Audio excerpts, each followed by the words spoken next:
I'm Professor David Wilson. As a criminologist, I'm often asked, what's it like to interview a serial killer? This is a tape-recorded interview. Date is 11/17/84. In this new series, I'm going to take you on a journey into the dark heart of the police interrogation room. Using cutting-edge lip-sync technology, we'll bring to life the actual taped confessions of some of the world's most notorious murderers. Put that pillowcase or whatever it was, a cushion cover over around. And bring you face to face with evil. Put her into the sleeping bag. No, I just slung it in the corner. And along with forensic psychologist Professor Michael Brooks, I will analyse their interviews in unparalleled detail. And while he was asleep, I put a noose around his neck. I throttled him with the noose and he hardly struggled. Like the police detectives who interviewed them, you'll experience firsthand their cold and calculating minds. I've never got on with my mum. I knew that she favoured my sister more than me. Their wicked words, now seen being spoken for the very first time, will never be forgotten. The Hawkins girl's head was severed and taken up the road about 25 to 50 yards.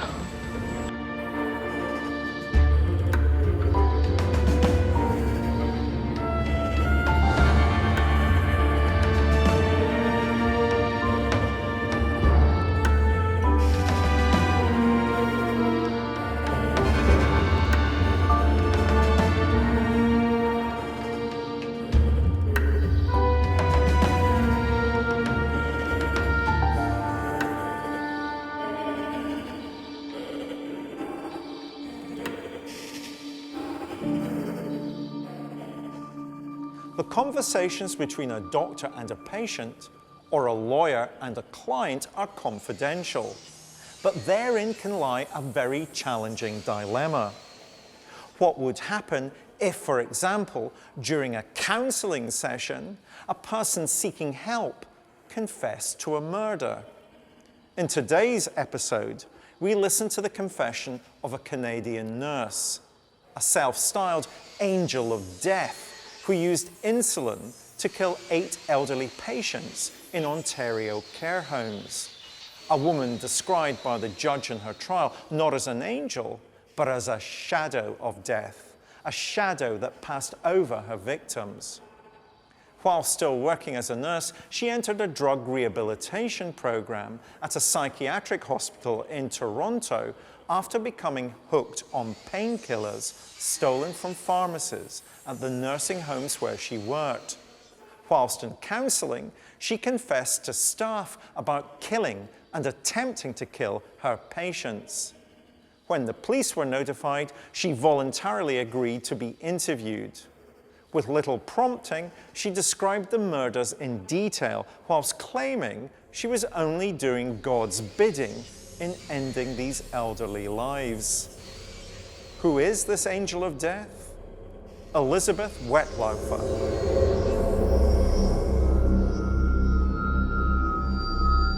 On October 15th, 2016, Elizabeth Wettlaufer walked into a Toronto police station requesting to speak to detectives.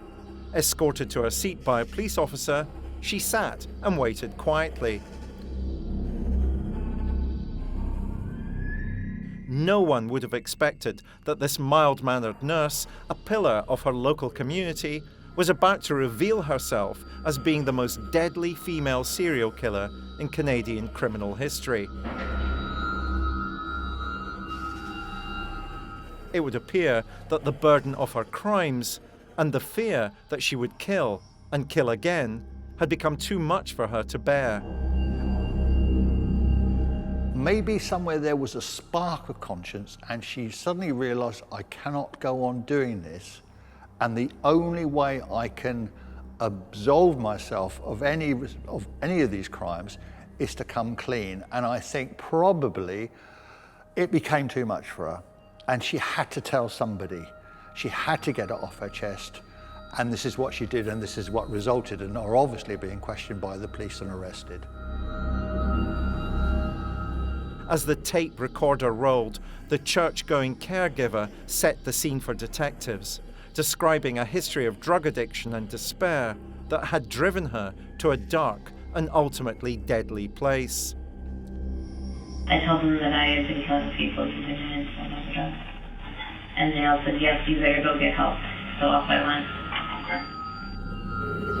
It was almost as if when she went into that police station, it was as if she'd gone to confession, to admit her sins to her priest. But in this case, it was a police officer. She knows they know what she's been up to. She's already confessed to it. So now she goes through the whole process as a kind of religious confession. And it's quite therapeutic for her. At the end, she sounds as if she's actually got some relief. I suspect she's had a sense of anger and frustration and irritation for a long time, and guilt. And here's an opportunity now to get emotional release from that.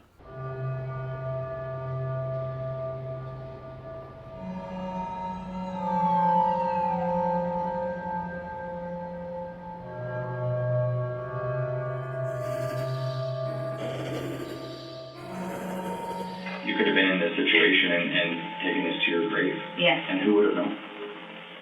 Right? That's what I was told to do by a lawyer. What's that? Take it to my grave and not tell anybody.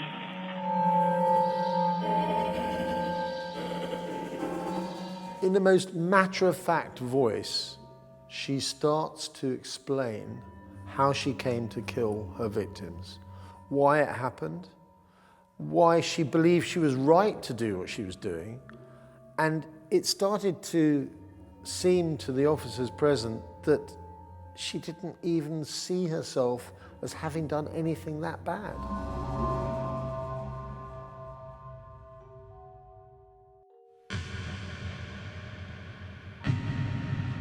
All serial killers develop a murder kit. It can be handcuffs, it can be rope, it can be all sorts of restraints. But in this Wetlifer's kit, murder kit, was stuff that was readily available in the ward's medical cabinet. We think of Dr. Shipman, who was a drug addict. He was addicted to hydromorphine. He injected himself. You have Beverly Allitt with access to drugs on a daily basis. Wettlaufer was no exception. She would have keys to a cabinet and she could inject the drugs into her patients, but on many occasions, as she admits in her own testimony, that she used some of that drugs intended for the patient to inject into herself. Back at Meadow Park, what was your addiction? Hydromorph. Okay. All right. Hydromorph. Okay. And how much were you using? I was a binge user, so I would use what I could get a hold of by stealing it from the patient. It was her job at the old people's home where she worked to look after these old people and to make them comfortable and to ensure that the last few years of their lives were decent and manageable.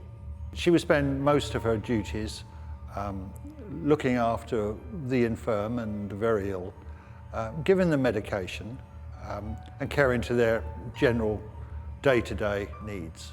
She would make sure that they were comfortable in bed, that they had everything they wanted. And these patients looked to her for love and support and care when they were estranged from their own families.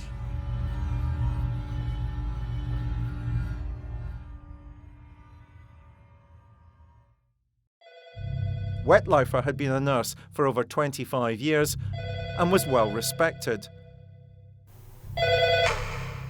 But in 2007, her personal life began to disintegrate, and problems at home began to rear their head in the workplace. When my ex and I broke up in 2007, I was already taking the medication for my borderline personality disorder. And I was so angry. Serial killers claiming to have split personalities are not unusual. But I'm here with forensic psychologist Professor Michael Brooks to try and find out if there's any truth in Wetlifer's claims. I was already taking the medication for my borderline personality disorder.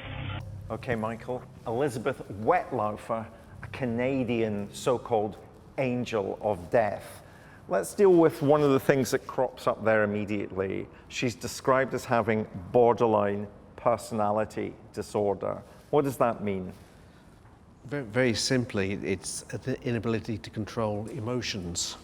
Do you think it's significant that the first murder that she admits to comes in the same year that her marriage breaks up? Do you think there might be some connection to that? There might well be a connection. Again, though, the marriage breaks up, they don't have children from that marriage, and then she forms a relationship with another woman. A fluidity in her sexuality. Does that give us any context for understanding her? Is it a fluidity, or is it a confusion? Is she not certain whether her orientation is towards male or females? Why does she become more disturbed when her marriage breaks up? Why is it that she then goes on to kill? Why is it that she then has a relationship with a female if she hasn't had female relationships with females before? Normally with fluid sexuality, there'll be different relationships over a period of time. There won't necessarily just be one switch.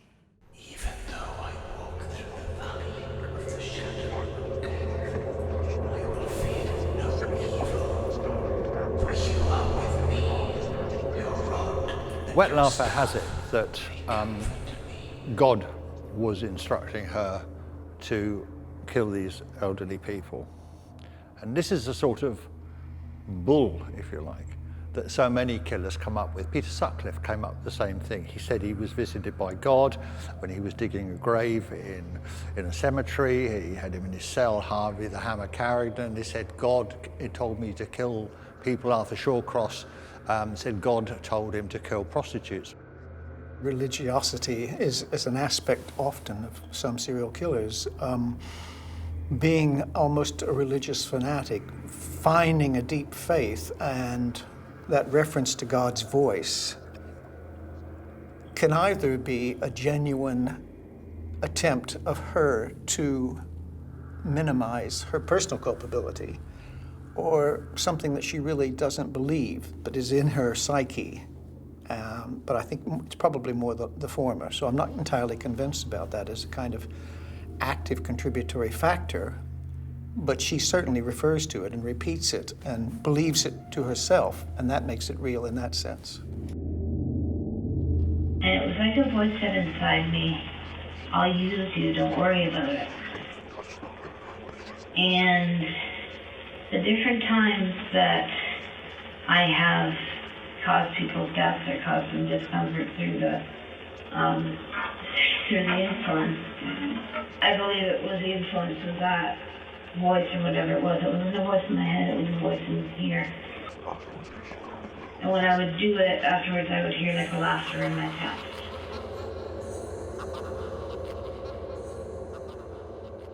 She even talks about a red surge, that during those moments, God is telling her to kill her victims.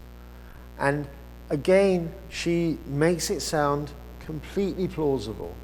And she also manages to ensure that the responsibility for these killings is down to God, not down to her.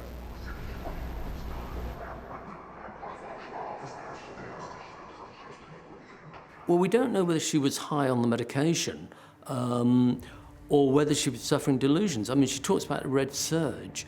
She was a very angry woman. What comes across quite clearly is she's angry about life, angry about situations, and maybe this is her way of explaining her anger as a kind of surge, red mist almost, that men often talk about mist covering their eyes when they lose control. Maybe this is her way of explaining how she loses control of her emotions.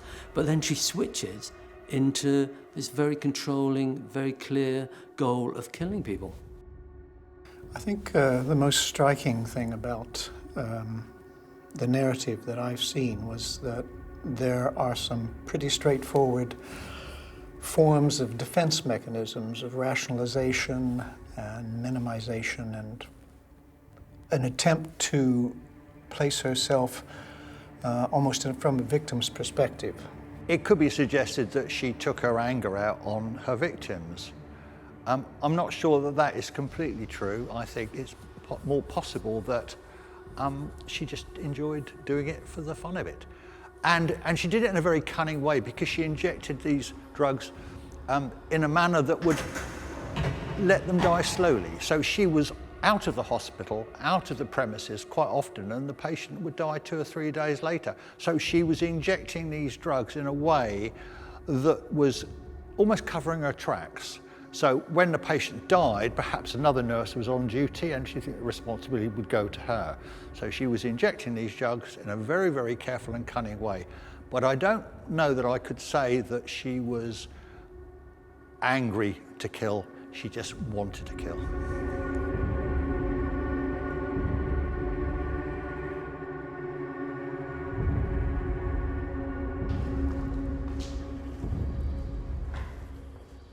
So far during her confession, Wetlifer has remained calm and cooperative.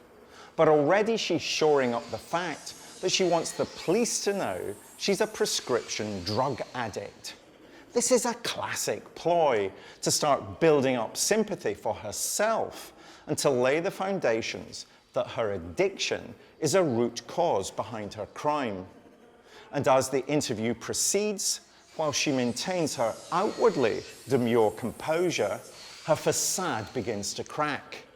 She accuses her octogenarian male patients of sexually assaulting her, thereby, in her mind, making them fair game to be murdered.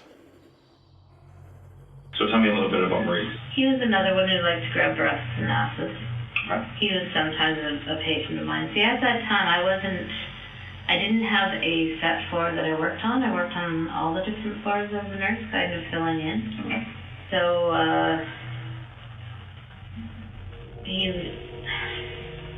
one afternoon I was working with him and he did grab me.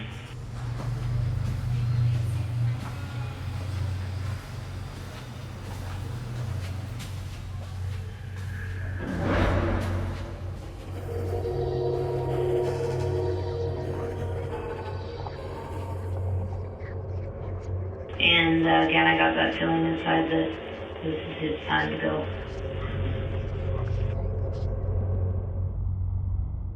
Wettlaufer was by now constructing a narrative wherein her elderly male patients were abusive towards her and therefore deserved to die.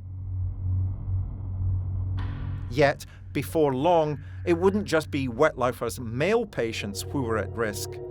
As a serial killer, her preferred victim group had become anyone who was geriatric. It is pretty common knowledge that most serial killers have a preferred victim type. Beverly Alec went for much young children in many cases. But this woman, Wetlifer, she had a ready supply of victims literally laying in their beds waiting for her to come along and kill them. And you cannot imagine again that some of these elderly people, some were in their 80s, still had good life left in them, although they were sick. They still look forward to seeing their grandchildren once a week, or their younger children come in to visit them for Easter or birthday presents. They still had life left in them. Yet this woman, Wettlaufer, who really was just a lonely, sad drug addict with a split personality, decided that she would take all that away from those children and remove their lives. And she didn't have to go trawling the streets like serial killers do for a victim. She didn't have to go and find prostitutes on the street corner. She had them laying them in front of her. Serial killers, especially those within the medical profession, seem to hone in to the older patients, the elderly who perhaps don't have many people visiting them, who perhaps are sickly, not necessarily close to death, but then people like Elizabeth and Shipman, for example, they start to feel that it's their duty, or almost they're doing these patients a favour by ending their life before their lives become more painful, as if they are God. One of the great things about being a serial killer is power and control. Serial killers love to be in a powerful position. Now, she was a nurse, she was administrating medication appropriately, but she was also giving it inappropriately. She was controlling, she was playing God. I mean, that's what she enjoyed doing. That's what all serial killers enjoy. That moment when they decide you live or you don't live. That is a fantastic turn on for anybody who's into that kind of behaviour.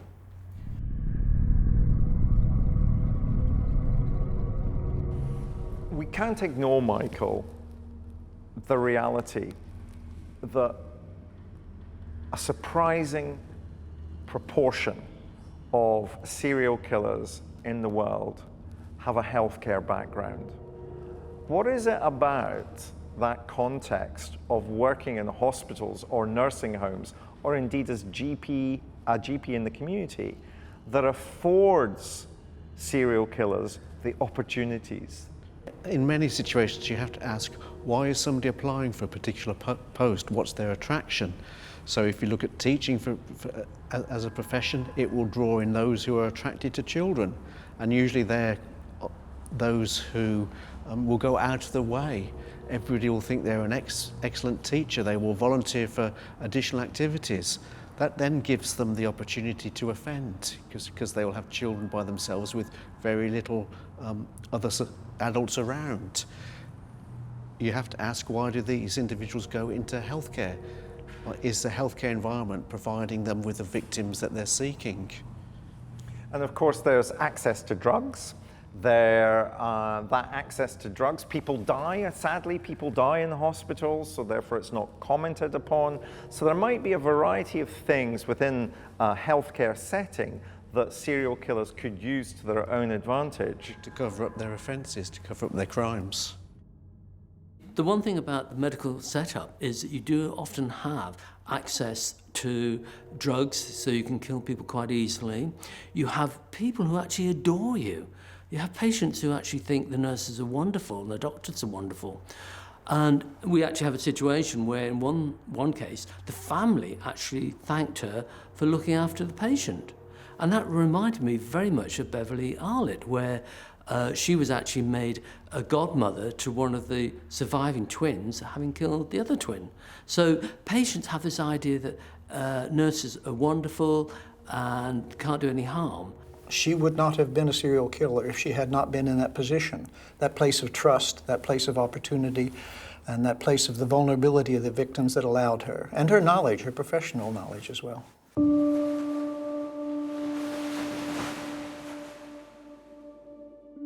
As a trained nurse, obviously she knew how to give an injection. And so she would go to the medical cabinet, perhaps on occasions unauthorised.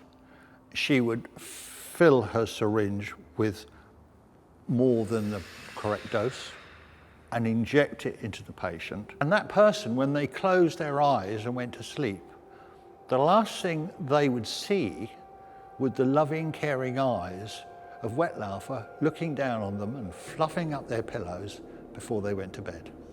She did what we recognise is probably the best way to kill in a hospital, is the use of insulin, because it's so easy to get hold of. You can give a patient insulin and you can cause death that way. Now, what was interesting about her, she didn't do the Beverly Arlett of dashing in and saving patients. She just killed patients, didn't want to be the heroine or the hero. She actually just killed people because she wanted to kill them.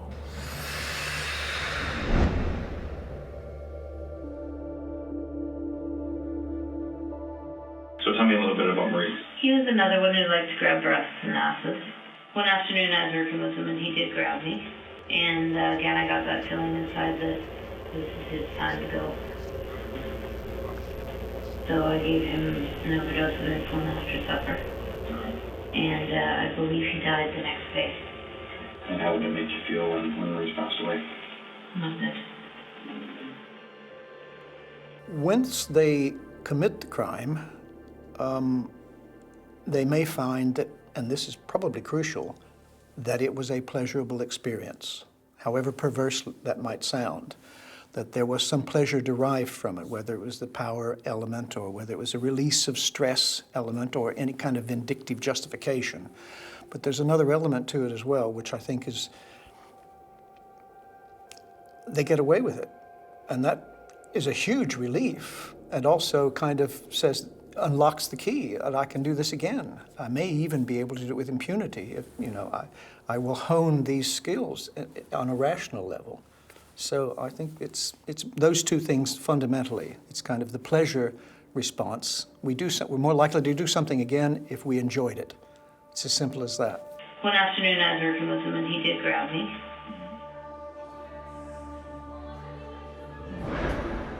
Again, I got that feeling inside that this is his time to go.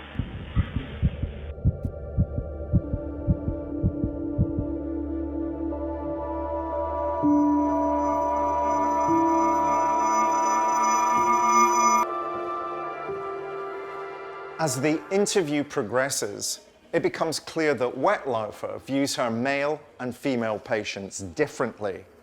The men are almost universally abusive and abusers. The women are, by and large, being put out of their misery. And in doing so, she's determined to paint herself as a martyr to their pain and as a cleanser of evil.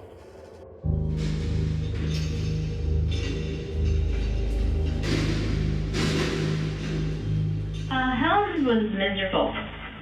She frequently yelled out, "Help me, nurse." She frequently yelled out she wanted to die.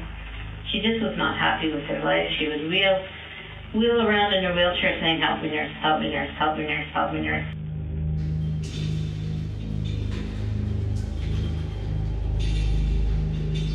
And when you went to help her, what do you want help with? Nothing. Get away with me. Go away. Help me, nurse, help me, nurse. Didn't want to eat, didn't want to drink. Very difficult to deal with. Constantly would yell, or we'd say, "What do you want help with?" "I want to die." "Why can't you help me die?" "I want to die." Often you find males in the 1780s, they're starting to dement, they start to behave socially inappropriately, they often end up being sexually inappropriate. So nurses will tell you that with elderly gentlemen, that they do grab their breasts, they do grab the bottoms, they do actually sexually become active. And some of them even masturbate in front of them because their frontal lobe doesn't inhibit them, which it should do in normal situations. So they become disinhibited, and that goes sexually as well as language. Often you find vicars starting to swear and things like that.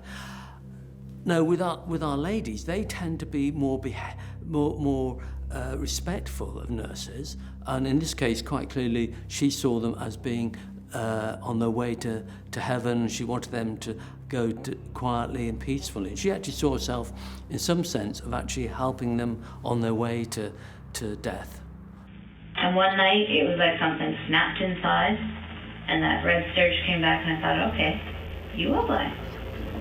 So I gave her a shot. I came up to her and said, "This is for your pain," and I gave her a shot.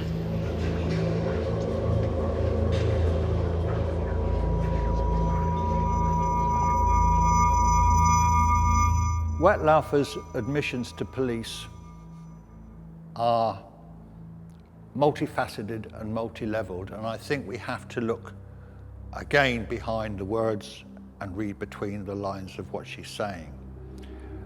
She certainly differentiates between how the men treated her and the females treated her. She sort of almost blames the man for grabbing her or screaming and shouting at her. But the women she treats completely differently. And to get inside her head's a very difficult thing, but it's almost like she's got a motherly instinct towards the elderly woman, and there's some sort of bitterness against the man for some reason, which may have been in her history, it might have been something to do with her marriage, we don't know. But what we do know is that she came from being married to a guy, and then she became a lesbian. And it was perhaps that lesbian instinct, that female instinct, that made her think slightly differently the way she treated the female patients rather than the man. But that's pure speculation.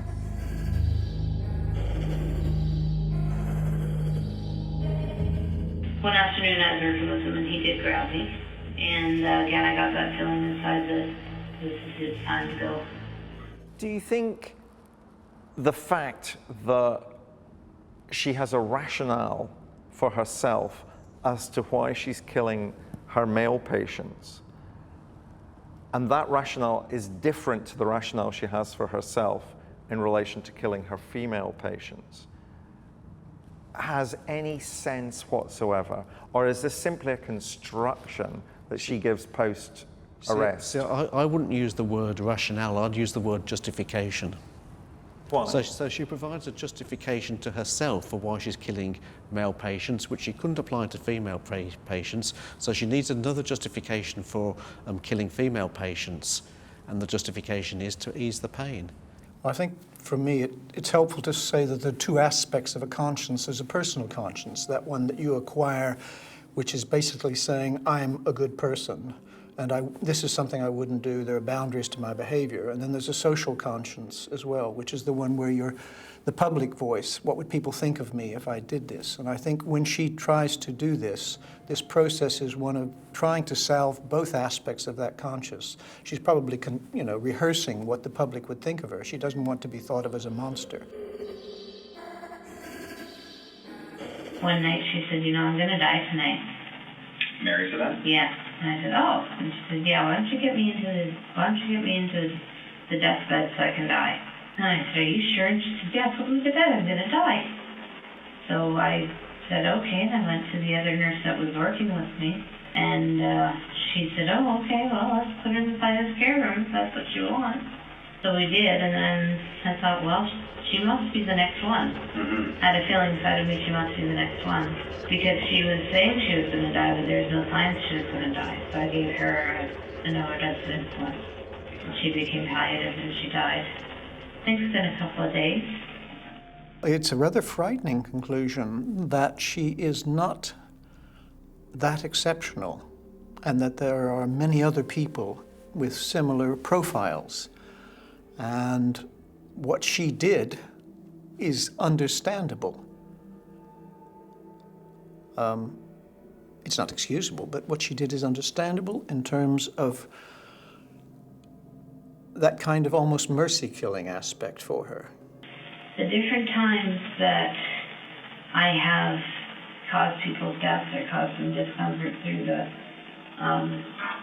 insulin, I believe it was the influence of that voice or whatever it was. It wasn't a voice in my head, it was a voice in here.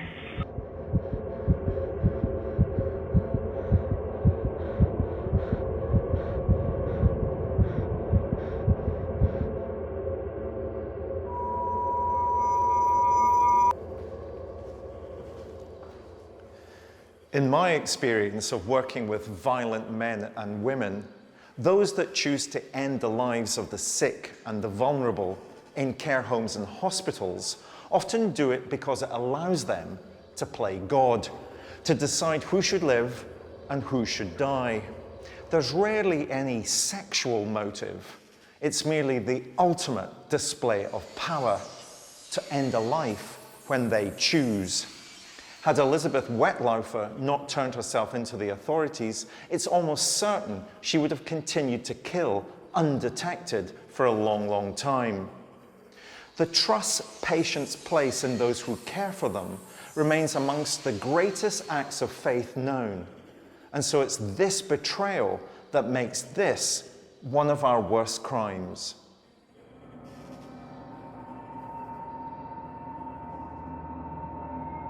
This confession is fascinating also because most people within the medical profession who commit these sort of heinous crimes do not explain why they do it. They don't explain how they do it. It's almost as if they have a godlike persona about them and just believe they have the right to do it. But in the case of Elizabeth, she sat there and explained it all in intricate detail. You even get an insight into how her mind is working at the time. And this makes it all the more chilling. Her confessions to the police, it is almost like she's confessing to God. It's almost as if she's gone to church and asked for forgiveness. That's the way she's talking to the police officer. And the police officer has done a remarkable job of working with her through that period of absolution, if you will.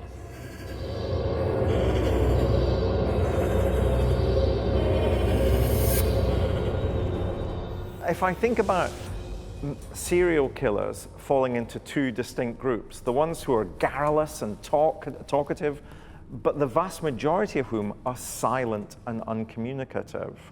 Why does she want to talk as much about what she's done? Because she wants to draw attention to herself. She wants the publicity. She wants the airtime. She wants you to listen to what she has to say. This is a very extensive interview that she gave.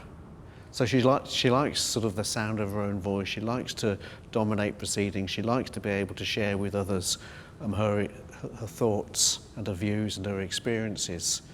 But that doesn't mean to say that in any way that what she's saying is actually the case.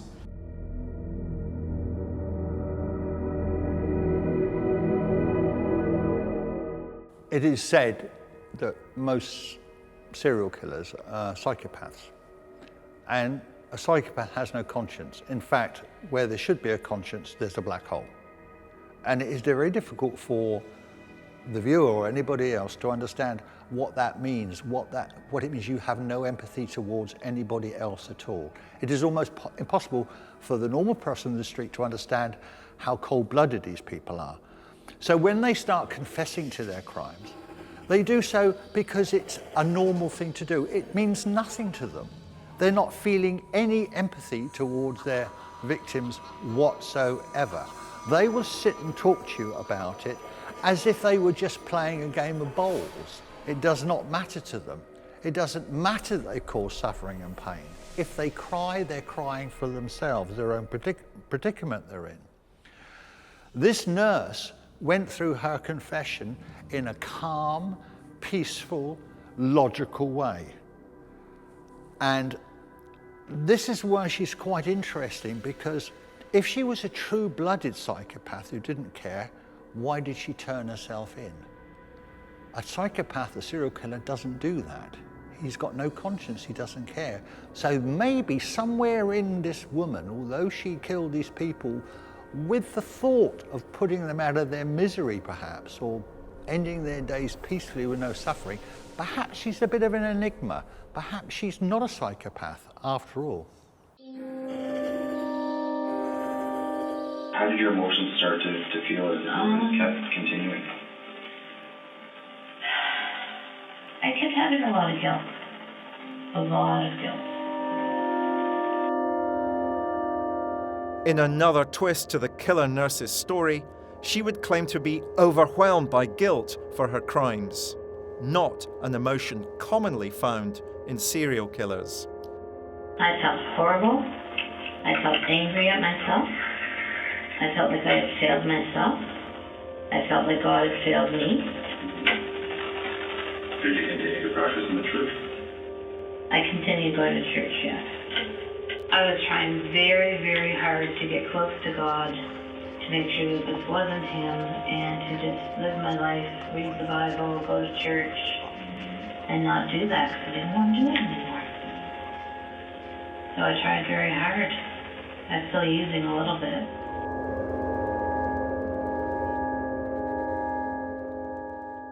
What's unusual with her was that there was a gap for about 2 years where she wasn't working with the elderly, so she didn't kill. And she didn't seem to have any driving motivation to kill during that period. And then when she went back to working with the elderly, she went back to killing. In June 2017, Wetlifer was sentenced to life imprisonment for the murder of 8 elderly patients. With no chance of parole for at least 25 years, Wettlaufer will be 76 years old when she gets out, the same age as some of the patients that she murdered. There was always that red surging that I identified as God telling me, this is what, and this is how you work for me. Do you pick up some psychosis in what we've heard? A disordered thinking? She talks about voices, for example, quite a lot. Well, that would be the link. If there is any form of psychosis, would be the hearing of the voices, but that's not connected with personality disorder, and sometimes people get confused around that. So you can have personality disorder, you can have mental disorder, and you can have mental illnesses. So sort of hearing voices would fall more into the category of a mental illness than a personality disorder or a mental disorder. The different times that I have caused people's deaths or caused them discomfort through the insulin, I believe it was the influence of that voice or whatever it was. It wasn't a voice in my head, it was a voice in here. Can we hold her responsible for what she did? Or do you think her responsibility is diminished as a consequence of the background that she has in terms of mental health? Unless a psychiatrist makes a decision that she is not responsible for her actions, then she is responsible. So I would say in this situation that she hasn't been diagnosed by a psychiatrist as having a sort of a mental illness, and therefore she's responsible for her actions. She's also able to function as a nurse and carry out her actions as a nurse, whilst at the same time committing these offences. So to all extents and purposes, she seems to be functioning well, or at least not to the level to be put on a disciplinary charge for underperforming or for doing anything that she shouldn't be doing. So therefore I think you have to say that she is responsible for her actions. I think she was a kind of marginalised, inadequate woman who was embittered probably by a life of relative failure and frustration. There was, again, that religious element to her, which I think introduced God into the equation critically. I think she was relatively stable. She had come to a point where probably that sense of power and control for someone who had had so little power and control in their life, and I would speculate again that she had experienced a sequences of rejection, which left her with pretty low self-esteem. This would raise her self-esteem, that sense of having the power of life and death. And one night it was like something snapped inside, and that red surge came back, and I thought, okay, you will die. Elizabeth, Shipman, other members of the medical profession who became serial killers have the ultimate power in their hands. And because they work within the medical profession, they are able to make those split-second decisions in a way that other killers cannot. And they also believe they're going to get away with it because they believe that they have the right to do it in certain ways. And this was certainly the case with Elizabeth.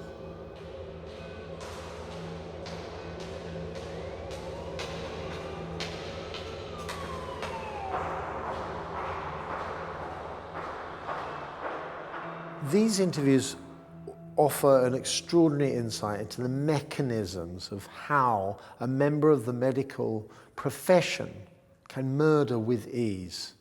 And for that reason, they are unique and also extremely frightening to listen to.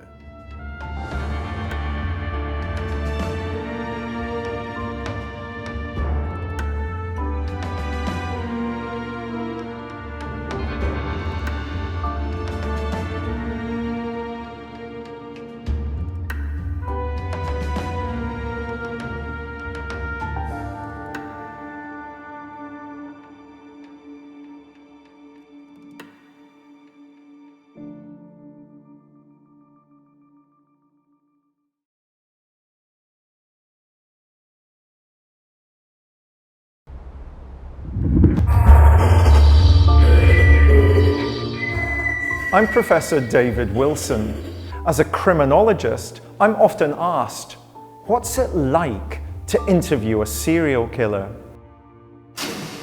This is a tape-recorded interview. Date is 11/17/84. In this new series, I'm going to take you on a journey into the dark heart of the police interrogation room.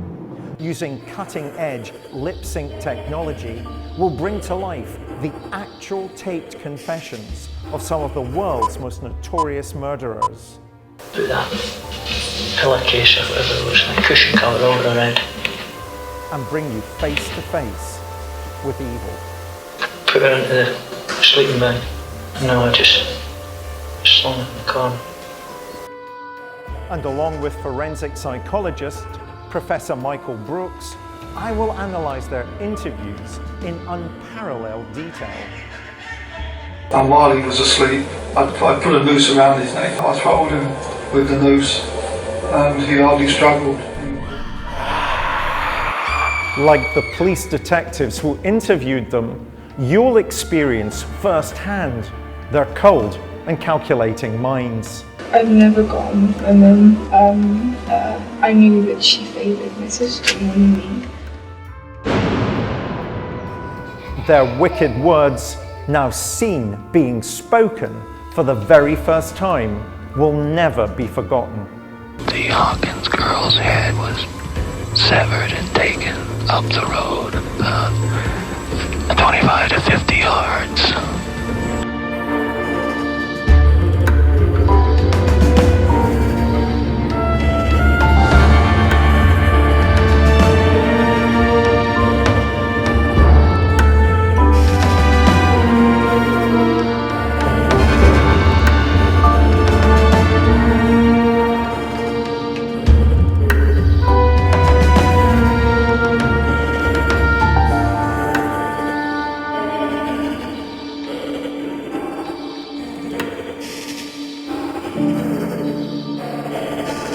When the police arrest someone on suspicion of serial murder, they'll pursue every avenue available in a bid to encourage the guilty party to confess. When no confession is forthcoming, the police will sometimes turn to a person the killer trusts and ask them for help. In today's episode, we'll examine the confession of one of America's most controversial murderers. Murder, especially serial murder, is usually a man's business. Not in today's episode. Nicknamed the Damsel of Death, she died on death row in 2002 following her conviction for killing 6 men when she worked as a sex worker on Florida's highways between 1989 and 1990. Originally claiming to have killed in self-defense after being raped by her clients, she later admitted to planning the murders with robbery as her motive. However, after her arrest, she refused to cooperate with the police. Investigators therefore turned to her ex-girlfriend, a young woman called Tyra Moore. A series of recorded phone calls between the two women followed, with the aim of ensnaring the suspect and bringing about a confession. This method is highly controversial because there have been incidents where it's led to false confessions being made in order for one party to take the whole blame for a crime which otherwise would have been shared. Who's the killer in question? Aileen Wuornos. In July 1990, Aileen Wuornos was arrested by the Florida State Police. She was suspected of having shot in cold blood a man who had solicited her for sex. Within days, Wuornos would find herself in the frame for a total of 6 murders. If found guilty, she'd become one of the most prolific female serial killers in American history. However, repeated attempts by detectives to question her about her alleged involvement in the crimes were met with silence. Wuornos came from a background of being fairly hardened and being, as it were, in the kind of area where people were forensically aware because they had to be, because they had so many encounters with the law. So when she was arrested, she basically said nothing. She stonewalled the cops. They could not get beneath the surface. They could not get a response from her on anything to do with the murders she was accused of. And then they worked out that the love of her life, Taria, was the key to the entire situation.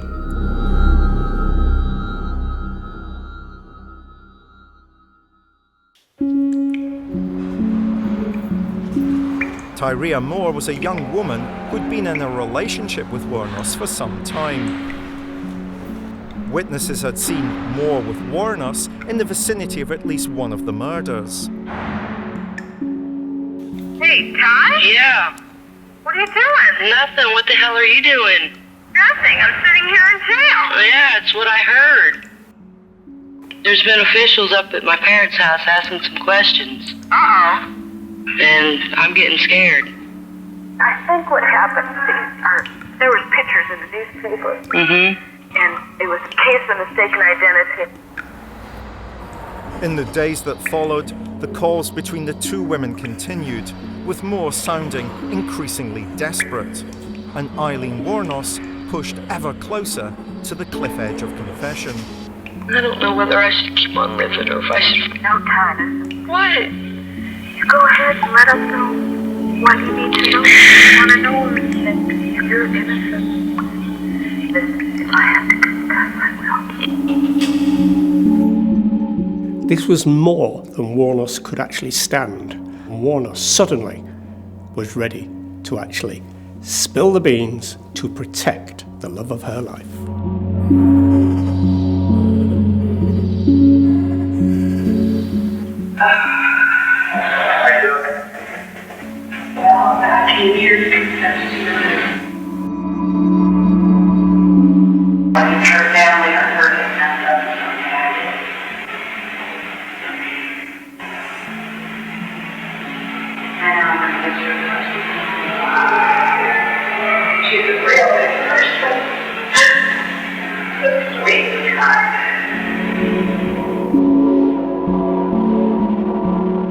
I think this is an honourable component of Aileen Wuornos.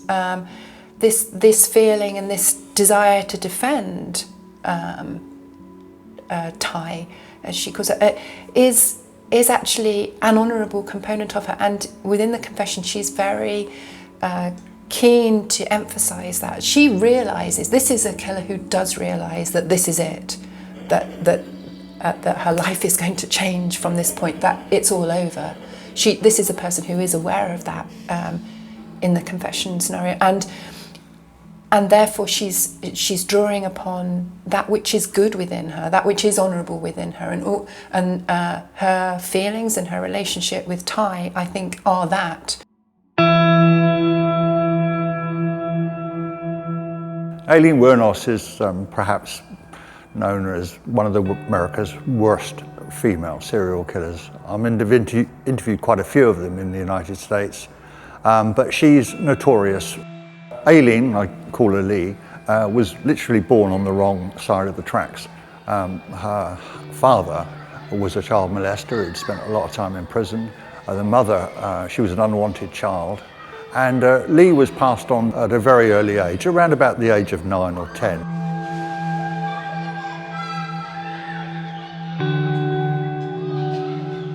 I think her own grandfather abused her, she later claimed, and it seems to have been a true claim. And he even sort of rented her out to other friends of his to have sex with, and this is all under the age of 14.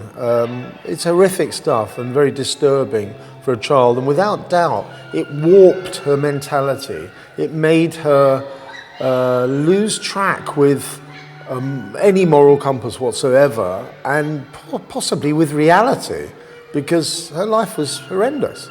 Around about that age, she started turning into prostitution. She would sell her body to local boys for a packet of cigarettes or so, to a point where she got pregnant. Her child was taken into care, and Lee disappeared off the face of the map. She went south. This girl went through a terrible, terrible, terrible childhood, and anybody that reads her story can't fail to be upset by it.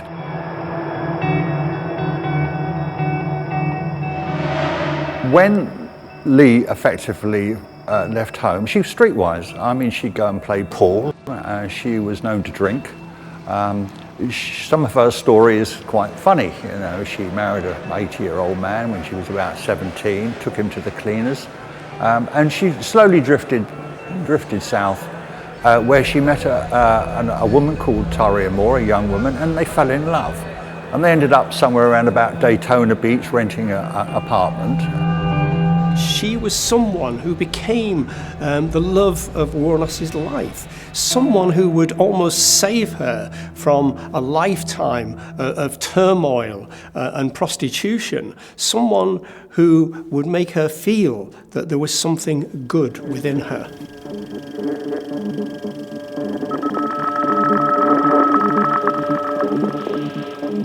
Tyra was the one that shopped her. She made a deal with the police so that she would have immunity and Aileen would end up on death row, basically. What the police did was they had the weaker Taria Moore, who did not have a history like that. She hadn't really no criminal history at all. So they leaned on her. They went to her home. They bothered her parents. They sweated her. And Taria, look, tell us all about it, otherwise you're going to go to the chair. You know, Lee's already told us you're involved. That sort of common and garden police tactic to get somebody to confess. And they sat there while she phoned Lee in jail.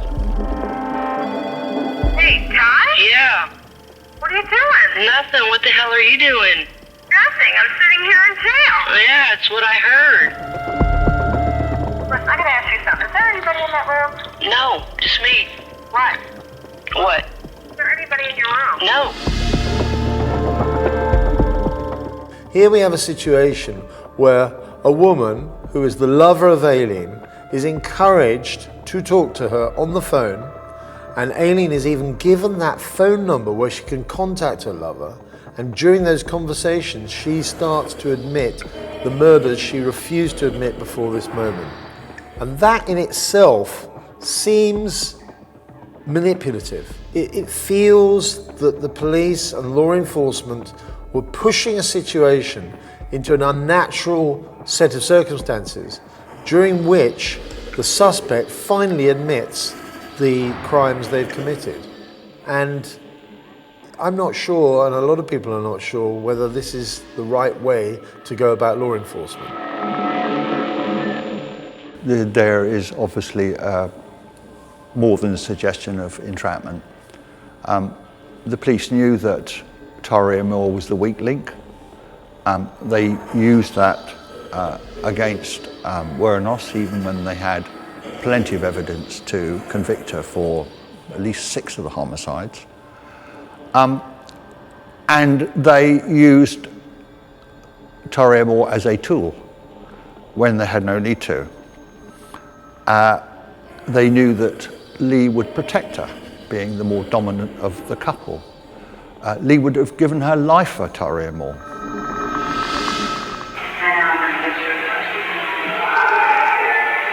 She's a real good person. Sweetheart.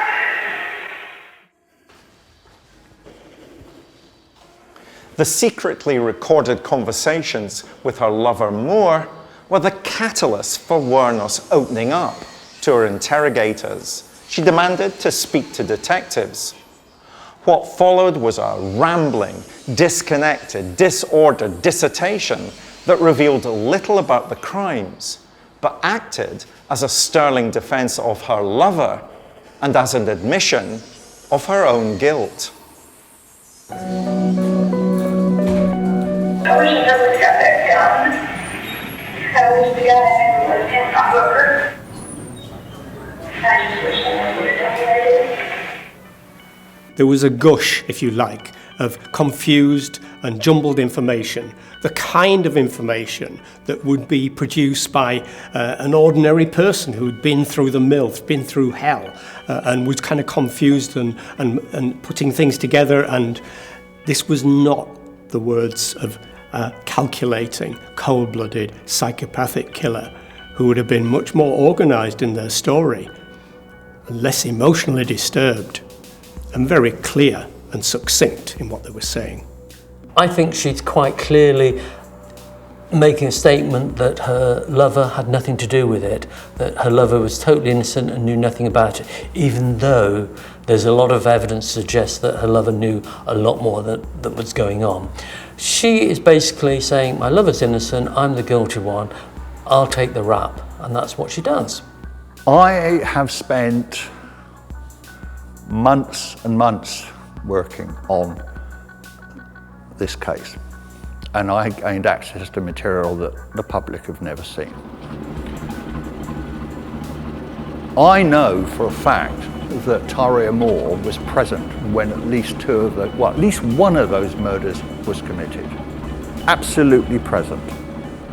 Because the two girls bought something at a gas station, and they were recorded on CCTV buying some products. And the receipt and the gas station put those two girls in a murdered man's car the afternoon of the time he was shot. From where they were, she had to be in that car when this man was shot. So I think Tyria Moore had more than an inkling that Lee was a serial killer. It seems that Aileen discovered her true self through Tyria, but there was also a lot of anger involved in this relationship, and the two women did seem to taunt each other at times. Wuornos and Moore were trying to build what, on the surface at least, had the appearance of a normal relationship. Despite having very little money, they managed to set up home together. But any outward appearance of domesticity hid a volatility behind closed doors. Arguments invariably revolved around a lack of funds and were often fueled by alcohol. As the older of the two women, Wuornos took it upon herself to be the breadwinner. But unable to secure a regular job, she turned to the only real trade she had ever known: prostitution. There's a great irony in this, because of course she was now with the so-called love of her life, another woman, and yet she was having to go out and have sex with men in order to make sure that relationship survived and that she could finance it in an effective way. Aileen was introduced to prostitution, and I suppose you could say worked as a prostitute from an incredibly early age. And this undoubtedly made her believe that being a prostitute was a way to make a living. And in an environment where it was difficult to get work anyway, and she'd left school early, she had no qualifications, it was almost natural to her to slide into the career of being a prostitute. I wish I never got that gun. I wish the guy never was in my hooker. I just wish I never would have done what I did. Okay, Michael, Aileen Wuornos. Now, I have to admit that I've always felt a degree of sympathy for Aileen Wuornos, and I'm perfectly willing to be dissuaded from that sympathy. Do you buy any of the things that we heard, though, about her saying that she killed in self-defense? She kills her clients in self-defense because they were going to rough her up, they were going to beat up on her. No, because there's other actions that she could have taken. So she could have run away. But equally, she says, I wished I'd never picked up a gun, I wished I'd never become a hooker. This is somebody who really did have an absolutely dreadful life. But she still made the choices to pick up the gun and to become a hooker. Well, her choices were incredibly limited, though. I mean, again, one of the things that's the bedrock of our criminal justice systems, whether we're talking about the United States or whether we're talking about the United Kingdom, is the idea of responsibility. And it seems to me, though, her responsibility is partial, limited. This woman has had the most appalling set of circumstances thrown to her in her childhood, and therefore, is it any surprise that she ends up as a sex worker? I mean, I think But it's a sex worker who then goes on to kill. So actually, if she knew she was getting into a situation in which she was likely to be roughed up and beaten, why perpetuate that? Why not stop at that point? Why not choose an alternative occupation? Aileen didn't seem to have a lot of sense of danger, and as such, when she was working as a prostitute, she was working as a freeway hooker, and that is the most dangerous part of an already dangerous profession. This is about hitchhiking for men to stop their cars on the hard shoulder of a motorway and offer them sex. And that usually meant getting into the car with them, driving off and finding a lonely, isolated, very dark lane where they could have sex. She then received her money, and that was the end of the transaction. And the men she was meeting were expecting her in many ways to be violent, and they wanted to be violent to her. And this expectation seems to have gelled with her anger that she already felt for many men and for life in general, because until she met Taria, she had had a miserable life, and of course her childhood had been absolutely appalling. Many female serial killers, especially the ones that use a knife, like the English killer Joan Dennehy, hated men with a passion. She loved blood. But this cannot be said of Lee Wuornos, not at all. She was social in bars, she enjoyed bikers' company. As I said, she's been with 200 men, and most of them said that she was very fair and straight with them and very good fun and everything else. She didn't hate men. This is a picture of her that's been painted over decades, and many decades, that she's a hater of men. That is completely and utterly untrue. What she didn't like was the fact that she, as a young child, up to the age of about 11 or 12, she was abused by her in-laws and the man that stood over and beat her and thrashed her. And so I think that when these men started to abuse her in the cars, all this came flooding back, and she lost the plot.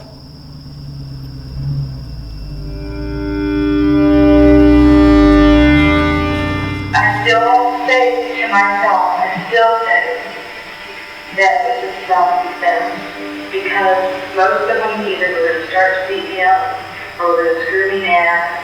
Not anyone don't imagine. So I fight on and I get away from it. Now, if you're a client just treating her with respect as such, and you're treating her gently, and she's giving the client sex, she's in control. She knows what he wants, he knows what he wants. It's an amicable, almost, if you like, a business relationship. But there are men, and certainly the ones that she killed, that went beyond that deal. They broke that deal. They wanted more. They wanted to treat her like trash. They wanted her to strip off. They wanted to punch her and do terrible things to her when they were alone in a car. They wanted to treat that woman like dirt. And it got to that point where she just, all her memories of her youth and childhood came back to her. And she was defenseless against these men without some sort of weapon. And in her bag, she carried a revolver. And that point came when eventually she says, I can't deal with this anymore. Stop it, stop it. And then she shot them. And then as I get away from them, I run to the front of the car or jump over the seat or whatever, grab my gun and just start shooting. Which they would be out of the car, most of them would be nude. Because they just close. and it, didn't think about running back in the car or anything, I would start shooting out from out of the car. Shoot out.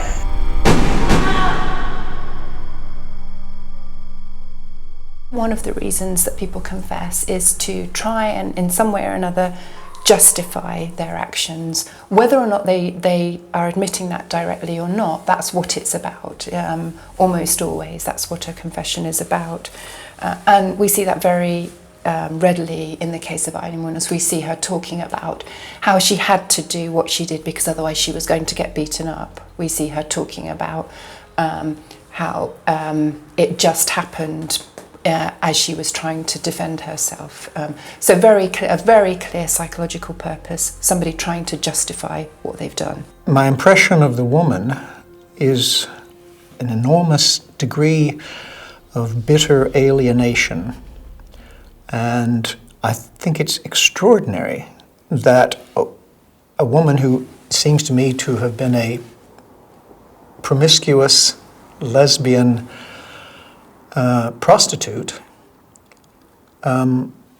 would continue to go back to doing that if she felt so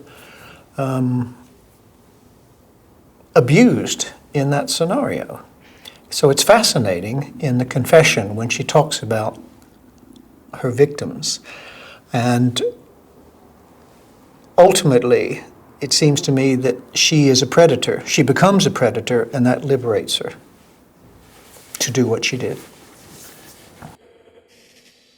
My reading of the way she describes events and how she felt the need to defend herself within her confession does suggest to me that Aileen Wuornos is speaking the truth, that this is how she experienced the situations, how she felt about what was happening.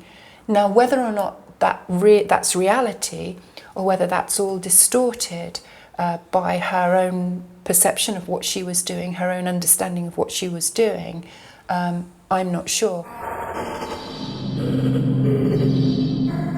With Wuornos' situation deteriorating by the hour, she was informed that her conversations with Moore had been recorded by the police, and that this had been done with Moore's full cooperation. But even this news would not dissuade Wuornos from continuing to protect her lover, and only strengthened her resolve to shoulder complete blame for the murders. The reason I'm confessing is there's not another girl hiding everything. There is one girl. I'm telling you from the bottom of my heart, I'm telling you the truth about everything. I mean, I can't be any truthful. I told you, I don't care if you're not, I just want to let them understand that Tyra is very innocent. I don't want an innocent person hurt. When you invest that much in someone and you find someone that you believe you love and that you can trust and confide in, and you then protect that person by giving this for her, ultimate sacrifice of confessing to being a serial killer, to then be betrayed by that person would be extraordinarily difficult. And yet for her, she probably has such a chronicle of betrayal that it doesn't surprise her.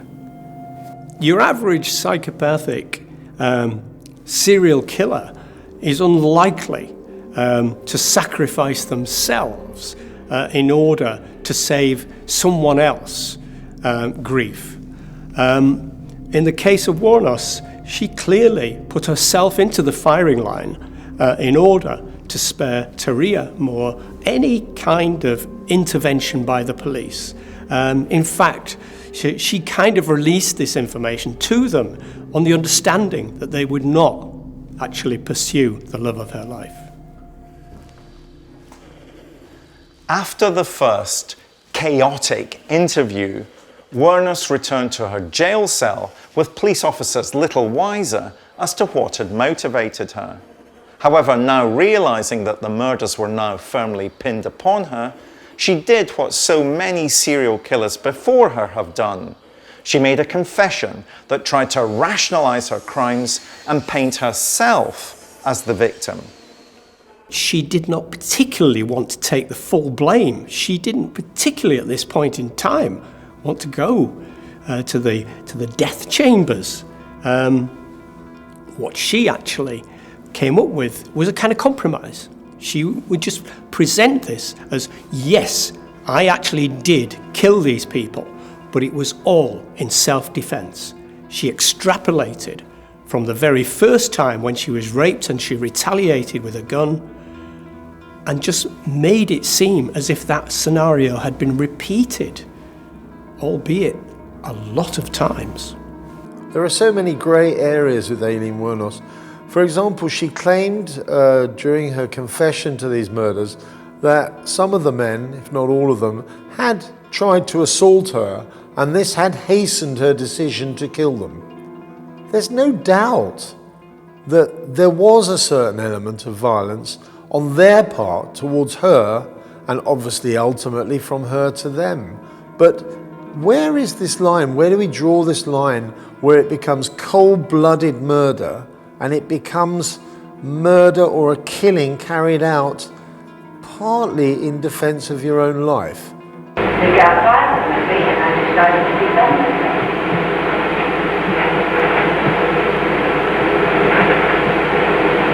I wasn't going to let them reach. I don't need it. He's a real big person. Sweetheart. Female serial killer, we should talk gender. You know, usually female serial killers are angels of death, people working in healthcare settings. But here we've got a female serial killer, a sex worker, using firearms to kill. That's really unusual. It is. And therefore, to what extent do we see Wuornos as someone that's an outlier, not somebody who is typical of the genre?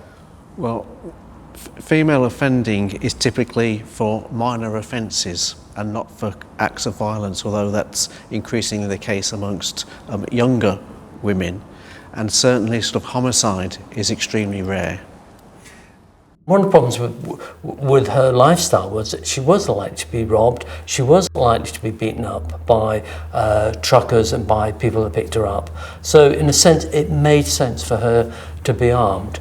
But where she went beyond that was that she started to say these men were raping her or engaging in anal sex when she didn't want to engage in anal sex, and therefore she had to stop them, and she used the gun to stop them.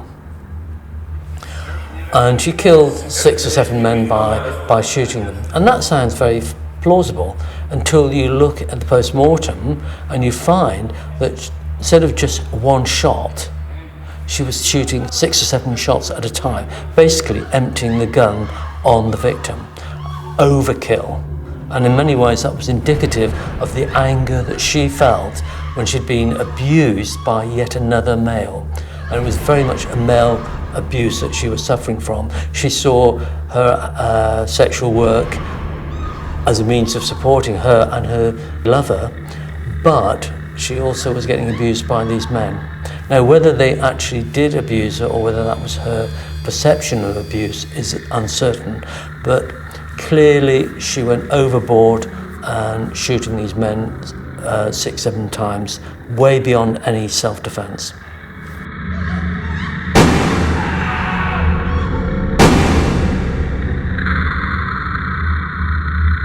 I think without any doubt she projected onto these men a sense of betrayal, her anger at being abused. They were the men, the 50s and 60s, were the age group that abused her earlier in her life. So she's just repeating the same abuse. Now, whether they actually abused her or not is debatable, but we're looking at her perception. Her perception is that these are abusers. I need to protect myself against them. And at the same time, get revenge on society for what society's allowed to happen to her as a child. But she's also, it's multifactorial because she's driven by the need for money. She's driven by the need to look after her lover, as well as dealing with the perception of the abuse that she's getting from these men. So several factors running at the same time, and that's what makes it quite interesting, but also quite complex case. He got violent with me, and I decided to be done with it. I wasn't going to let him beat the shit out of me either. Michael, I'm really interested in motivation in Wuornos' case, because it seems to me there's a great deal of confusion about what might have motivated her, partly caused by herself. What do you think is driving the sequence of murders? I think it is to do with revenge in terms of how she was treated, because she did have opportunities not to carry out those killings. And therefore she's in creating that confusion, that mist around why did she do it, to try and explain to others in a way that she thinks they will accept, rather than it simply being she wanted to get men back for what they'd done to her. So you think revenge is motive enough for her? It isn't. I think this seems to me to be the predominant motive in this particular case. Doesn't justify it, but it does seem to me to be the predominant reason. Now, there's many other young people who have been abused as children who don't go on to kill. We mentioned it's a rarity amongst female offenders. We know that most abuse occurs against females. So their actions quite often are to internalise it, to be much more sort of suicidal, to be much more negative about themselves, and not to take actions against perpetrators. But in this case, this is clearly what she does. She didn't have to shoot. She didn't have to get the gun. She didn't have to be a hooker. She went down that path.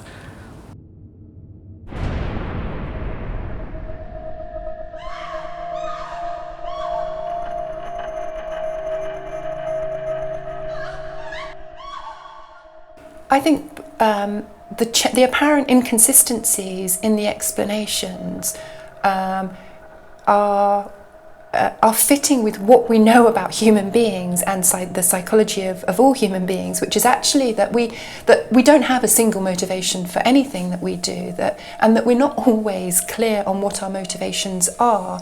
And that we're much more emotionally led than we realise, and I think that just comes out in the confession. She's both of these explanations are part of the picture, are part of why she did what she did. They're only still part of the picture, but they both are valid. And she's moving in and out of the different explanations according to her feelings, according to who she's being interviewed by and the context. So I don't think my sense of Aileen Wuornos is that this isn't a deliberate attempt to negotiate, or it's not strategic. It's somebody who isn't entirely clear about why she did what she's done, and now she's trying to face up to it, and she's drawing on all the different emotions and thoughts within her to make sense of it.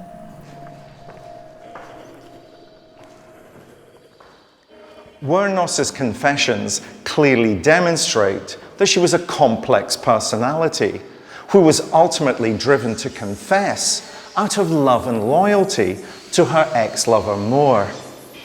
This kind of empathy for others is rarely apparent in the behaviour of psychopathic murderers, who quite simply can't genuinely feel for other people. What this serves to illustrate is why controversy still reigns around Aileen Wuornos, and whether she should ever have been executed for the crimes for which she ultimately willingly confessed to. It would be right to say that Lee literally dug her own grave. She was stacked up against law enforcement that obtained Terry Moore's confession and used her like some sort of tool.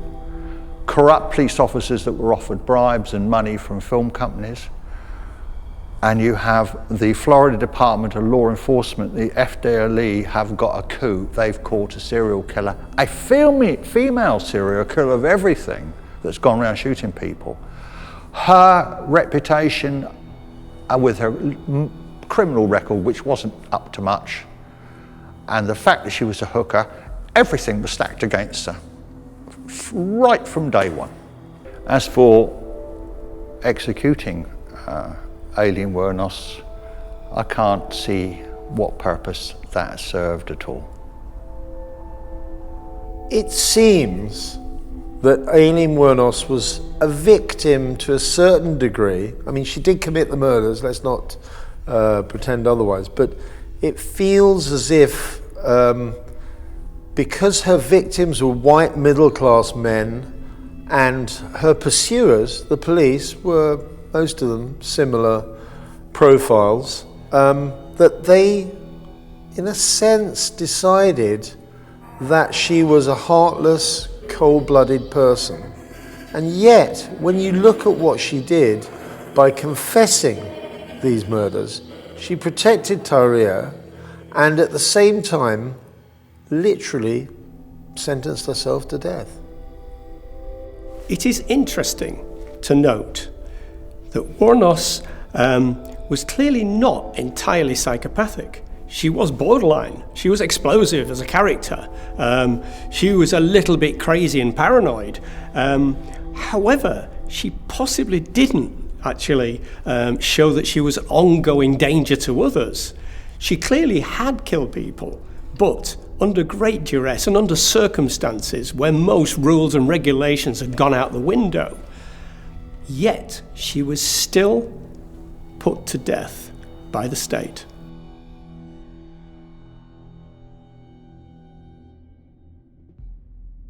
Ultimately, I feel it's justified when the end justifies the means, and the end here was significant.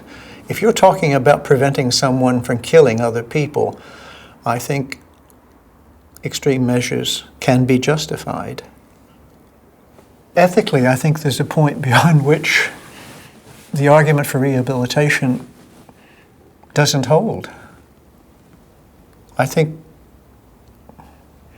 ultimately people have to pay for their crimes, even if the crimes and the magnitude of the crimes are beyond cost. I think to allow someone to live in the knowledge of what they've done, of that magnitude of depravity, is in itself an injustice.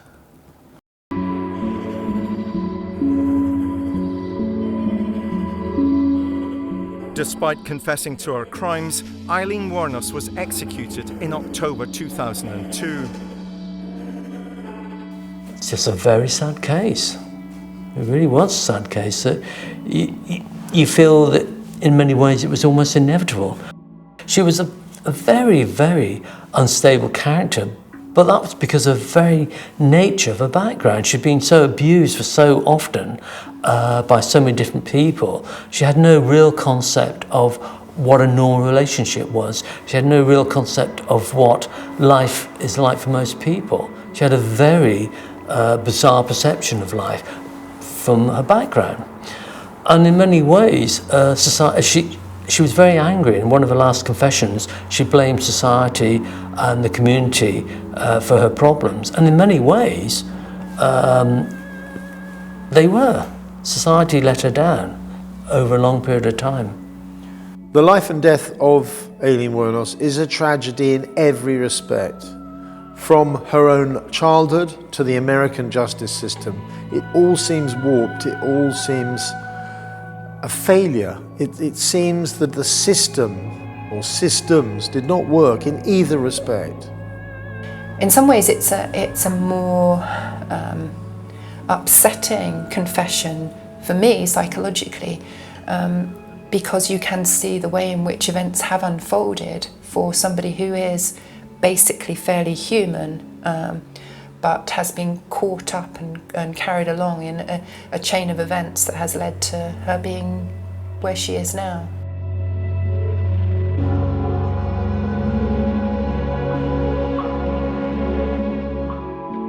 The case of Aileen Wuornos is unlike any other.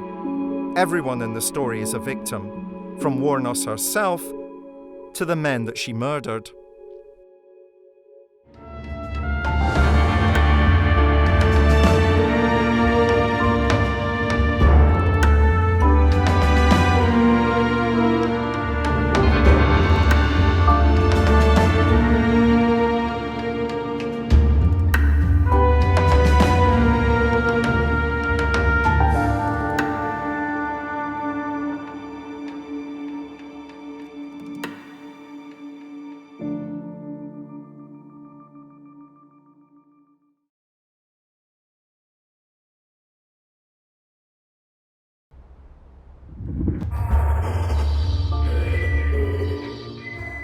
I'm Professor David Wilson. As a criminologist, I'm often asked, what's it like to interview a serial killer? This is a tape-recorded interview. Date is 11/17/84. In this new series, I'm going to take you on a journey into the dark heart of the police interrogation room. Using cutting-edge lip-sync technology, we'll bring to life the actual taped confessions of some of the world's most notorious murderers. Put that pillowcase or whatever it was, like cushion cover over her head.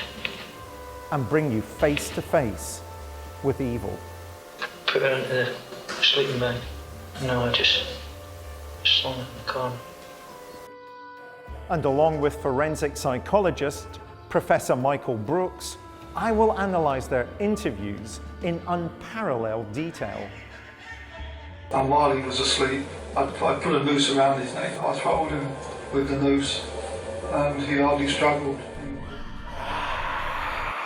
Like the police detectives who interviewed them, you'll experience firsthand their cold and calculating minds. I've never got on with my mum. I knew that she favoured my sister more than me. Their wicked words, now seen being spoken for the very first time, will never be forgotten. The Hawkins girl's head was severed and taken up the road about 25 to 50 yards.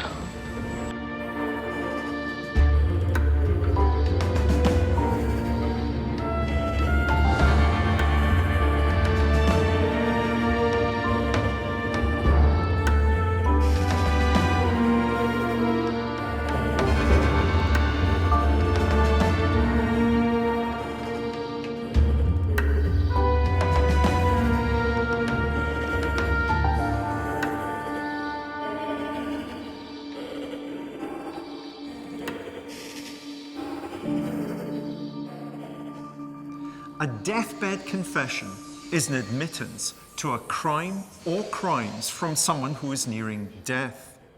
This confession may help alleviate any guilt, regret, secrets, or sins the person may have had in their life. In prison and on death row, these kinds of confessions can also be quite commonplace. But for some, they become simply an opportunity to have the last word and assert their control over their captors and their victims' families. In 1989, one of the most infamous serial killers in history was facing the electric chair. Convicted of the murders of 20 women in 3 separate states, a geographic transience that would initially allow him to evade capture, he was charming, handsome, and educated, the very personification of a lady killer. In his final days, he granted a series of interviews with detectives, claiming he was about to reveal the locations of many other victims. What followed was a game of cat and mouse, where fact and fantasy merged. Who is this serial killer who played mind games until the very end? Theodore Robert Cowell, or better known to you and me as Ted Bundy.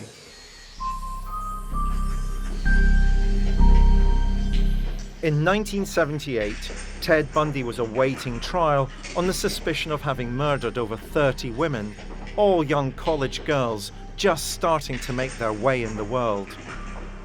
Whilst on death row, he'd eventually confessed to the crimes, but these confessions would all become part of the killer's twisted game plan.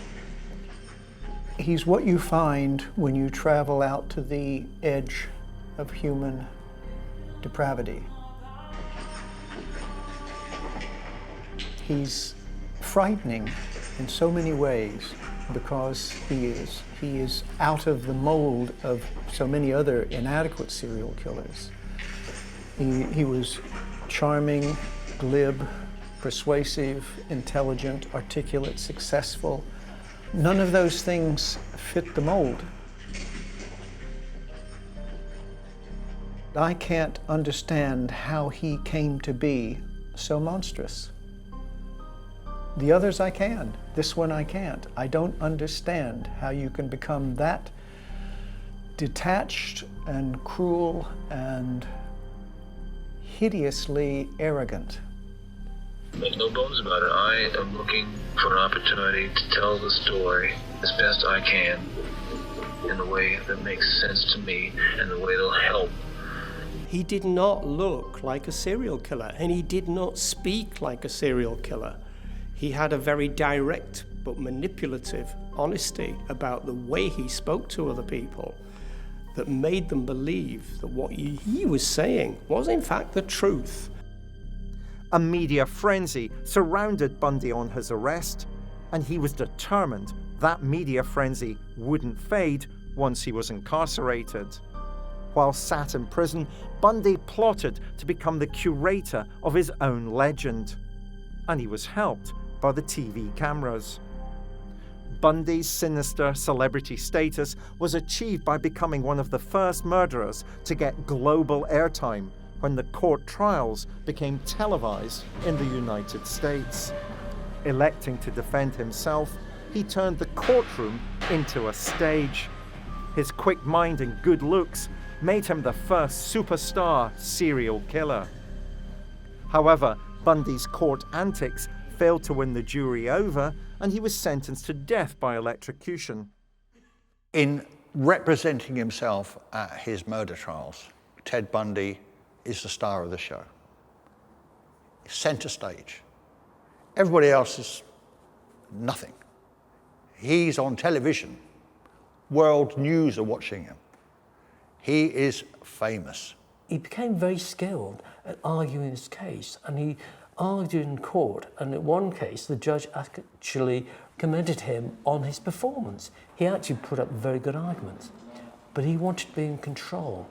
He enjoyed the whole game, and court is very much theatre, it's very much acting and role playing and everything else, and he was very good at that because he was a psychopath. Whilst on death row in Florida, Bundy became fixated with keeping his name in the headlines. And he achieved this by granting a series of extraordinary interviews with detectives, claiming to offer them information about the whereabouts of other victims. This is a tape-recorded interview between Bob Keppel, Dave Reichert, and Ted Bundy. The date is 11/17 of 84. The time is 15. It was Bundy's nemesis, Seattle detective Bob Keppel, the man who had helped to bring the curtain down on his murderous ways, whom the killer was most keen to talk to. I can't remember what night of the week it was. Thursday night, I believe. I don't know. 11 to 12, probably closer to 12, on a warm Seattle May night. I mean, I think it was clear. Weather had been fairly good.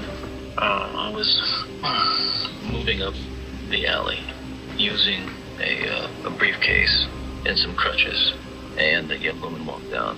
I saw her round the north end of the block into the alley and stop for a moment and then keep on walking down the alley toward me. And about halfway down the block, I encountered her and asked her to help me carry the briefcase, which she did, and we walked back up the alley. He's reveling in it. You can hear it in his voice. You can hear it in everything he says. He's convinced that not only is he back in control, but that he is dictating the course and terms of the dialogue and what will happen to him. He even says, I think at a couple of points, that it's unfortunate. I'm going to need more time. It's in your best interest that you give me more time because I have so many valuable things I can share with you. The arrogance is extraordinary. Basically, when we reached the car, what happened was I knocked her unconscious with a crowbar. Did she see it? No.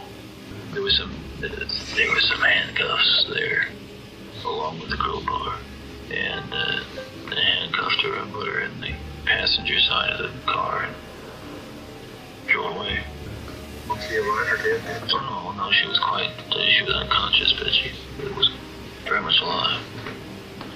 The long and short of it was that I again knocked her unconscious and strangled her and drove her about 10 10 yards into the small grove of trees that was there. Okay, Michael, Ted Bundy, one of the most discussed serial killers in the world. Everybody has an opinion about Ted Bundy. Everybody wants to talk about Ted Bundy. And I think what's interesting for me is that he's talking about Ted Bundy in a very particular set of circumstances. He's on death row and he's trying to buy time to stave off the execution. Did you pick up a number of places where he's trying to provide detail but not really provide detail? But that's a common mechanism for many serial killers, that they'll only disclose information when it's to their advantage or to their benefit. And again, they'll engage in game playing, that they'll offer a little bit, but actually it could be a red herring. So they're wanting to play with the authorities in terms of information that they give. They're wanting to play with the authorities in terms of time. They're wanting to seem to cooperate, but not really. And it's all on their terms. Up until this point, Bundy had been vague about his modus operandi and what he had done with his victims' bodies. All of that was to change. Up to that dirt road, beyond the grassy area. I'll try to trace it here on a piece of paper. How about that? That might help a little. I'm working from some pretty old memories. Well, let's do it this way. Here's the grassy area. Here's the road coming up, trees to the northwest of this grassy area. Before being placed on death row, Bundy had divulged details of his crimes and his thinking, though he spoke mostly in the third person to avoid what he described as the stigma of confession. The details that he recounted to investigator Dennis Couch were amongst the few that would lead to the discovery of possible body parts belonging to his victims. However, when he granted an audience to Seattle investigator Bob Keppel, under the guise of a confession, it would become clear that Bundy had something else on his mind, using the promise of new revelations to buy more time and stave off an execution.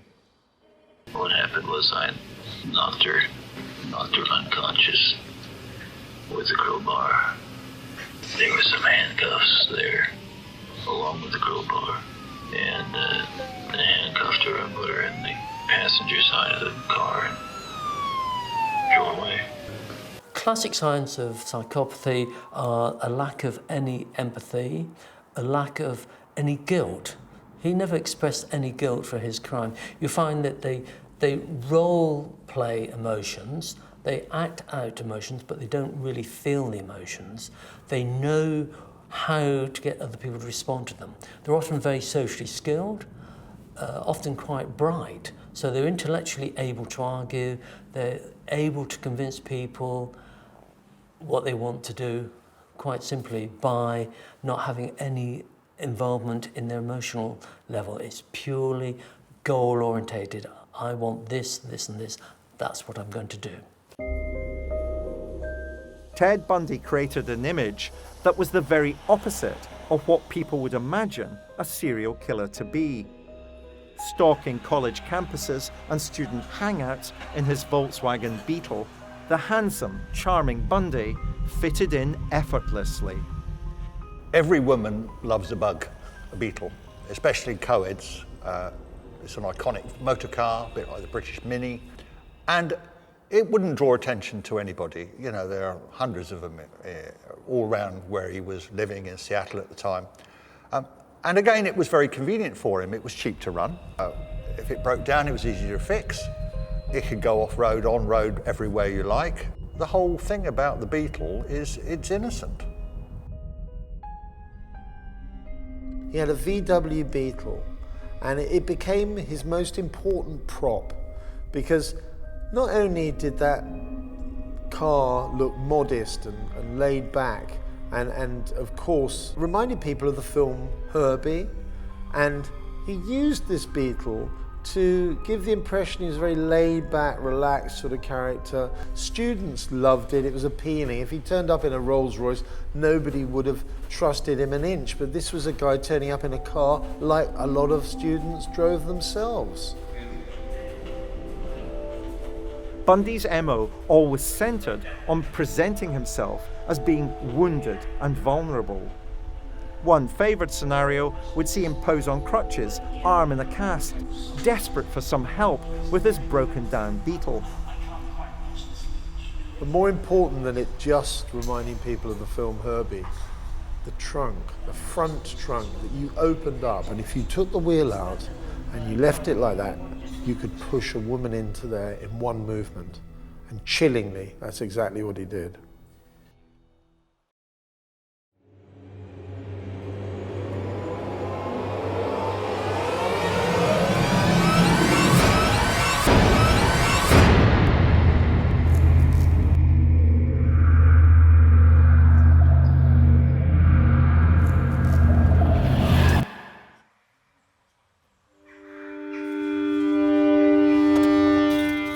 Serial killers develop what they call a murder kit. Once they've killed once, they might think, well, next time I might need some more plastic sheeting because there's blood everywhere over my car. I might need another set of handcuffs. I might need rope. The part of the crime that successful serial killers give more thought to is the disposal of their victims' bodies. Bundy dragged his bodies into woodland, near ravines, off the beaten track, in forestry areas, to give him breathing space so he could get away as fast as possible, hoping that the body would be decomposed. Many of Bundy's skeletal remains of his victims had been scattered around by animals feeding off the remains. There would be a leg bone 100 yards away, there'd be a hand somewhere else. The sanctity of the sites was paramount to him and allowed him to continue to exert power and control over his victims long after they had died. It was an attempt on my part, for example, to fill in part of the grave and then layer of heavy rocks over that, and build over that to prevent the kind of animal destruction that can occur to something like something. Well, you were concerned about animals not getting to it, or? Well, yeah, not getting to it. Well, you could conceivably spread the remains around in such a way that they didn't have exposed to not good. Was she in any way dismembered? Was she buried whole? Or? Yeah. I mean, yes, we should find all of it. Here we've got some really interesting signature behaviours by Ted Bundy. The crutches and the briefcase. He's a very handsome young man. How does he use this particular signature to his advantage? To draw in his victims. He's very specific about what he's doing. He's very specific about who his victims are. He's very specific about his means of abduction. So this is a very controlled operator who knows exactly what he's doing, who's duping his victims into them thinking they're helping him, when in reality he's just wanting to abduct. And of course, what aids in terms of this particular signature is even the make of vehicle he uses. The VW Beetle has its boot at the front, far easier to push his unsuspecting victim into. So he knows exactly what he's doing, and he's designed the scenario to maximize the chances of him being successful in what he wants to do, which is to abduct young women. Bundy's favoured hunting grounds were the vast open college campuses of America. There he would find an endless supply of attractive and intelligent women, exactly the kind of prey he sought out. He would stalk the campuses, posing as an injured freshman. Once he had gained his victim's sympathy, he would strike. There's no greater example of a lady killer in a very literal sense than Ted Bundy. He could sweep women off the streets. He could charm them out of their houses. He had very little difficulty picking up victims as his career progressed.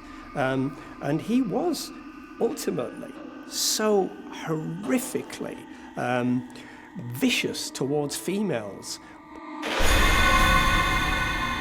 Ted Bundy's actual entrapment and kill MO was very simple. He'd have his victim brought into his space. She was now in his web. There was no escape. He'd hit her, knock her unconscious, sometimes bind her, put her in the back of a van or in the back of stuff her in his car and drive her away.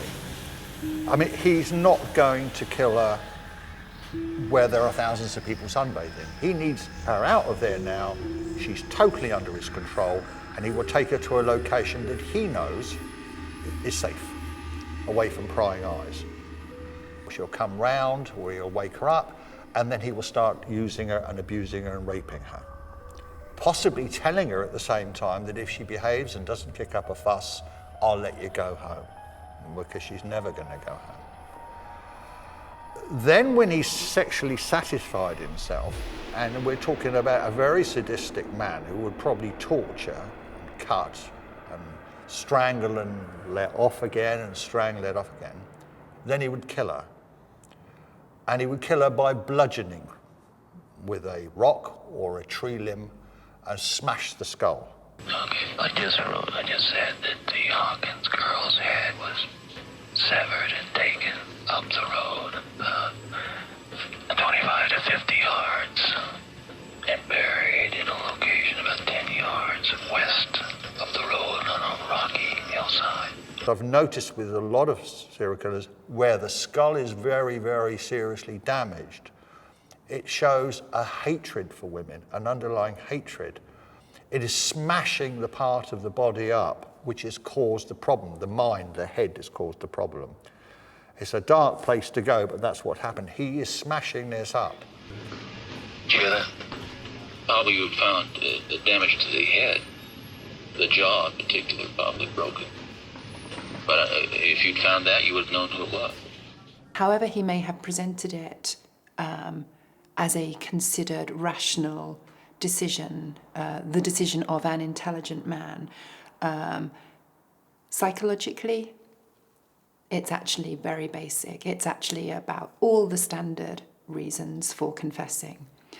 So actually, it's about him seeking to justify what he's doing. And we see this very directly in the way that he wants to talk to Bob Keppel, the famous detective, about the why, as he puts it. And Bob Keppel cuts him down straight away. He says, doesn't really help us knowing the why. Bob Keppel's very aware that that's the reason why Bundy is sitting in front of him. He wants to justify what he's done. I don't think anybody doubts that I've done some bad things. The question is what, of course, and how, and maybe even most importantly, why. To me, the why never caught anybody. I'm not trying to convince you, Bob, that you should be interested in the why if you're not. I think there are a lot of people who are. I know I am. And I think a lot of people are interested in why. People constantly will ask me, why? Well, let's talk about the why. We know that he's abducting young women. He talks quite a lot in these confessions about sex, sexual fantasy. He talks quite a lot about the girly magazines, girls wearing hot pants. This is somebody who's motivated in a classic serial killer way by sexual fantasy. He knows who he's targeting. He gets sexually excited by them. So sex is an element within his modus operandi. How does the interviewer know that the interviewee isn't simply going to dupe him? If you're the interviewer, then you're always assessing the quality and accuracy of the information that you're given. Do you think it's true? Does it match with other things? Or is it just superfluous? And the interviewee will want to know, actually, what are the questions you're asking? Why are you asking them? How relevant are they to what it is that you want to share? Are they helping you understand yourself? because many offenders don't understand themselves, and actually through an interviewing process you can help them understand why they committed their offence if they want to know, if they have a blockage somewhere along the line. Bundy didn't target vulnerable women on the fringes of society, such as sex workers or runaways. He chose college girls in the prime of their lives. The reasons for him brutally killing these girls may be traced back to his earliest known rejections by the opposite sex. His first girlfriend was a beauty, long, dark-haired girl, extremely attractive, with wealthy parents. And she invited Ted to meet her father and mother, and like many fathers do, we all know this, the daughter brings the boyfriend home, and the father says, well, I don't think you're quite what do you think you are, young man? I don't want you to see my daughter again. And Ted took a great affront at that. He was dumped by this girl who was going to be his arm candy, respectable arm candy for years to come, and she dumped him. And it was a slap in the face to Ted, who was trying so hard to become somebody special, and he harbored a grudge. And when we look at all of Ted's victims, if we were to put all the photographs on a piece of paper in a row, you would think they were all sisters.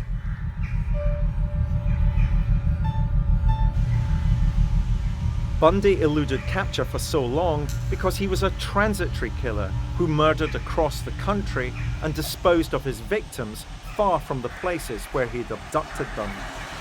Ted Bundy's crimes were committed before computers properly existed.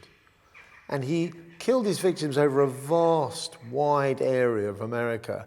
And so it was very difficult for law enforcement to connect the dots, to work out that these killings were connected. And that enabled him to continue killing at random for a lot longer than he certainly would have done today.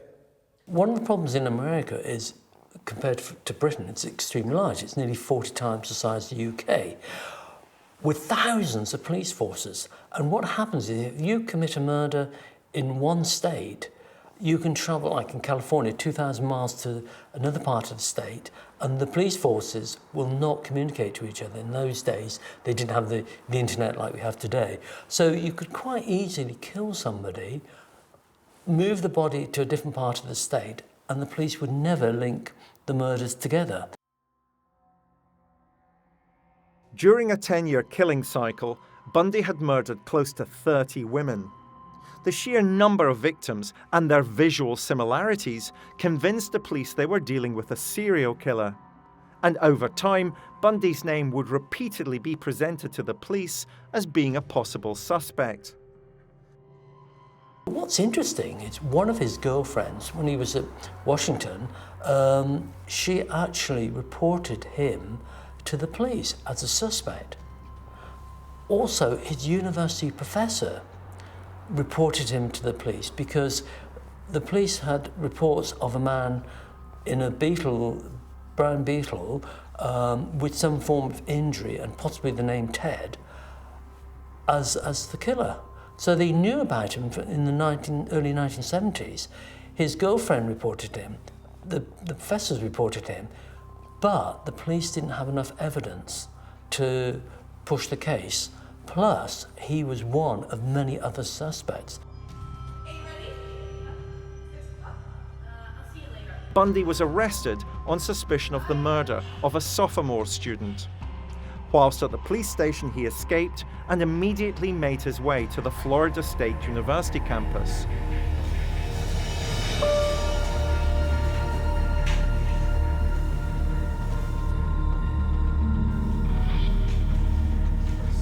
Where he would carry out his final deadly act, the frenzied bludgeoning of 2 girls.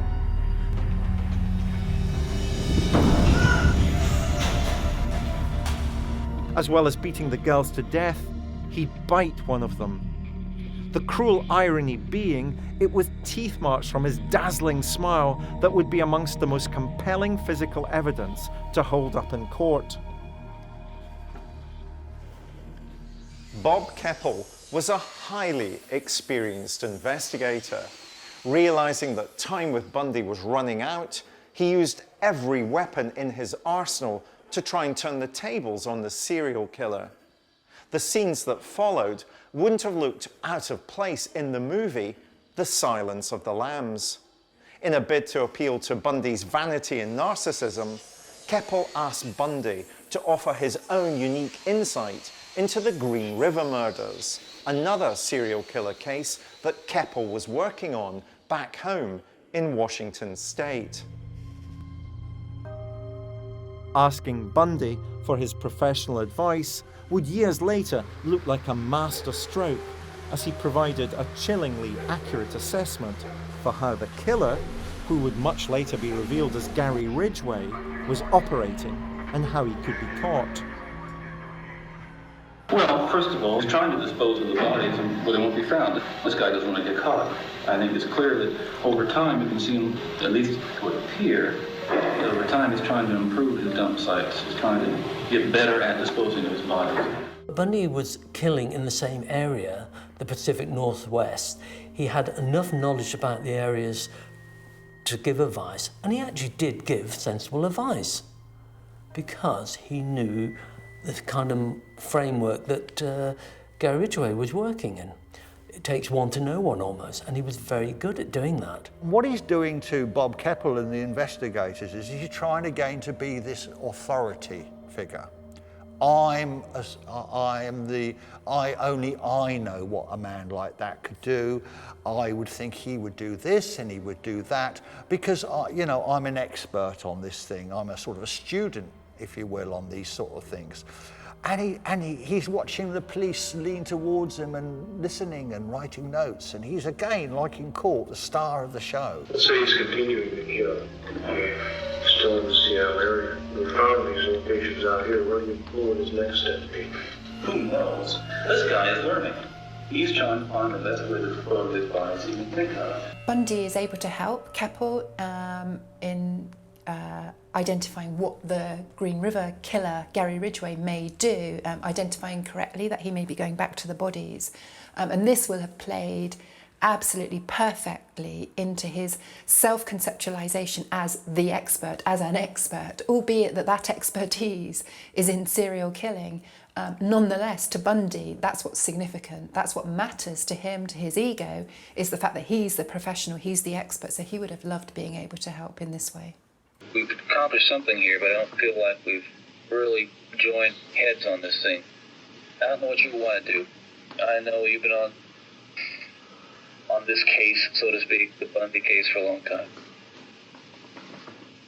This is somebody whose life story, whose behaviour is driven by the desire to remain in control, to remain calm, to be competent, to show their efficiency, their effectiveness, all in a very understated, professional, carrying out a job type of way. And that's how he sees what he's done, and that's how he's trying to present himself very clearly in the confession context. And we see this both presentationally, in the way he speaks, the fluency, the articulate nature of the way he speaks. We see it in the way he tries at times to take charge of the interview situation. He's trying to reconstrue the confession scenario as a kind of business deal situation. We see him saying things like, well, guys, I think we've achieved something here, as if they were working on a professional business project together. I'd like to ask one last question. One last one. When and where was your first murder? Okay, one more question. We'll have to do that some other time. There is another time. In the final analysis, Ted Bundy's death row confessions offered little by way of information that would help detectives solve the many more crimes he was suspected of having committed. But what they clearly demonstrate is that up until their final breath, psychopathic murderers will do everything they can to create a stage from which they can continue to preach their dark gospel, with no thought whatsoever for the innocent lives they've ended, or the grieving families that they leave behind, with so many unanswered questions. It's a dirt road. I mean, a steep climb, not really, I mean, a short, steep ascent up a little incline, and then wound up to the left. Bundy's offer of information on the whereabouts of victims and identities of victims became more and more vacuous as the police realised that he really couldn't remember. These individuals were just objects. He didn't really note them as being individuals at the time when he was killing. He just saw them as something that he could possess, to own forever, to kill, and it would keep their spirit forever. And as the police began to realise this, they began to realise that his time was running out. There was, well, at a certain point, I did pull off the side of this road after, let's say, a mile, roughly.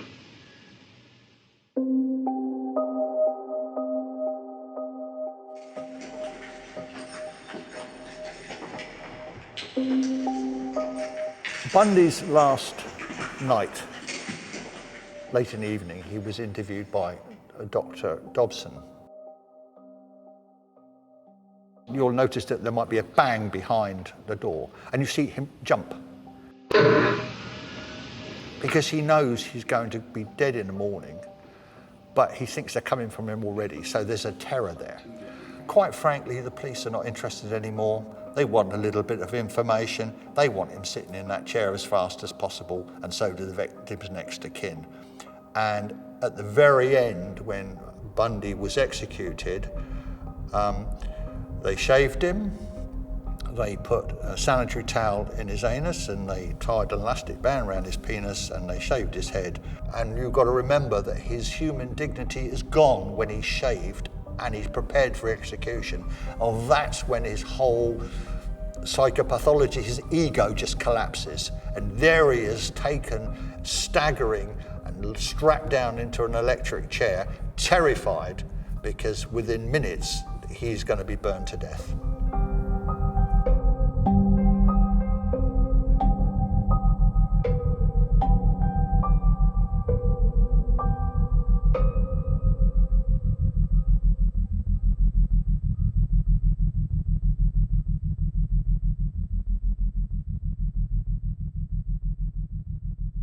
Did you buy this line that he uses to explain the journey that he takes? He says, people find various outlets for their insecurities and hostilities and tend to compensate for them in various ways.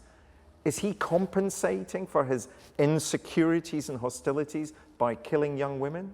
Well, he's just justifying to himself why it is that he get engaged in that activity.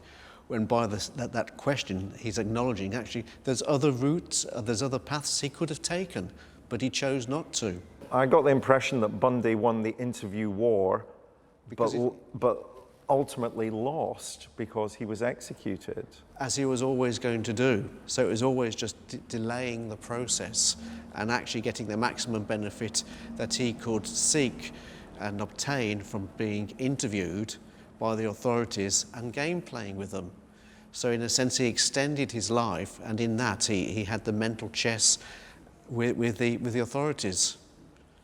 But ultimately, he was never going to win because actually the day of execution would come. Well, sure, yeah.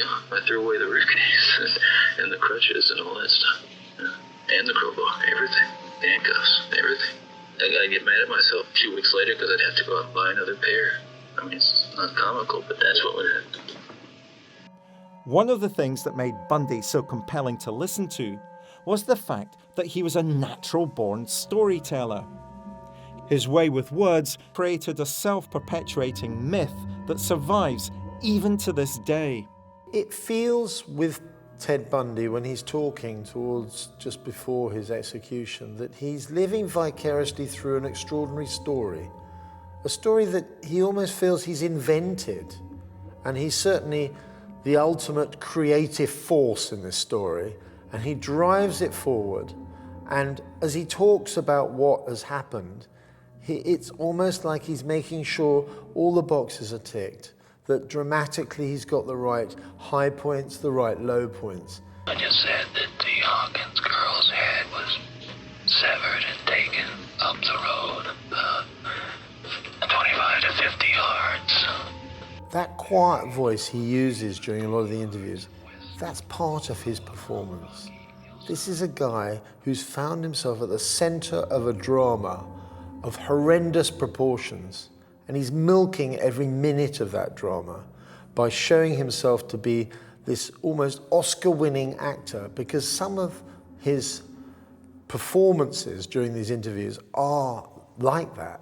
They're like he's the actor pretending to be Ted Bundy.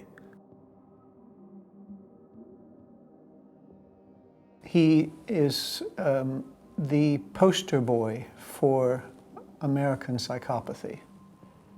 A seducer, an arrogant, manipulative seducer.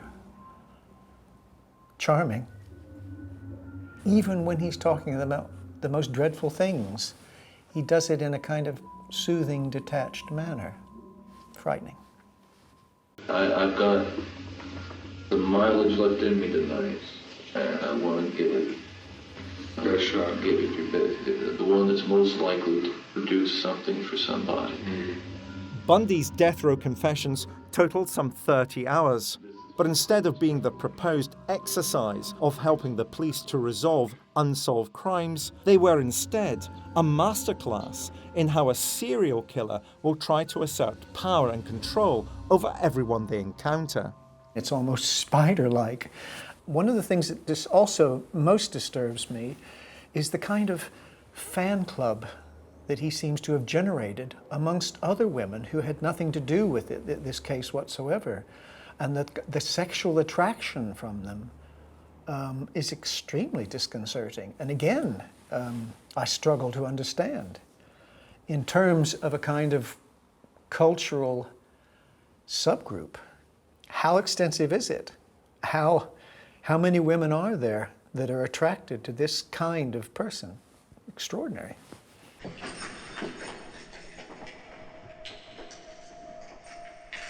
Bundy's legion of adoring admirers only chose to see the charming side of the seducer, not the murderer of innocent young women. But when the end drew near, his dark facade began to crack. As Ted Bundy's ploys began to fail, you began to see revealed behind this charming mask, this handsome mask, this superstar persona, revealed behind that, slowly but surely, was the psychopathic, uncaring person who had delivered deadly force towards endless numbers of young girls, and probably would have done forevermore had he not been caught. He was the all-American boy who turned the all-American dream into a living nightmare. There's a lot of romanticism around Ted Bundy. It's ludicrous. Let's not forget, he cracked his victims' skulls open. He raped them. He mutilated them, and then he buried them. And often didn't even admit where he buried them, which put their families through even more anguish. He was truly evil, even if he may have looked on the outside like a very decent, respectable, middle-class person. If you'd have seen the scenes of crime photographs and the terrible tragedies and the brutality of Bundy snatching and tearing away such beautiful lives and destroying families and the pain and suffering it's caused, if anybody deserved to be executed, it was Ted Bundy.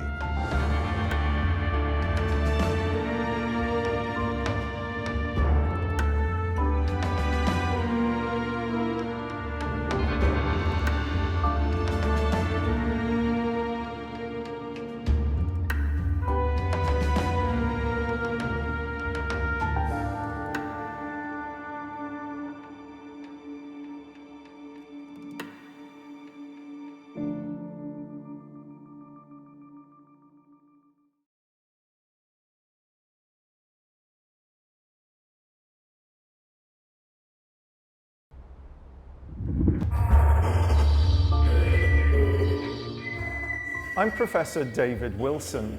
As a criminologist, I'm often asked, what's it like to interview a serial killer? This is a tape-recorded interview. Date is 11/17 of 84. In this new series, I'm going to take you on a journey into the dark heart of the police interrogation room. Using cutting-edge lip-sync technology, we'll bring to life the actual taped confessions of some of the world's most notorious murderers. Put that pillowcase or whatever it was, like cushion cover over her head. And bring you face to face with evil. Put her into the sleeping bag. No, I just slung her in the corner. And along with forensic psychologist Professor Michael Brooks, I will analyse their interviews in unparalleled detail. And while he was asleep, I put a noose around his neck. I throttled him with the noose, and he hardly struggled. Like the police detectives who interviewed them, you'll experience firsthand their cold and calculating minds. I've never got on with my mum. I knew that she favoured my sister more than me. Their wicked words, now seen being spoken for the very first time, will never be forgotten. The Hawkins girl's head was severed and taken up the road about 25 to 50 yards.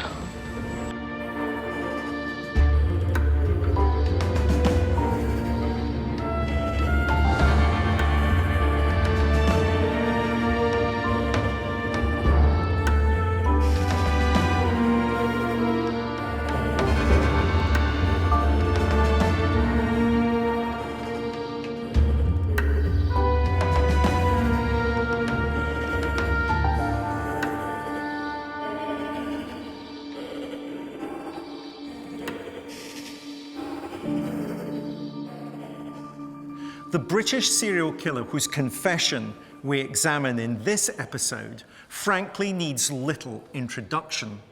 He was one of the most feared child murderers that the UK has ever known. He evaded capture for over a decade, and in doing so, helped to destroy the meaning of childhood for an entire generation of children.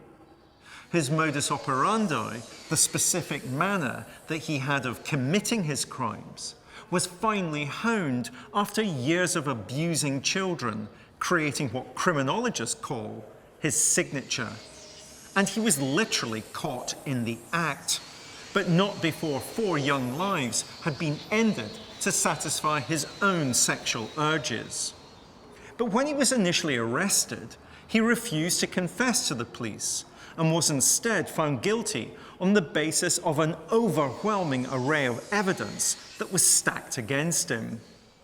When he did finally speak, it was to the eminent sex offender therapist, Ray Wire. What unfolded from their conversations was, with no exaggeration, some of the most chilling confessions by a paedophile in British criminal history. Seen for the first time, and in his own words, is the man whom I would describe as Britain's most deadly child killer. Who is he? Robert Black. In 1990, Robert Black was serving a life sentence in Saughton Prison, Scotland, for the attempted abduction of a 9-year-old schoolgirl in the Scottish border town of Stow. In a bid to have his sentence reduced, his defence team sought an expert witness for his appeal, in the form of the country's leading sex offender counsellor, Ray Wire. I don't know of any comparable set of circumstances. Those meetings, subsequent meetings between Ray and Robert Black, were extraordinary. They show Robert Black trying genuinely to understand what made him tick. They're incredibly graphic at times, they're harrowing, and I don't think I will ever get Robert Black's voice out of my mind. 20 years on, I can still hear it. Tied her hands. Found a sticky plaster. Put the plaster over her mouth.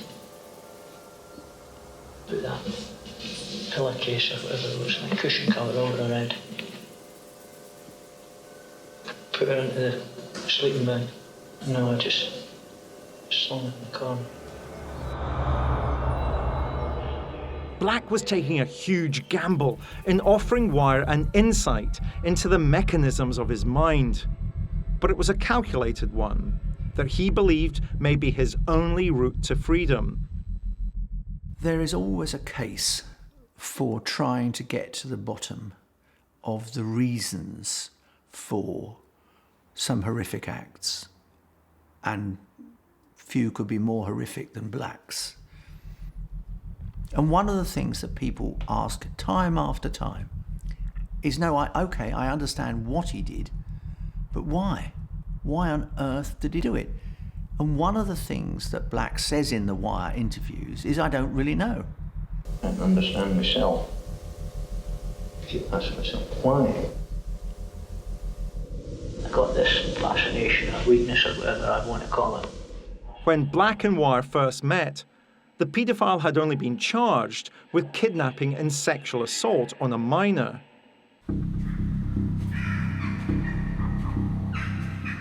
He was only caught by accident.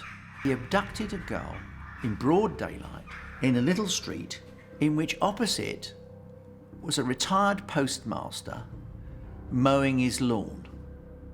When he bent down to empty the box with the cuttings in it, he noticed a girl's legs disappearing into the air. They were clearly being placed in the back of a transit van. The postmaster was horrified, rushed into the house, the police were called, and then suddenly, driving back towards them, was the same transit van. A police officer steps in front of it, the van swerves, stops.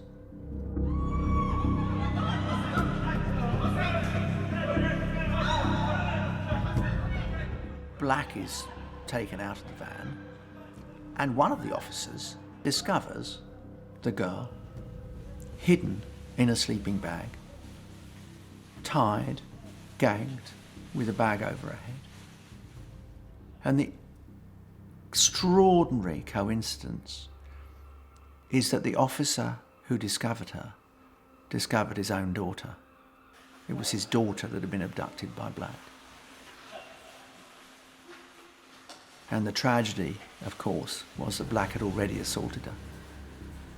And it was only that complete coincidence that brought Black's career as an aggressive paedophile murderer to an end.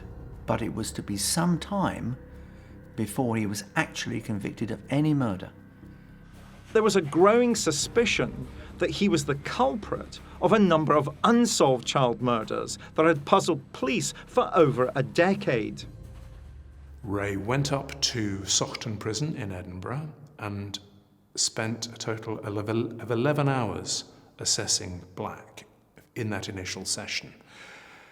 He came away absolutely convinced that the life sentence was right. Black, he said, was an incredibly dangerous offender who needed to be in prison for the safety of children and the public. Wire's approach to talking and listening to sex offenders was both groundbreaking and controversial. But Wire was convinced that it was only by talking to paedophiles that we could ever hope to curtail this most horrific form of criminal behaviour. He was a bit soft and cuddly. He had this lovely, gentle voice, and he had all these little funny foibles, things that he'd do, like scratching his nose and things like that. You know, he had this permanent smile, so you didn't know what he was thinking. And that was part of his technique, I think. It was a natural, it was a talent. But when he was talking to his sex offenders, they wouldn't feel that he was challenging them or that he was accusatory in any way. He just sort of asked the questions, dum-de-dum-dum, you know. That was Ray, two halves of genius. And he was definitely that. He was a genius, yeah, way ahead of his time. Wire's skilled interviewing persona was soon eliciting information from Black that he had hitherto refused to share with anyone else.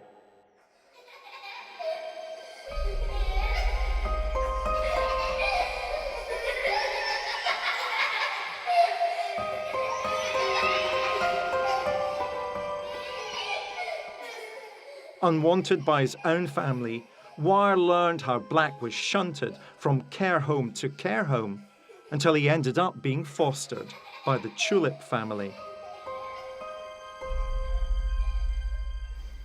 At school, they used to call him Smelly Bobby Tulip because his personal hygiene could best be described as indistinct. He was a nasty, smelly, unhappy, rather strange little boy. I remember one Christmas I didn't get no Christmas presents because I'd been bad. I got one present, somebody that lived out of town. It was a football. I can't remember what I'd done, you know, but she says Santa Claus isn't coming this year to you. And he didn't.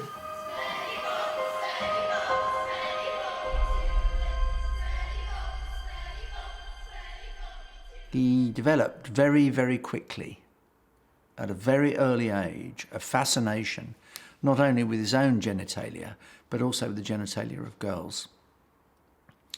There is a story that at the age of 5, he manipulated a girl into showing him her genitalia, which only increased his fascination.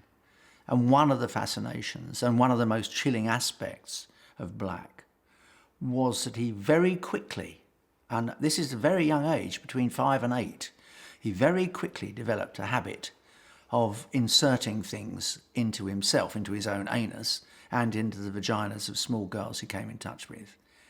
He was a deeply, deeply troubled child. In 1958, when Black was 11, both his foster parents, the Tulips, died. And he was relocated to another foster family who had a daughter. He could not stop himself interfering with the daughter of the house. He was sent to a very brutal care home, and Black was forced to perform sex acts on various members of the staff.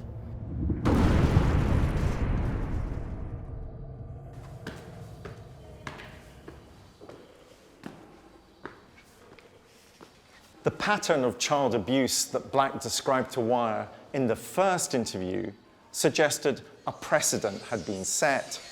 Many serial sex offenders have themselves been abused and frequently use this to excuse their behavior. This is sometimes called a technique of neutralization. From an early age, it was clear Black had found a way to satisfy his sexual urges and a way to disguise his crimes.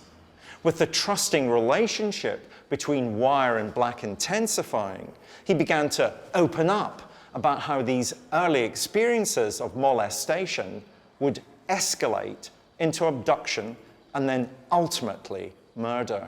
I remember one Christmas I didn't get no Christmas presents because I'd been bad. I got one present, somebody that lived out of town. It was a football. I can't remember what I'd done, you know, but she says Santa Claus isn't coming this year to you. And he didn't.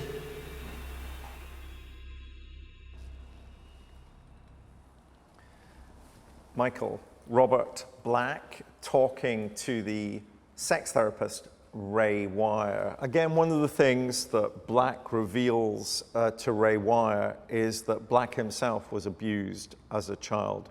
Have you personally ever worked with a paedophile that wasn't abused as a child? Well, not all paedophiles will reveal the information about their early life history. They have to be in a particular setting to want to do that.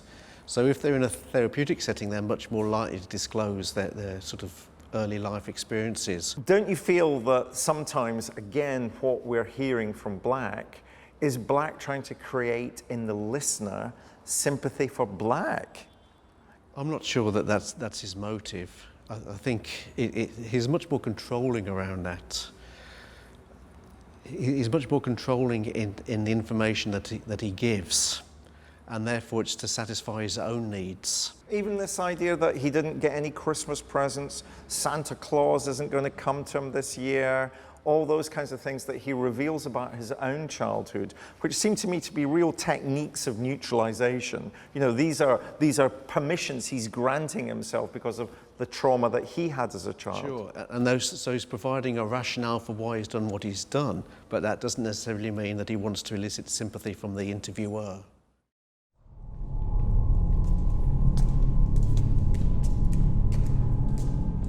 In his interview with Ray Wire, Black reveals how in 1963, when he was just 16 years old, his soft voice and mild manner enabled him to develop his deadly craft.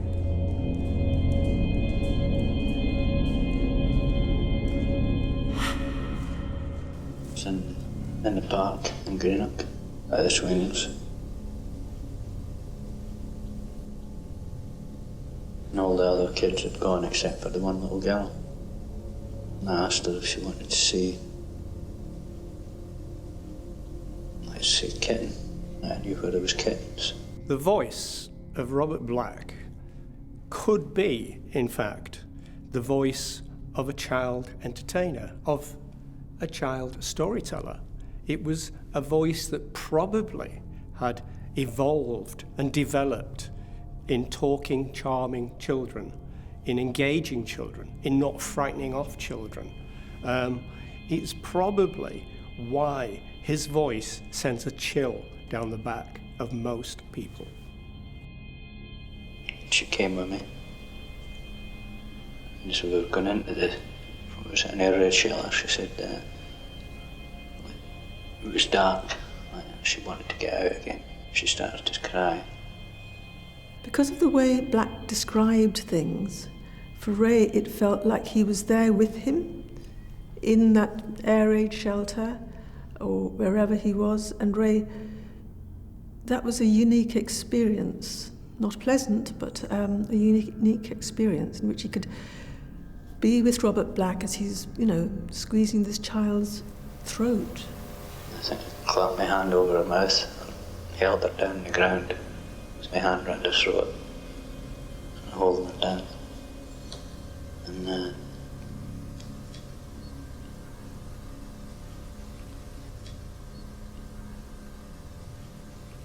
she must have gone unconscious anyway. And I masturbated there. Went out, left her. You didn't know that she was alive or dead? No.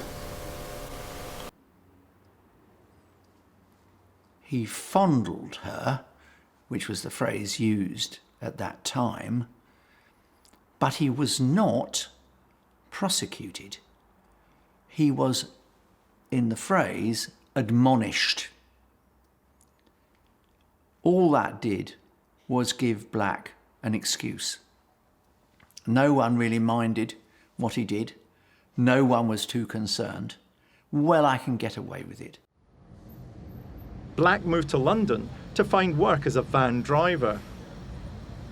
On his journeys, he noticed the seedy sex shops along the Caledonian Road.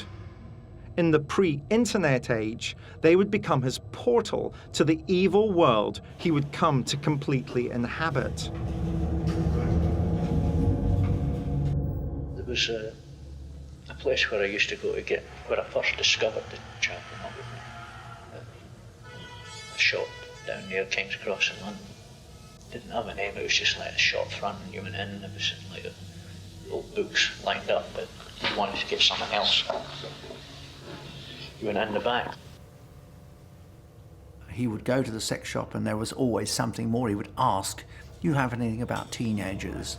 which was shorthand or cipher for children. That was all child pornography. No, I made the chance remark. I said, had he any like teenage sex magazines? He says, I've got these, and he hauled them out. They're called lollytots. As time goes on, he became a more and more regular customer.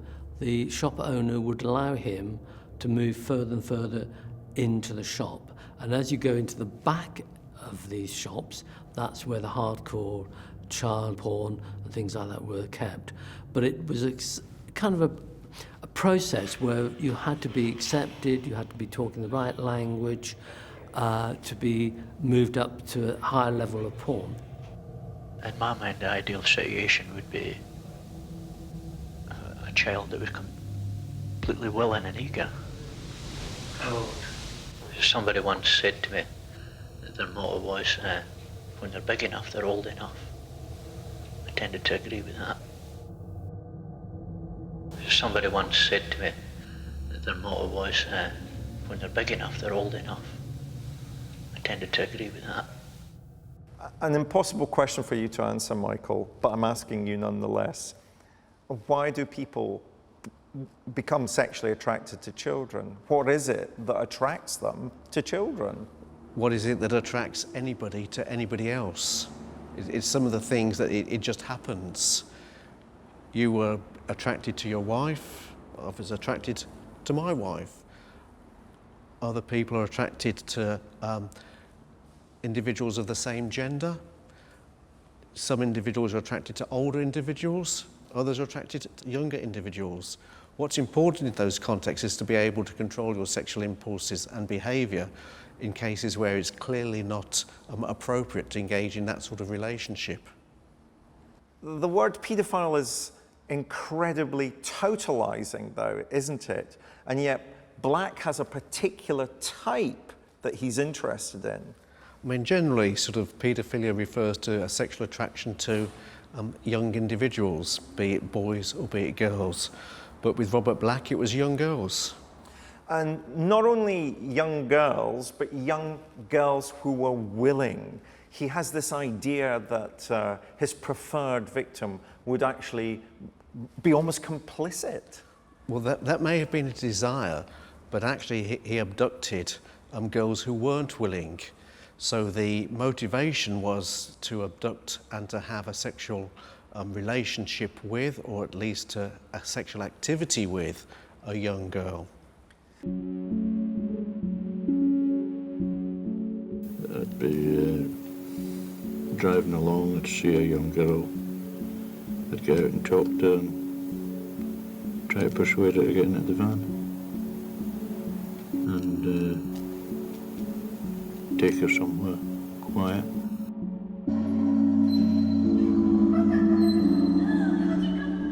Black secured a job delivering posters nationwide. As a sexual predator, he now had the perfect means by which to explore the country and seek out young victims. This was ideal for him because he didn't have a boss over him. Long as he delivered the goods in the right place at roughly the right time, he was allowed to do what he wants when he wanted. And this gave him the opportunity to go looking for children, which he did.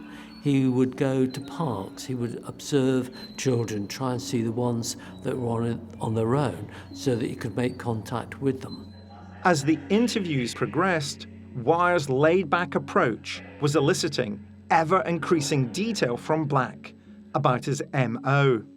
Coming up from like from Wimbledon way, like up through Wandsworth, heading home. How old was she? Looked about 10. She went into the side streets and the back streets. I followed and I was out of the van. And she screamed and ran. One of the most noticeable aspects of Robert Black's killing was they were done during the summer holidays, July, August, when children are more vulnerable. They're left out playing, the evenings are lighter, they're left on their own more with other young children. He took the opportunity, time and time again, to kill during the summer holiday. He would literally sit beside playgrounds watching the children and seeing if one of the girls was less, how can one put it, less looked after than the others. He would befriend the loner, or the one who seemed to have been abandoned, or the one who wasn't quite with anyone. If he saw someone he thought of as a suitable victim, he would assess very, very carefully the circumstances. He would double back, he would drive round, he would check what's the likelihood of me being caught.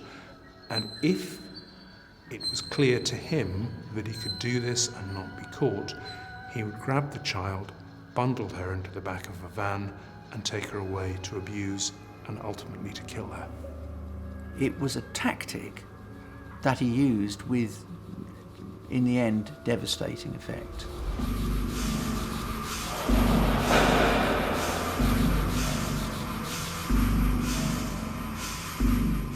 He developed a series of really quite appalling techniques. He would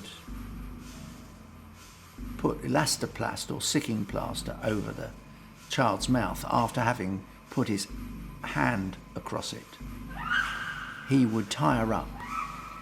He would put her into a sleeping bag. He would tie her legs. He would put a hood over her head. He would pull the sleeping bag over her head, because that way she became literally his prey. He had a crime kit. He would have a sleeping bag, he would put the child in the sleeping bag, he would rape the child several times, tie them up, and then eventually strangle them and dispose of the body. It's suspected on several occasions he actually went back to the bodies, but we don't know whether he just masturbated over them or whether he engaged in other sexual activities. It's painful to say it, but so many times in Black's life, the victims would have been kept alive for at least some hours.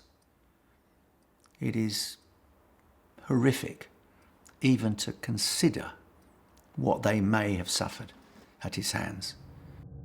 One of Ray Wire's skills as an interviewer was never to pass judgment or admonish. It was an approach that worked, encouraging Black to disclose his twisted logic. He had this really weird idea, and again it's in total denial and diminishing of what he was doing, was he wanted people to believe, and I think he wanted to believe it himself, that in strangling a child and making her unconscious, he would somehow not be hurting her. So that's something that kept cropping up in the interviews. I didn't want to hurt her, but he'd render her unconscious. So surely to get to even that stage, she would have had to suffer. But that's what he wanted. Certainly Ray to believe, and that's what he tried to believe himself. It seems strange, but you don't want to hurt children if they die. But in her dying, you said that you didn't want her to suffer. Whatever you were going to do, you didn't want her to be in pain. Sometimes, think about being unconscious rather than drunk or drugged or something like that. A sex abuser has to distort his thinking and his belief to give himself permission to abuse. Hearing it from Black, Ray learnt just how far a man had to go, an offender has to go, to get to that point.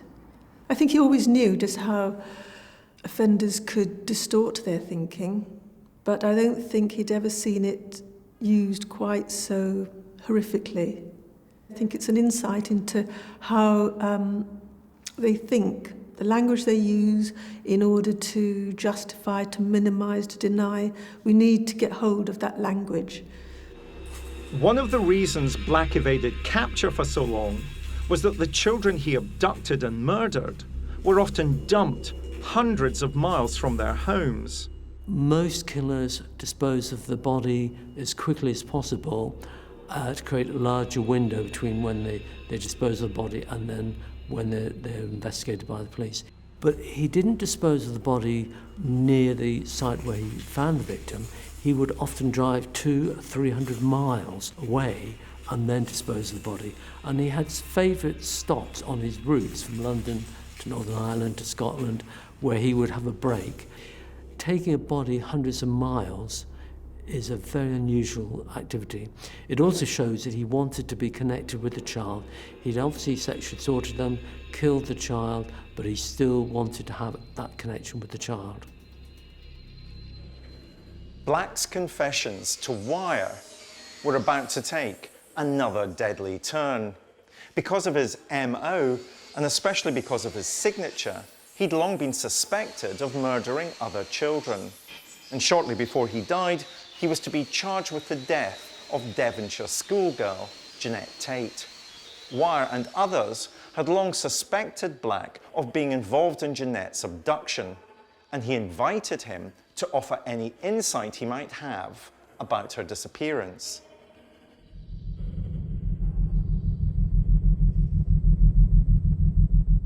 What's going on? Don't know. Maybe there was that paper girl went missing. Tate? Yeah, that was her name. Yeah. She disappeared. She never turned up. Most serial killers are to some degree narcissistic. Robert Black was no exception.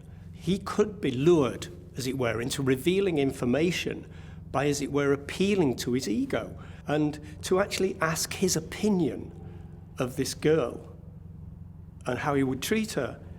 He would spill the beans that little bit too far and reveal information that could only be known to the killer.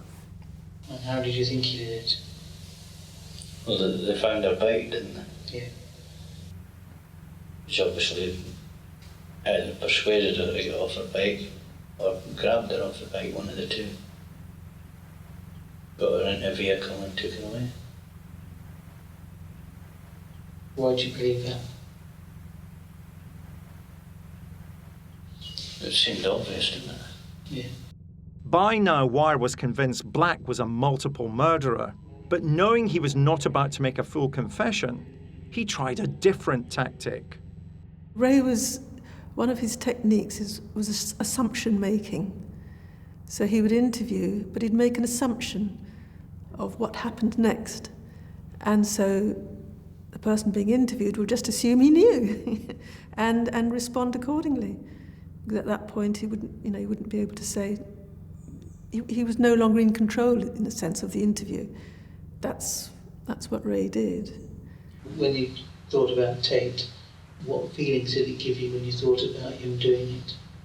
I think that's like how I started off with the scenario. Yeah. What would you do? Same, if I've seen a paper mill, like maybe park and watch for a while. Yeah.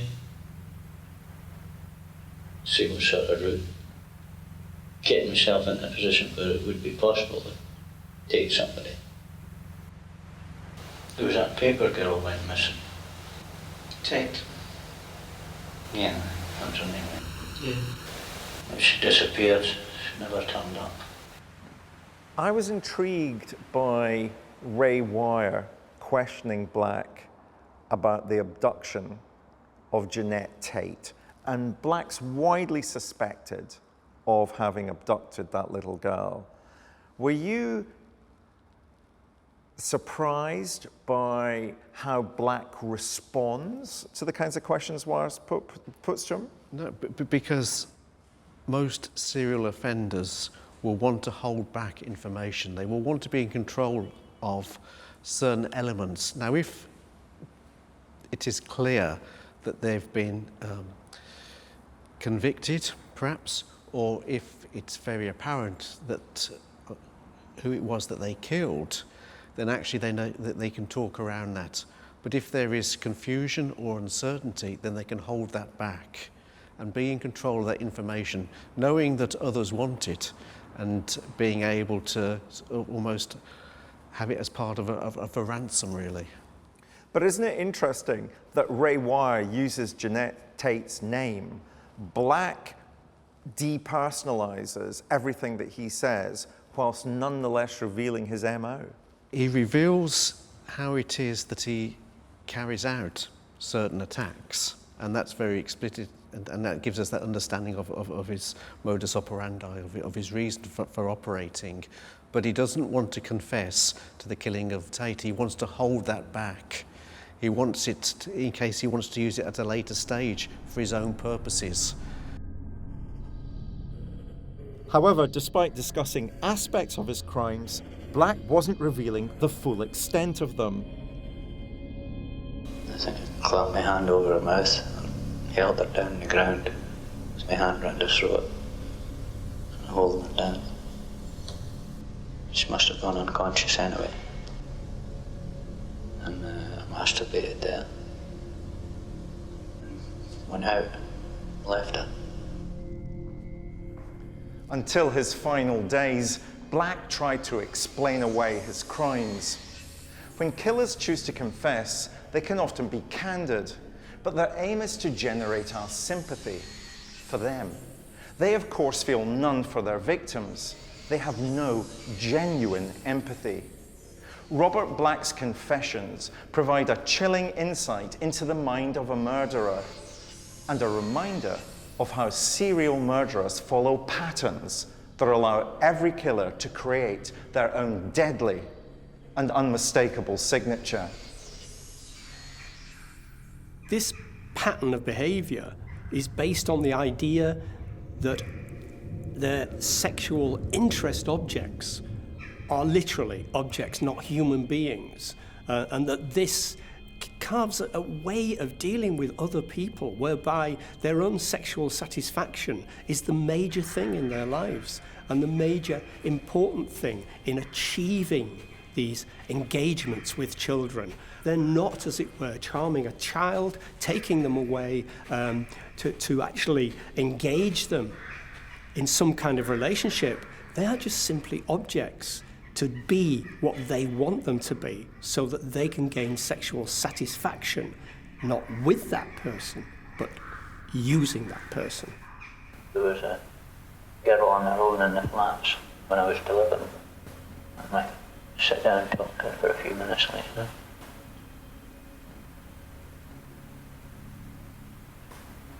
I try and touch her. Sometimes succeeded, sometimes not. He treats them as an object. They're not sentient people. They're not a little girl. They are just objects for his sexual satisfaction. It happened fairly right. Yeah. But we don't know how many children. It could be anything, I suppose.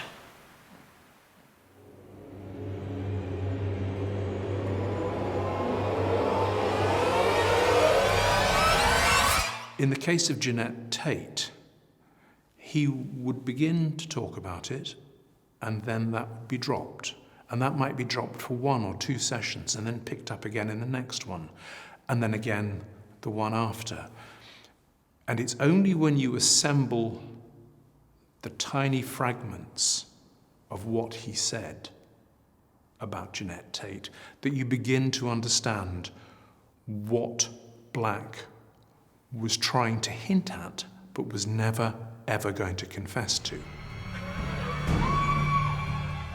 Upon Black's arrest for child abduction in 1990, police forces around the country began to pool their resources.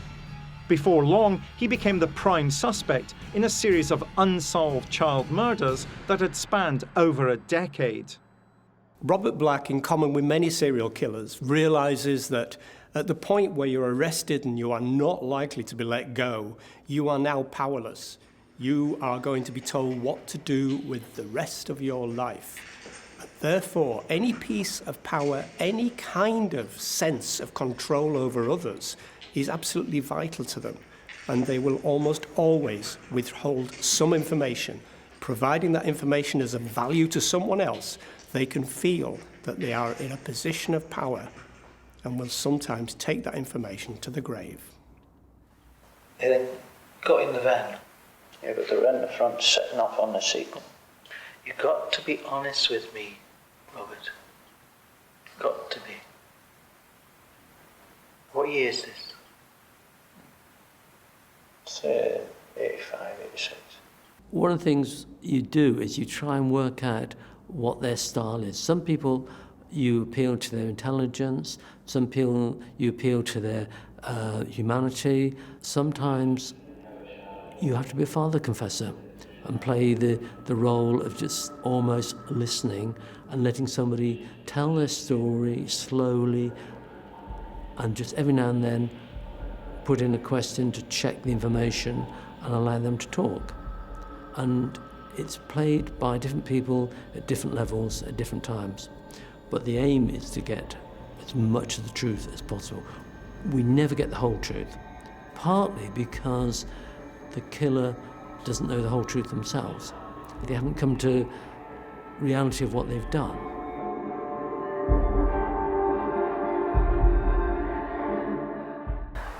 They then got in the van. Yeah, but they were in the front, sitting off on the seat. You've got to be honest with me, Robert. Got to be.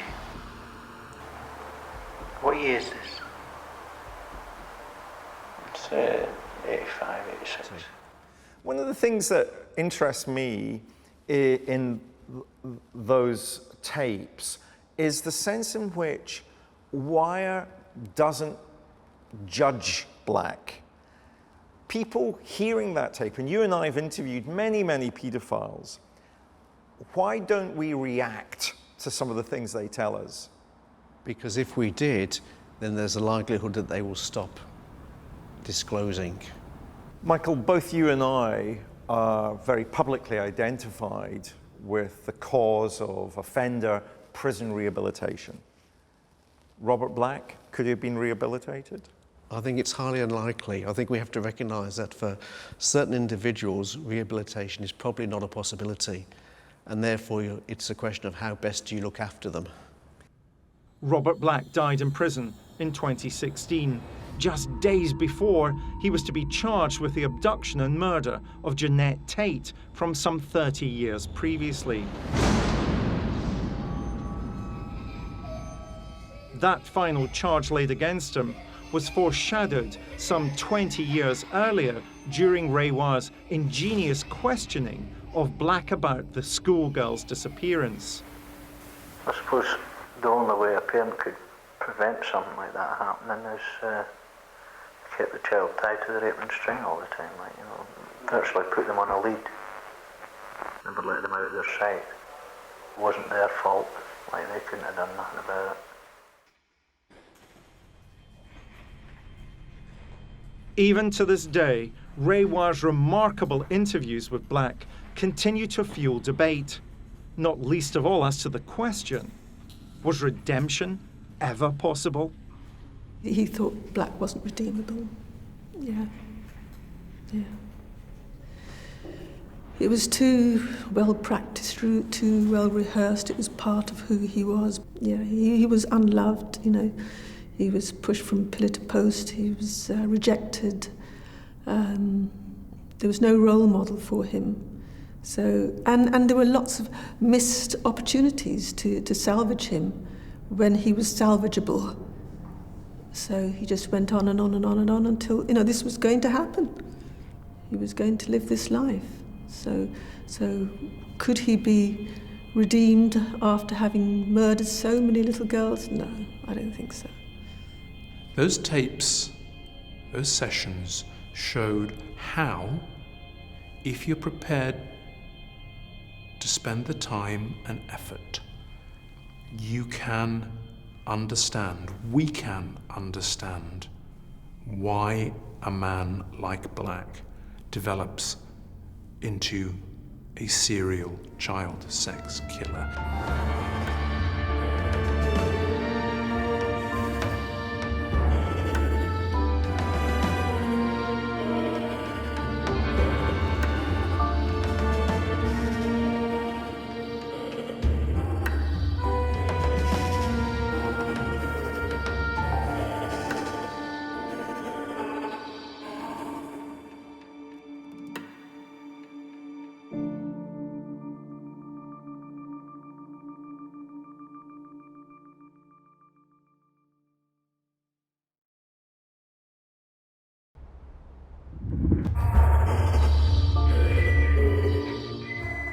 I'm Professor David Wilson. As a criminologist, I'm often asked, what's it like to interview a serial killer? This is a tape-recorded interview. Date is 11/17 of '84. In this new series, I'm going to take you on a journey into the dark heart of the police interrogation room. Using cutting-edge lip-sync technology, we'll bring to life the actual taped confessions of some of the world's most notorious murderers. Put that pillowcase or whatever it was, like cushion cover over around. And bring you face to face with evil. Put her into the sleeping bag. No, I just slung it in the corner. And along with forensic psychologist Professor Michael Brooks, I will analyse their interviews in unparalleled detail. And while he was asleep, I put a noose around his neck. I throttled him with the noose, and he hardly struggled. Like the police detectives who interviewed them, you'll experience firsthand their cold and calculating minds. I've never got on with my mum. I knew that she favoured my sister more than me. Their wicked words, now seen being spoken for the very first time, will never be forgotten. The Hawkins girl's head was severed and taken up the road about 25 to 50 yards.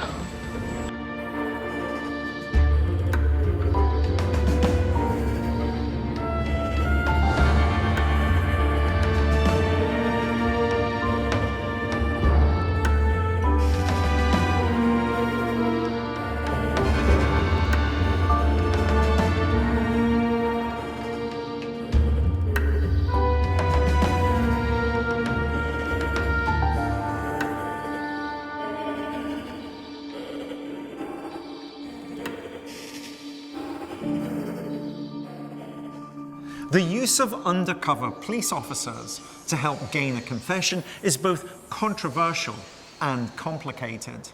Unless conducted under strict rules and guidelines, such confessions can lead to evidence that's inadmissible in court.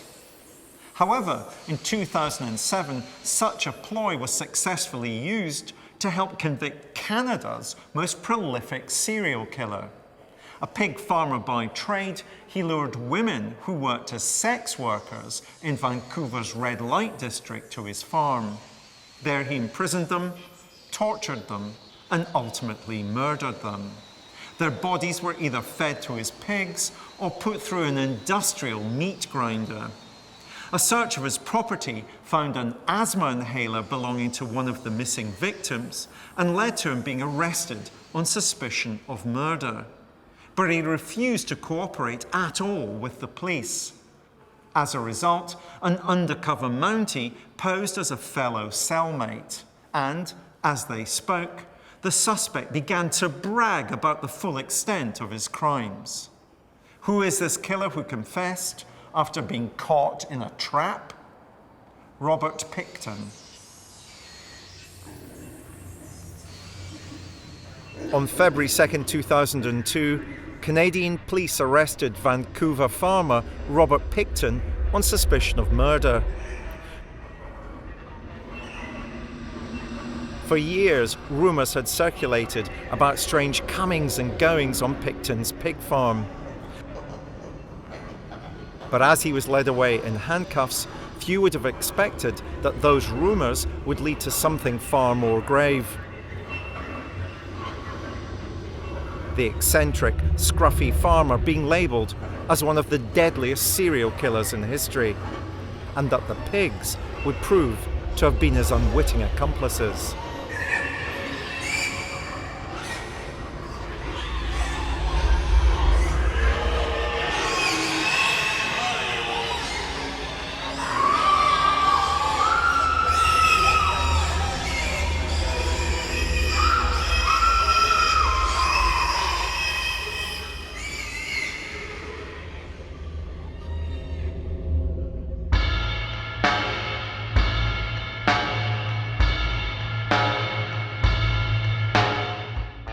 Robert Pickton was a Canadian pig farmer who made the Texas Chainsaw Massacre look like an attraction at Disneyland. A rural farm in the dead of night. Dog barks, an owl screeches. People down at the local bar playing pool, having a smoke. Rumours circulate. Pickton's killing people. Somebody up there the other day saw a corpse, what they thought was a corpse hanging from a barn. It's unbelievable. No, it can't be, Bob. It can't be, Bob. You're missing something. Bodies in freezers. Gossip. Barroom gossip. The police probably got to hear about it, but their people are drunk. These are rural, crude people. They're not intelligent. They've got nothing else to talk about. So despite the fact that Pickton's doing all these things, nobody's really taking him seriously. He's a farmer, he's crude, he's living on a small holding, he's a ghostly place to go at night. Wouldn't go there on your own if I were you, but it's rumours. Nobody can believe the truth.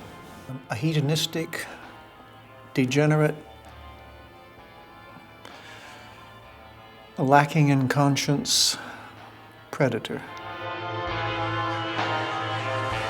Pickton came from a long line of pig farmers, and they were very well known in the community.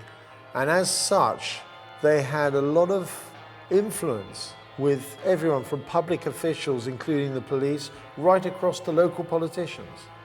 There was nothing about Pickton that made him appear to be what we later found out he was. Yeah, he didn't look after himself very well. His standards of hygiene were not great, and he wasn't really a very gregarious character.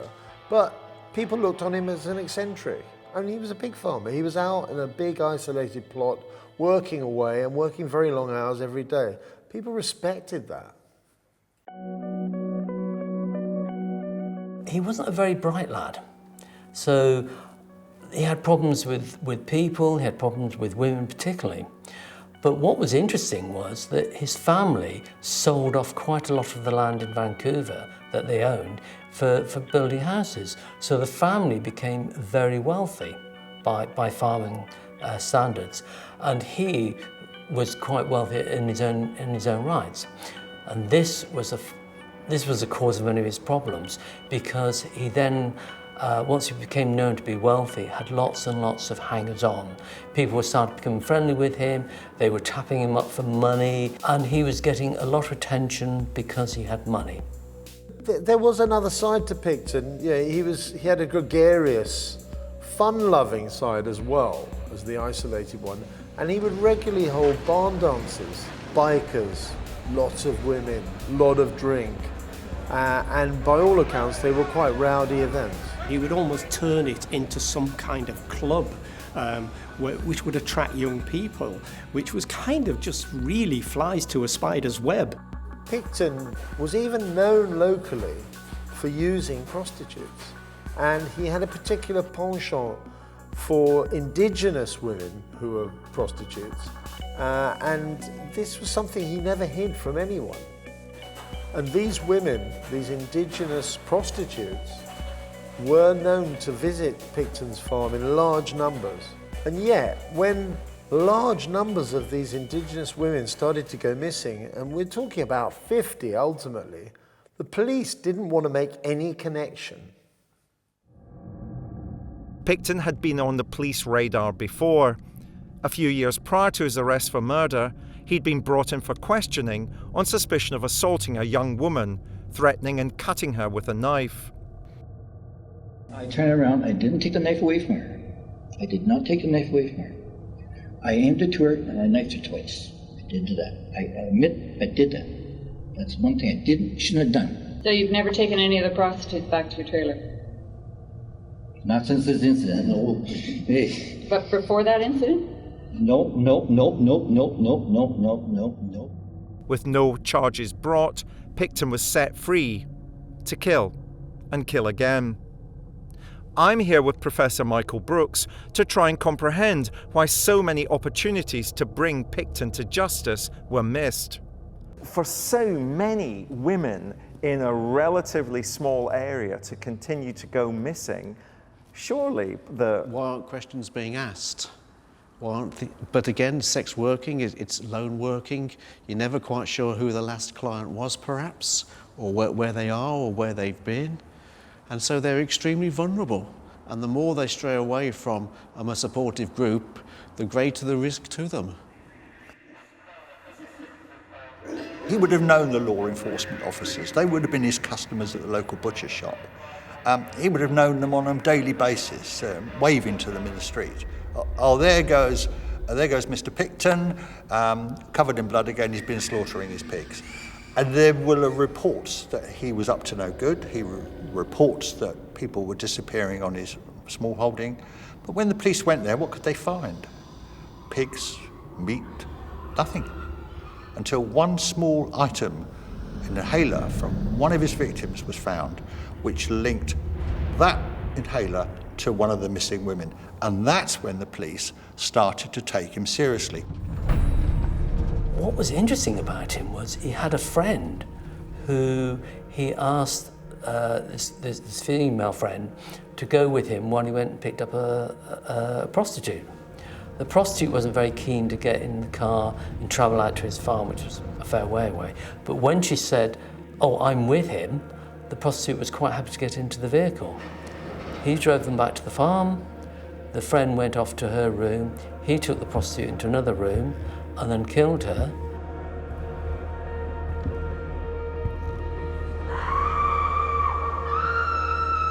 The friend came down and actually saw him with the victim, and she didn't report it. And this is unusual because usually if people see someone having committed a murder, they panic and they report it. She didn't. And it turned out the reason she didn't report it was she was blackmailing him for more money. So she had money off him, and then she started to blackmail him because she put two and two together and knew that he was actually killing prostitutes in the area. Normally, if somebody knows somebody's a serial killer, they are so frightened that you would expect them to report it to the police and get protection. You wouldn't expect them to go and live in the house. And she actually lived on the farm with a known killer. On his arrest, police questioned Pickton about the scores of women who had gone missing in the area. He proved to be sly and uncooperative. Police often use the tactic of showing a suspected murderer a picture of the victim, or even, the actual weapon that they found that was used. This is supposed to provoke a reaction in that person, to show that they recognise this individual. This is totally absent when it comes to psychopathic killers, particularly at the level of Robert Pickton. There's just not a glimmer. These are objects. These are vague memories of people that they've abused. For them, they are objects.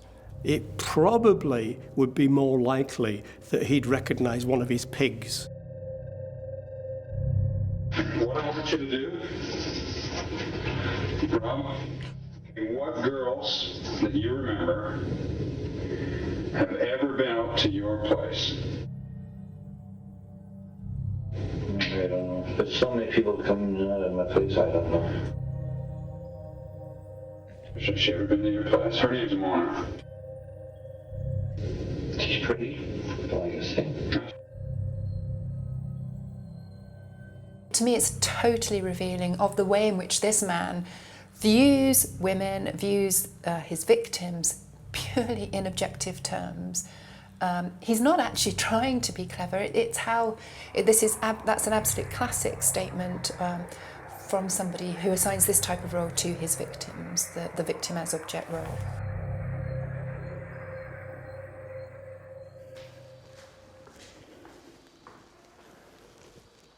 Despite being shown a picture gallery of missing women who were presumed dead, Pickton didn't show a flicker of emotion.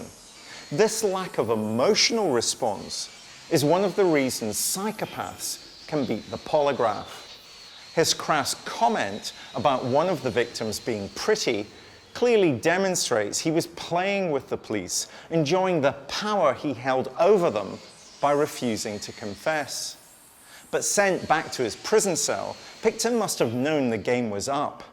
Police officers were combing his farm and finding both DNA and physical evidence that demonstrated that many of the missing women had been there. Discovering that he had a talkative cellmate, Pickton began to talk himself, not realizing he was in fact speaking to an undercover Canadian Mountie.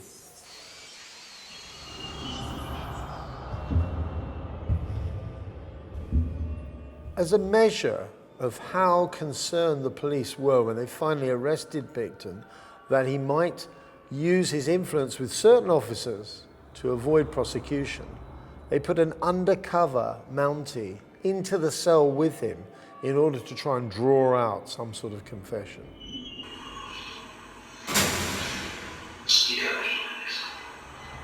No.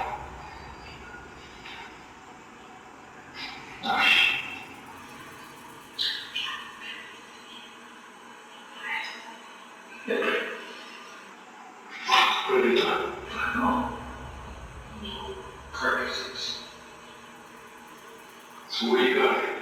You know what I'm saying?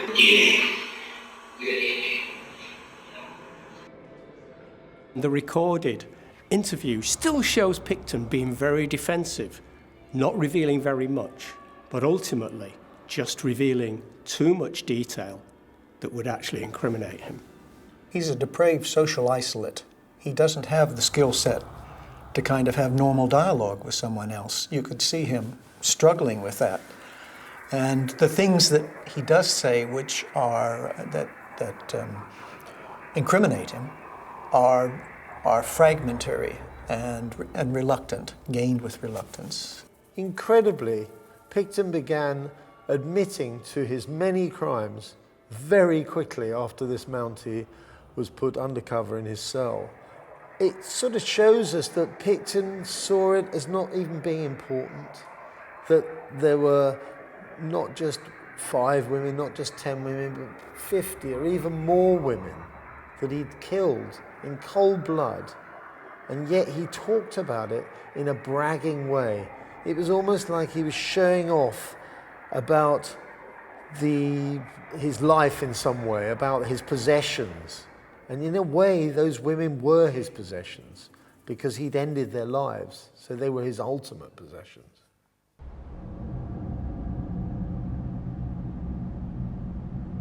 This is a so-called cell confession. It's an undercover Canadian police officer who's been placed in the cell with Robert Pickton.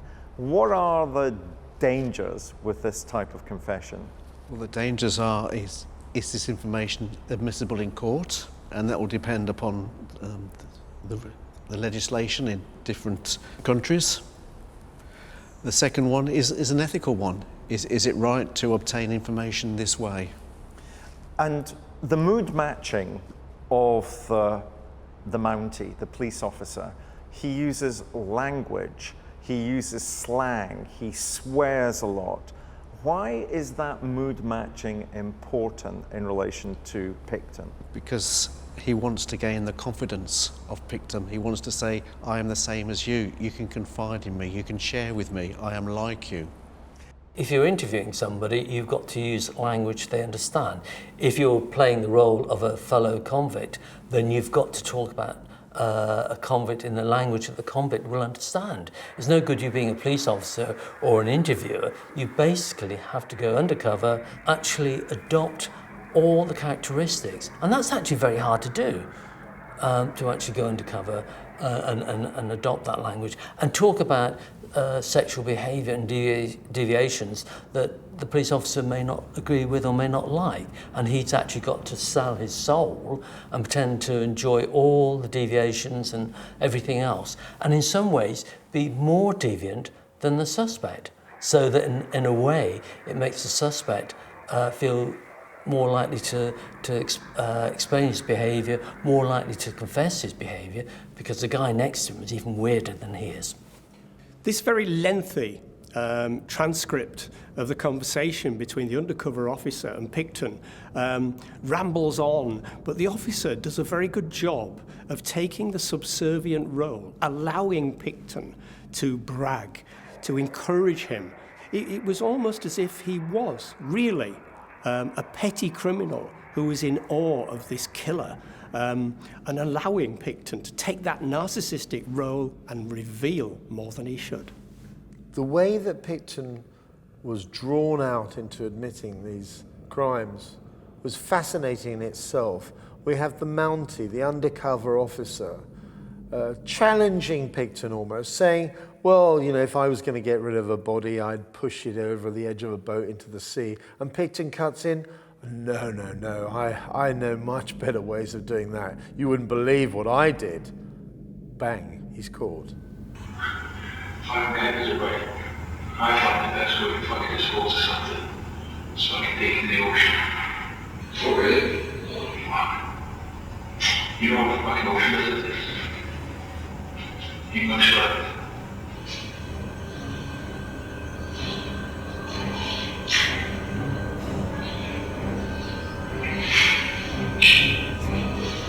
Believe it or not.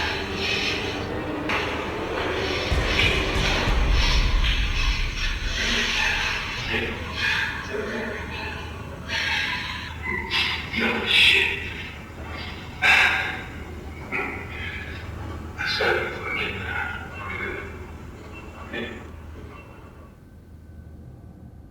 If you kill someone and you don't want to be caught, you have to find a way of disposing of the bodies. You get rid of the bodies.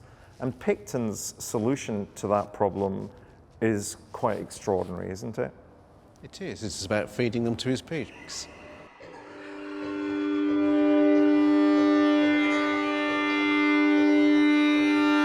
He would pick up women, usually prostitutes, bring them back to the farm.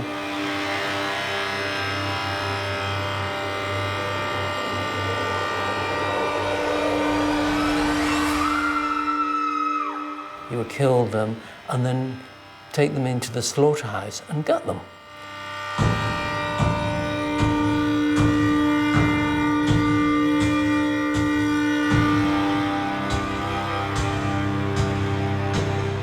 Pickton actually offers the information that on his farm he has a rendering plant and that would be an ideal way of getting rid of bodies.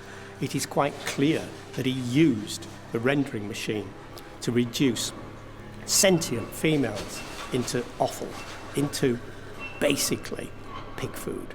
He was just not distinguishing between human beings and the animals from his farm who would also enter there. And what people don't realise is a leg of a human being looks very similar to a leg of pork. So you can pass people's body parts as pig parts. And if you're producing mince or something like that, you wouldn't know whether it was pork or human being.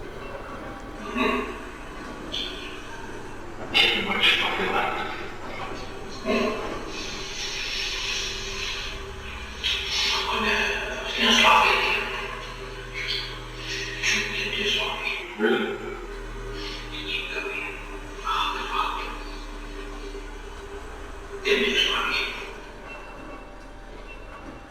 What happened with Robert Pickton is we get the colliding of these two psychological motivations, these two distorted psychological forces within him. One is this entirely egocentric, heroic narrative driving him to simply view carrying out the murders as a game, as a challenge, with no consideration, no awareness even of the consequences. The other psychological force that we get is somebody who is so completely devoid of any kind of human empathy that he does not see people as human beings in any sense at all. Hence we get the reference to the bodies as carcasses. For him, these are simply objects. With some of the most depraved serial killers, the underlying narrative we see is one where they assign the role of an object to their victims. We call it the victim as object underlying narrative. And for these offenders, they have no awareness whatsoever of their victims as human beings. They are entirely objects with whom to play. And it's very typical of this type of offender that we see them playing with, messing with the body's post-mortem. It's an extension of the fact that they see them as objects. To them, it matters not if the person is alive or dead, only that when dead, they can do more with the bodies. And this preparedness to play with the body, to mess with the body, to chop the body up, is very typical of this type of offender, this victim as object, underlying narrative role assigned to the victims. By feeding his victims to the pigs, Pickton has accidentally stumbled upon almost a fail-safe method of getting rid of bodies. And that's probably the most chilling thing of all, because there's nothing left of them, literally. And he's doing it by using the very animals who make him his living become his accomplices in these killings. Pickton slaughtered his victims and fed them to his pigs. He reduced their body parts by putting them through an industrial meat grinder. Pickton's pigs foraged so furiously on the human remains that no trace of the victims were left. Even when police forensic teams combed the farm for DNA, little evidence was retrieved, making Pickton's pigs his perfect partners in crime. As Pickton's confidence in his cellmate grows, so too does his urge to boast about his crimes. The undercover officer continues to encourage Pickton by mood-matching his attitudes, his use of slang and exclamations. This not only appeals to Pickton's own base communication skills, but also to his ego. The undercover officer is quite literally egging him on, and he succeeds, because it's not long before the pride with which Pickton now speaks of his crimes turns to fury when he reveals the true reason for his anger about being caught.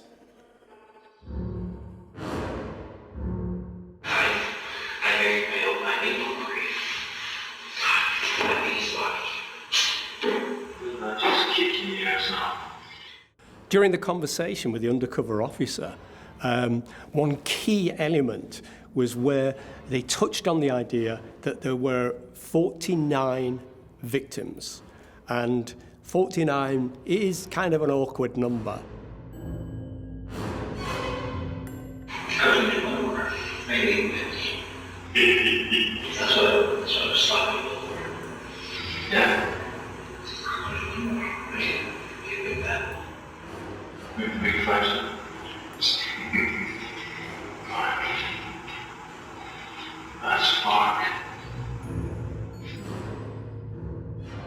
We get him talking about being sloppy, we get him talking about numbers as if it were a game, as if to achieve 50 victims would be a good score in a game.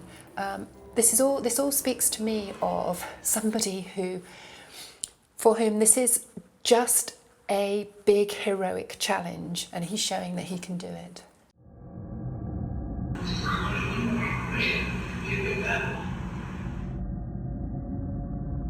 We got this shocking idea that Pickton was angry at the end because he didn't achieve his target, and his target was the big 5-0. Well, that's what he says. His target may have been higher, or perhaps he didn't set a target.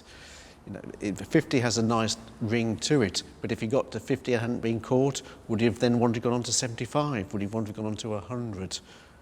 So do you think he was just trying to show off to the undercover police officer at that point, his cellmate? Is that what he's doing? He's just literally... A bit of bravado. It's bravado. He's making it up. And saying, actually, I'm irritated by this. He probably is more irritated by being caught. But it pisses me off.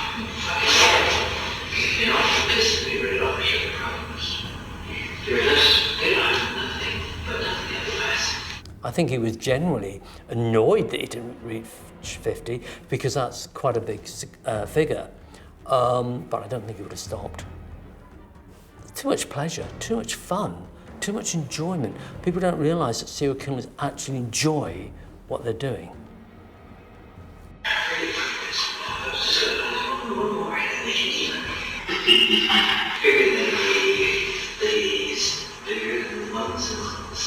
Yeah. Oh yeah,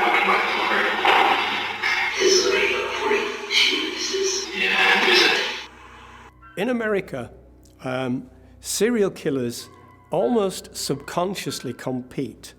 The numbers game is one way of competing, and to have the highest number, to have a resounding death count is quite a status thing. And many individuals, many killers will actually increase the number of people that they supposedly have killed. And in the idea of having such a high body count, Pickton, as a Canadian, wanted to beat the American count. He wanted to go better than those people that he saw himself as being in competition with.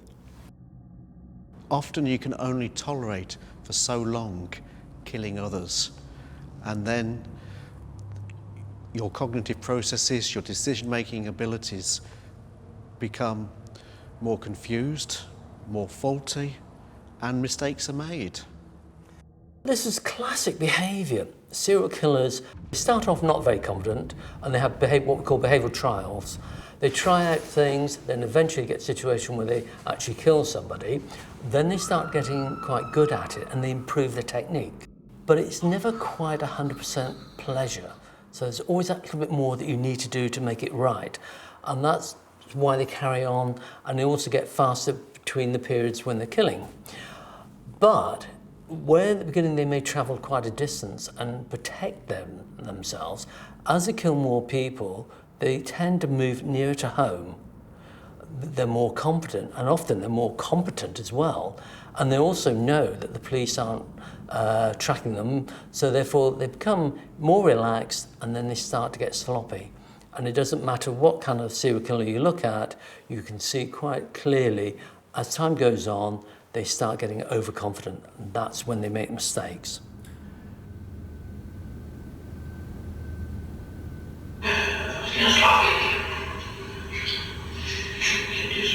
Really?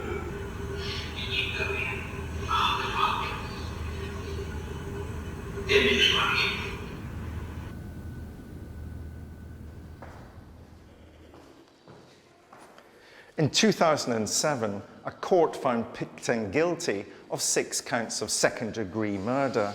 There was enough evidence to charge him for a further 20 killings, but prosecutors decided not to because he'd already been given a maximum life sentence. His police cell confession is a startling reminder of how many murderers can't resist the urge to boast to other criminals about their crimes. But it's also a sobering reminder that the person they're boasting to may be on the right side of the law, and that their confession may be recorded, providing damning and irrefutable evidence against them in court. This technique of the police to have put an undercover Mountie in the cell with Pickton is highly questionable. It makes us wonder whether his confessions were drawn out of him under false pretenses, and whether this is a method which is used so often in these sort of cases that is actually viable, that it actually stands up in court. Of course it's resulted in these prosecutions, but we have to question the methods, and we have to wonder whether a person admitting something because it's drawn out of them in a slightly false set of circumstances is the same as someone sitting down and confessing to a crime. The crimes of Pickton have had an even wider effect within Canadian society, because they're looked upon as reflective of the way that the indigenous population have been treated, particularly indigenous females who work as prostitutes. How many of these victims did he really kill? Because it's not even clear to this day that every single one has been tracked down and accounted for. And that tells us a lot about the attitudes in Canada towards the indigenous population as a whole. And I'm the happy people. But I think we're going to need fucking projects. They're going to deliver us. But if that happens, there will 15 other people going to go down. First, it's going to go down today. Yeah. I thought they were my friends. I thought they were my brothers.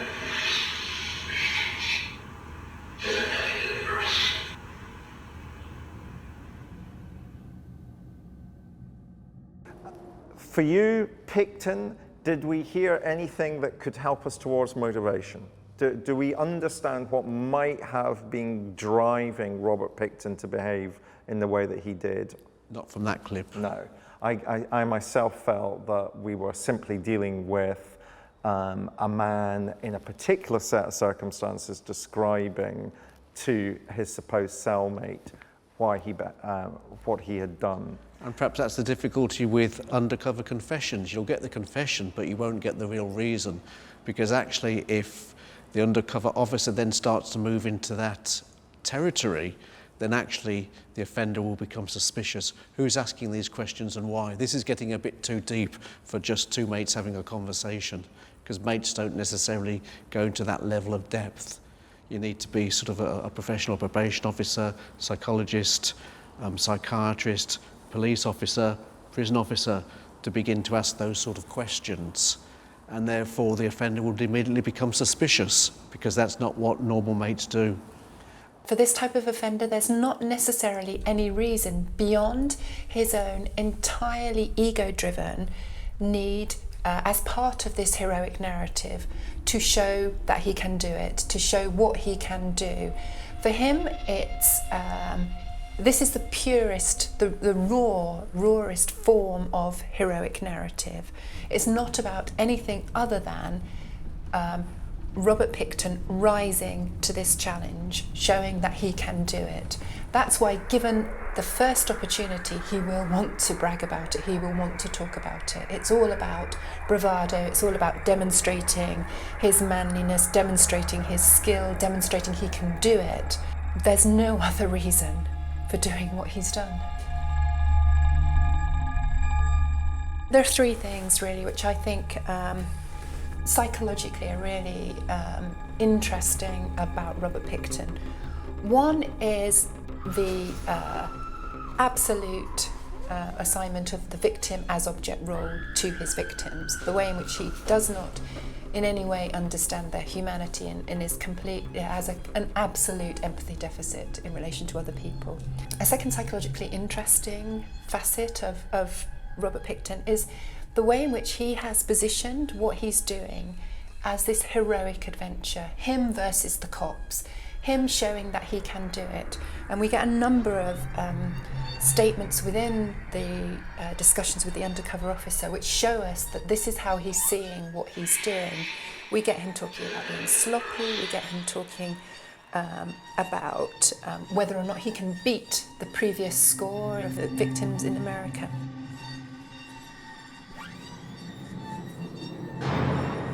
For him, this is not a pain-driven, an anger-driven killing series.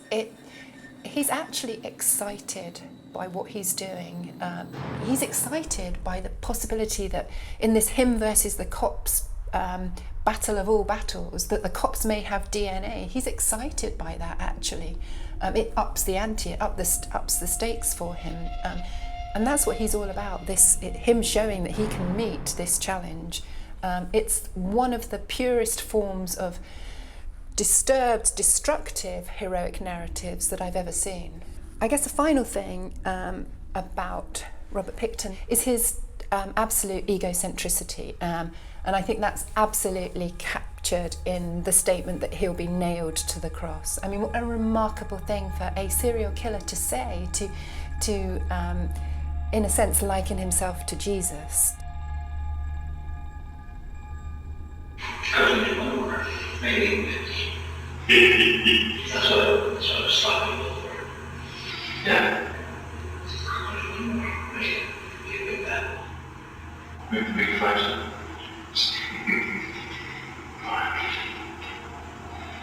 That's Mark.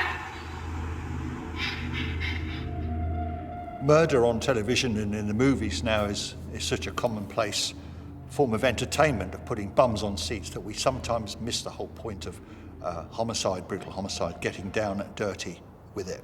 And I try to get behind that because we do not understand the terror and the pain and suffering that these people cause.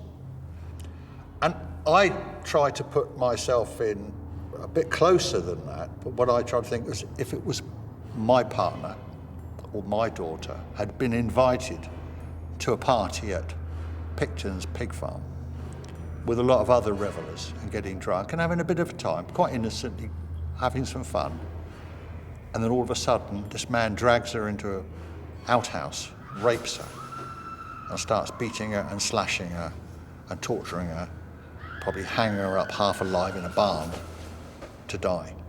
I don't think any reasonable, right-minded person can understand the terror and the fear that this man has done this time and time and time again. We just cannot imagine what it would be like unless we were there, and if we were there, it would be too late for us too. These women to Pickton were nothing more than meat. Meat, you can use it in this crude description and recycle it and put it back into the community. The man is an animal.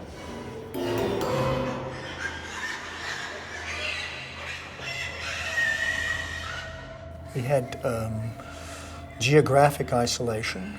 He had a skill set as a pig farmer. He had interpersonal isolation. He had emotional detachment. He had failed to acquire either a personal or a social conscience. So those are crucial elements for him that enabled him. I mean, he had the opportunity. He actually set up the circumstances in these raves that they were having to lure effectively a kind of steady stream of prey for him. So in that sense, I don't know how much of it was a conscious effort on his part and how much of it was just circumstantial good fortune as far as he was concerned.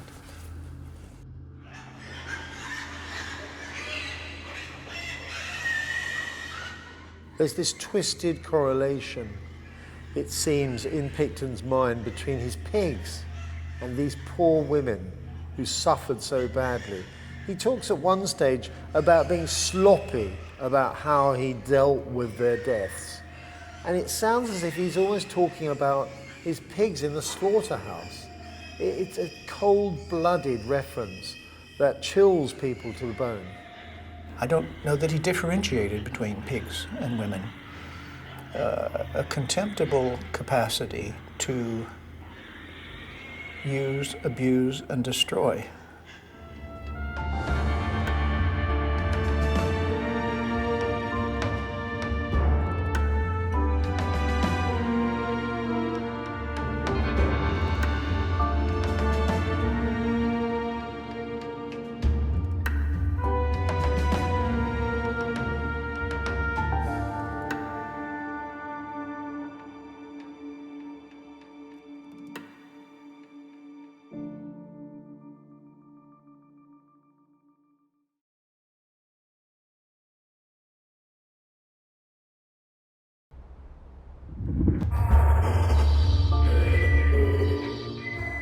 I'm Professor David Wilson. As a criminologist, I'm often asked, what's it like to interview a serial killer? This is a tape-recorded interview. Date is 11/17 of '84. In this new series, I'm going to take you on a journey into the dark heart of the police interrogation room. Using cutting-edge lip-sync technology, we'll bring to life the actual taped confessions of some of the world's most notorious murderers. Put that pillowcase or whatever it was, a cushion cover over around. And bring you face to face with evil. Put her into the sleeping bag. No, I just slung it in the corner. And along with forensic psychologist Professor Michael Brooks, I will analyse their interviews in unparalleled detail. And while he was asleep, I put a noose around his neck. I throttled him with the noose, and he hardly struggled. Like the police detectives who interviewed them, you'll experience firsthand their cold and calculating minds. I've never got on with my mum. I knew that she favoured my sister more than me. Their wicked words, now seen being spoken for the very first time, will never be forgotten. The Hawkins girl's head was severed and taken up the road about 25 to 50 yards.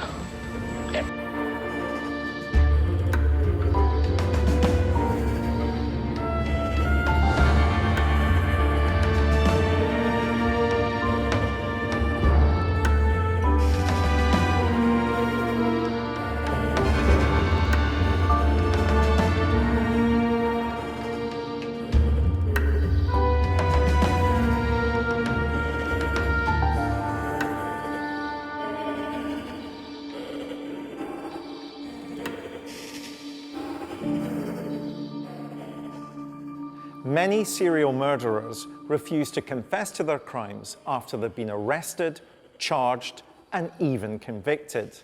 They believe their refusal to cooperate will in some way help to exonerate them.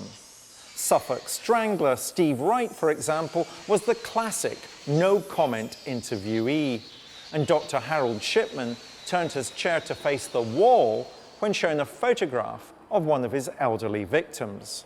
I call this type of killer the silent and uncommunicative.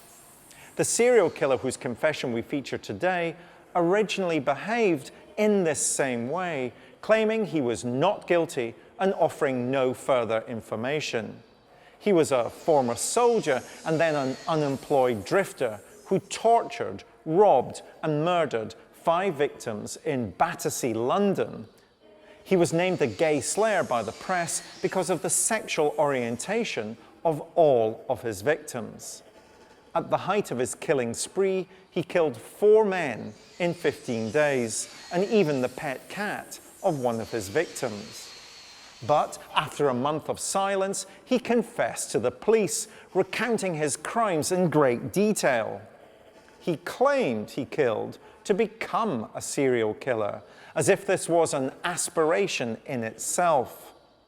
But did his real motivation for the murders actually mask a secret that he was unable to come to terms with? Who is he? Colin Ireland. In August 1993, 37-year-old Colin Ireland asked to speak to police detectives. He'd been held in custody for over a month, charged with the murder of 5 men. Up until this point, he had denied any involvement in the deaths. But all of that was about to change.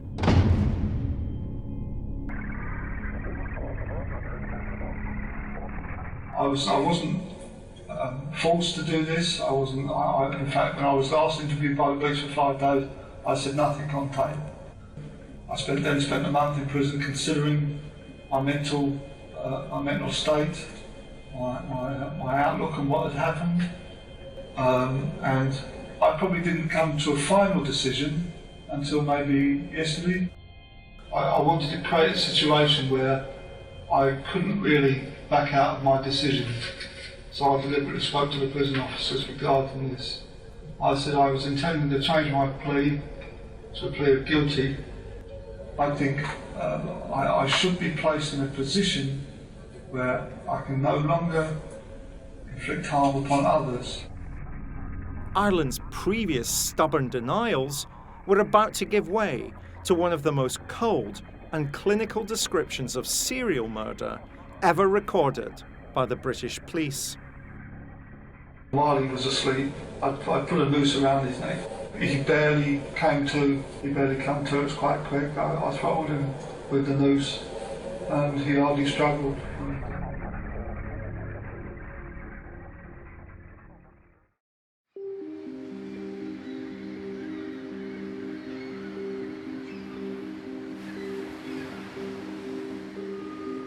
Colin Ireland was born in Deptford in March 1954. It was a tragic childhood. An unmarried 17-year-old mother, a father who disappeared very quickly after. Ireland's fractured family life would lead to frequent run-ins with the law and lead to him being in some potentially compromising situations. He was an attractive boy and was propositioned, in his words, by a number of men as a teenager. Now, Ireland never said whether he accepted any of those proposals or whether he had a series of homosexual relationships as a teenager. Personally, I've always suspected that he did. I think he probably experimented with being gay and may have rejected it, or may have thought, no, that's not for me, and at the same time felt himself conflicted. A series of unfulfilling relationships with women would characterize his adult life, as would his inability to settle down. He became something of a drifter, moving between low-paid jobs along the south coast. Eventually, he would settle in Southend-on-Sea. On the surface, here is Ireland, unmarried again, starting afresh, a new home, a new job or jobs, a new beginning. But it wasn't a fresh start. What's emerging from Ireland is a darkness that was probably been there, at least in a nascent form, for most of his adult life. And steadily, over the first part of 1992, this desire to explore his sexuality and his desire to perhaps take revenge on the men who may have abused him or propositioned him when he was an adolescent. He decides, after reading a book by an FBI profiler, that he wishes to become a serial killer. It is as premeditated, as calculated as that. Having decided he was a nobody, he then wanted to be somebody. And one of the best ways to be famous is to be a killer. We all know about Ian Brady, we all know about Peter Sutcliffe, Robert Black. He wanted to be up in that league. He decided one new year to make a resolution. I am going to be a serial killer. That's my new career, and set about it. But is it really possible to read a book and determine to become a serial killer?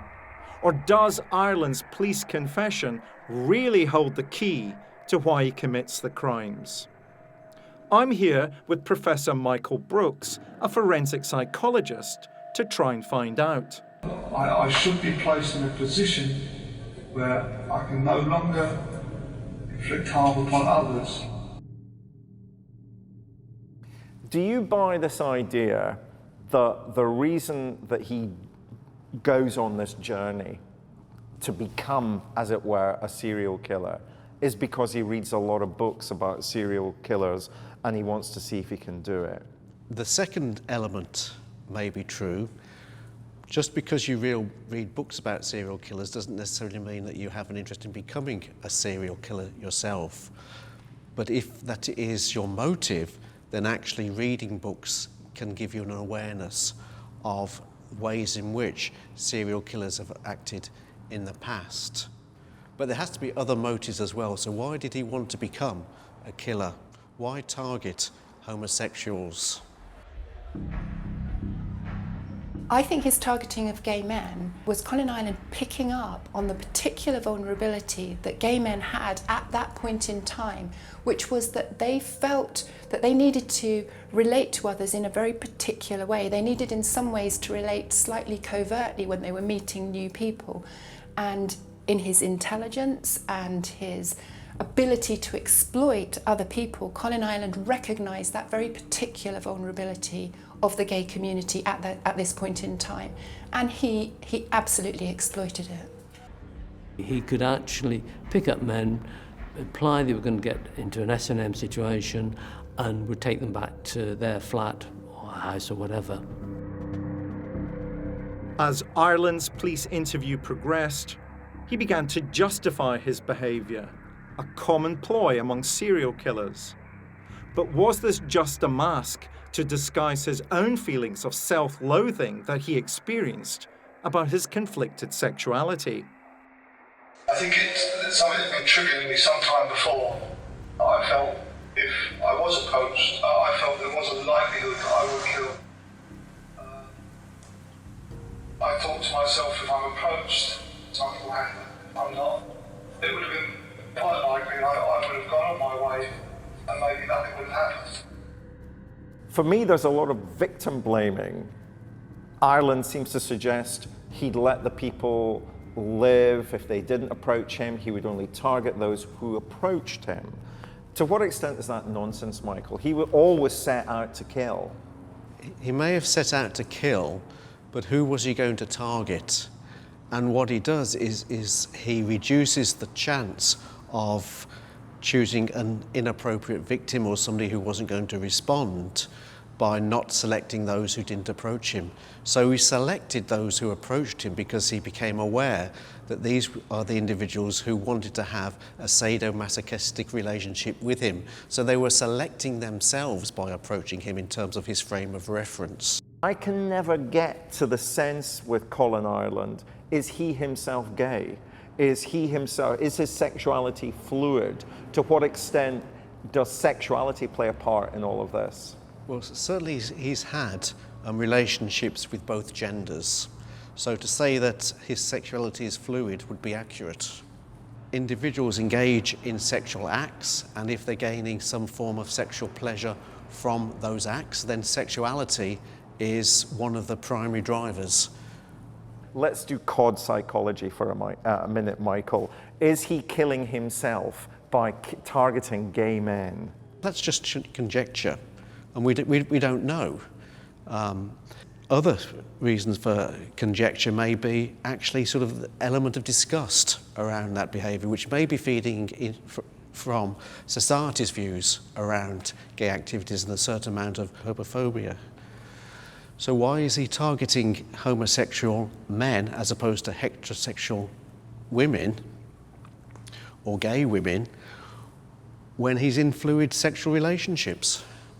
It's fairly complex as to whether Colin Aileen perhaps may have been gay himself, which he protests he isn't, and this was some kind of smokescreen whereby he was being vehement. This was his way of engaging gay men and then clearing his conscience that no, he was a heterosexual. I killed that person. Ireland's claims to the police during the interview that he was homophobic and afraid of gay men didn't ring true. Equally, his claim that he targeted gay men to deliberately become a serial killer feels contrived. The police investigation had revealed that he was known to frequent gay bars long before the murders began. And as the police interviews continued, it was clear from the manner with which Ireland would describe how he killed his first victim that the fantasies of sadomasochistic sex provided the context for the murders. All serial killers need a hunting ground and a victim group. Colin Ireland would find both in southwest London.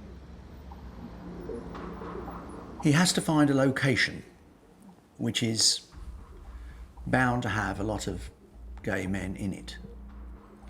He hears about a pub in Earl's Court, southwest London, called the Colhern Arms. The Colhern pub is a very well-known gay pub in Fulham where gay men would meet basically to have a drink and to pick up. There was quite clear codes in terms of what people wore, where they used handkerchiefs, which pocket, back pocket they used, would give information to other men for their sexual preference, thus avoiding guys picking up on the wrong kind of guy and things like this.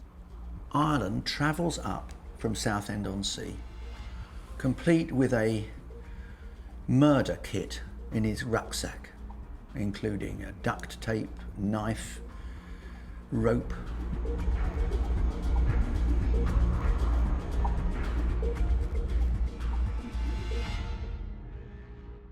Ireland, by now, sort of tall, burly, bull-necked, cropped hair, presents, in that contemporary word, at the Colhern as someone interested in sadomasochist sex.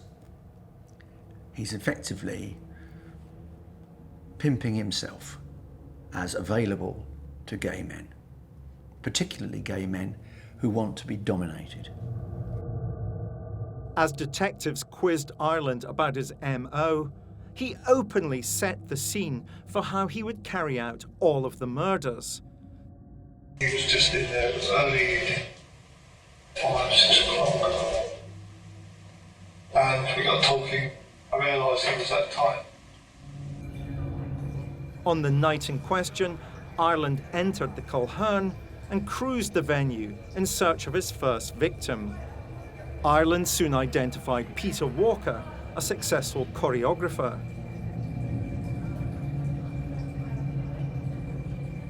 After a brief exchange, the two men left together. They headed back a few miles to Walker's flat. The initial consensual liaison between the two men rapidly escalated into violence.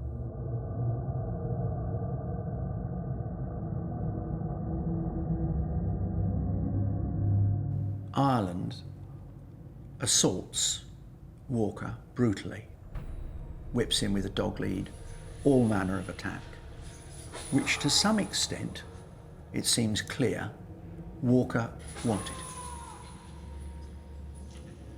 Walker didn't, however, perhaps anticipate that Ireland would go a little further. While he was tied up, I went and got a plastic bag from the kitchen, carrier bag, and I stuck it over his head. And I'm thinking of like he wanted to die.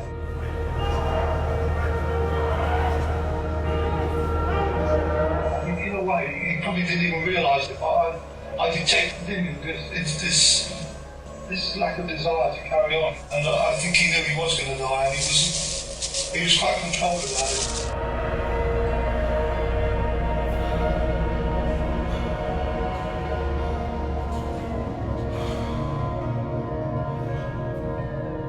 It was almost like a thing that was going to happen. It was like almost like a fake thing. It was a most horrific killing. But it got worse. Ireland burnt Walker's pubic hair because he said at the time to see what it smelt like. It was to become part of his signature in attacking gay men. He also scrupulously cleaned the flat of any forensic evidence that he'd been there and stayed in the flat in Battersea with Walker dead, tied to the bed, all night, watching television and eating from his refrigerator. He didn't leave until the rush hour the following morning because he thought it would be less conspicuous than him walking the streets in the middle of the night. He was a calculated killer, and this was the first of 5.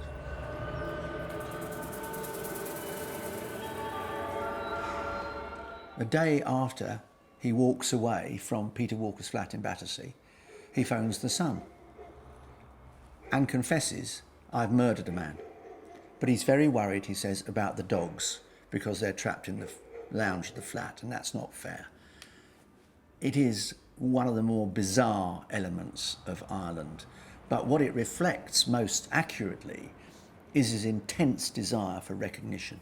This is a man who set out to become a serial killer. According to the FBI, he has to kill 5 people to be known as a serial killer. He's going to kill 5 people. And over the next few months, he does that.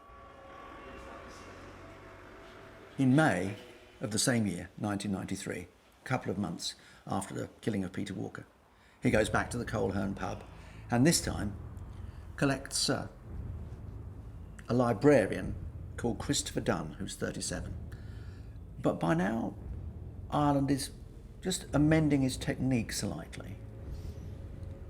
He is very keen to make some money because at the moment he hasn't got a job, and so he decides that he's going to torture Dunn for the PIN number to his debit card.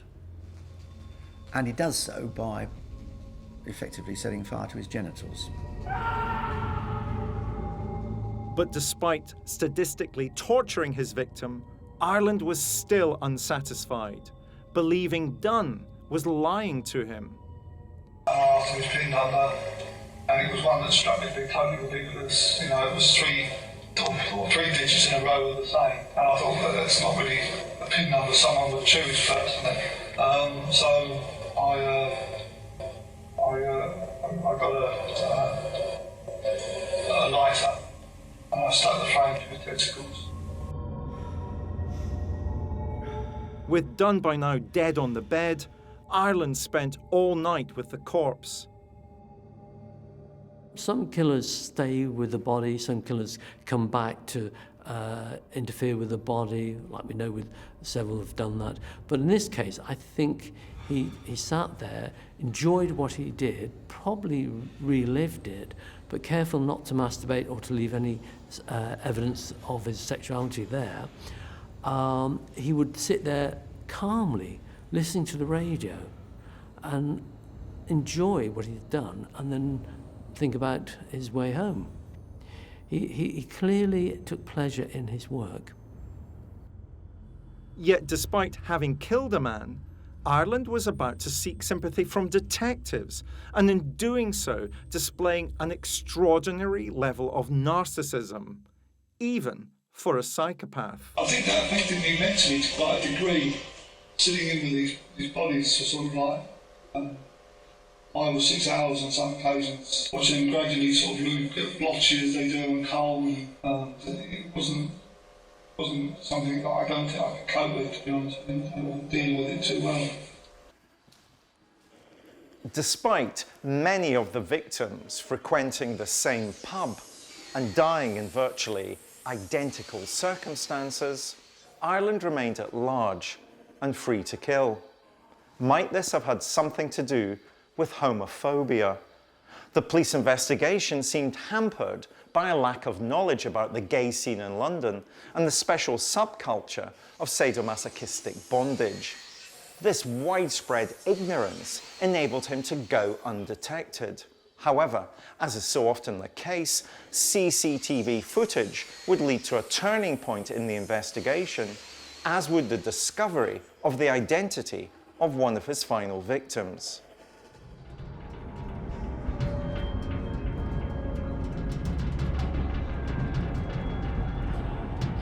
By now, Ireland has very much got the taste for killing. Only a few days later, after the death of Dunn, he returns to the Coleherne pub, this time collecting an American, Perry Bradley III. He was a businessman, he had a flat nearby in Kensington, and we went back to the flat. Bradley was none too keen to be tied up, which is what Ireland suggested. However, he was keen on the gay relationship, and so was finally persuaded, after Ireland had told him that he could not get aroused unless there were elements of bondage, that he was impossible, he couldn't get an erection. It may or may not have been true, but it certainly served to persuade Bradley to allow himself to be bound. I said to him, it's going to be a long night. I suggest you get some sleep if you can. And I just sat and listened to the radio, and we actually went to sleep. And while he was asleep, I put a noose around his neck. He barely came to. He barely came to, it was quite quick. I throttled him with the noose, and he hardly struggled.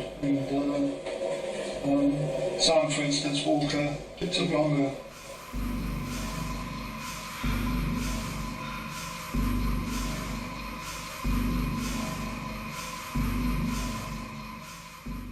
Once again, he cleans the flat. Once again, he stays the night and walks out the following morning. The police discover Bradley's body relatively quickly.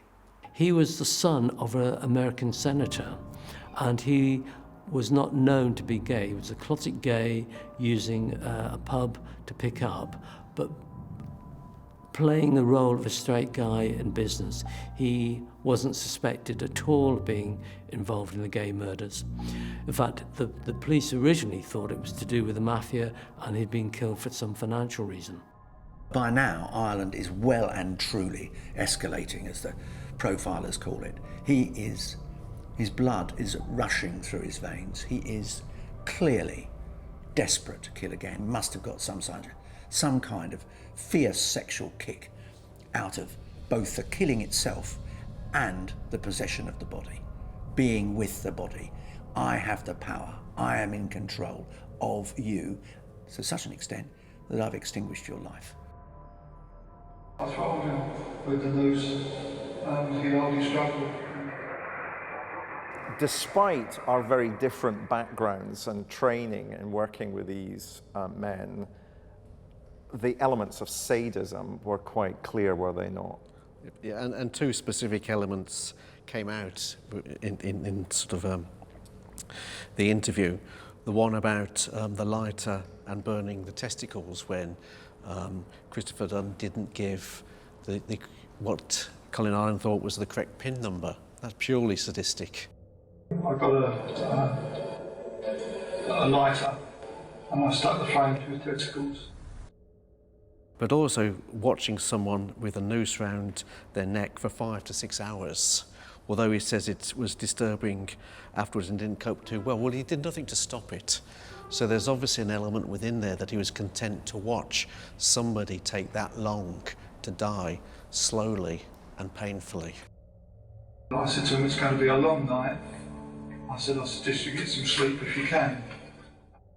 Now, in my world of criminology, I call that being process-focused. He's not act-focused. He doesn't want to kill these men quickly. He wants to enjoy the suffering that they are experiencing, because that makes them feel powerful. By now, Ireland's taste for murder was insatiable, and within days, he was back at the Culhern Arms to select another victim. This time he chose 33-year-old Andrew Collier. Once again, they went back to the young man's home. Once again, the familiar routine. Collier allows himself to be tied up and gagged. Aileen strangles him with a noose. He searches Collier's flat while he's there and discovers that Collier is HIV positive. Aileen is furious. It indicates to me that they actually didn't have sex. I suspect Aileen did not have sex. What he wanted to do was to dominate him, and that the sexual excitement came from the domination and then the death. So I don't think there was penetration. So Aileen didn't feel that he'd been in fear that he'd been infected, but he was furious that he might have been infected had they had sex. So he decides to take a bizarre revenge on Collier. He kills Collier's cat, Millie, by hanging it. He then, over Collier's dead body, he puts, naked body, lays the cat dead. He puts Collier's penis, covered with a condom, into the cat's mouth, and he puts the cat's tail, again covered by a condom, into Collier's mouth. The reason he did this was because he was irritated by the media picking up the story about the first killing. In the first killing, there was a dog. He contacted the police and said, could they go and let the dog out? So he had been described in the media as dog-loving or animal-loving killer. Now, suddenly there was an incredible media attention. Once there was recognition that there was a gay serial killer operating in London, he would read all the papers that was written about him. He would have been up to date with everything, and quite clearly the cat incident was to show that he wasn't the animal lover. He didn't want anything taken away from him. He wants it to be about him, not about animals. Ireland said afterwards of the killing of Collier, I wanted him to have no dignity in death. And it was part anger on my part, and part the thrill of killing. Collier, I think Collier was the only one I was angry with. Funny way, it was the only one I got across with, and that's you probably noticed that in the way the body was found. I felt real angry towards him. Now, Ireland has killed 4 times in the space of literally a matter of months. 3 within the space of a week or so. The day he leaves Collier's flat in Dalston, he phones Kensington Police. Why are you doing this?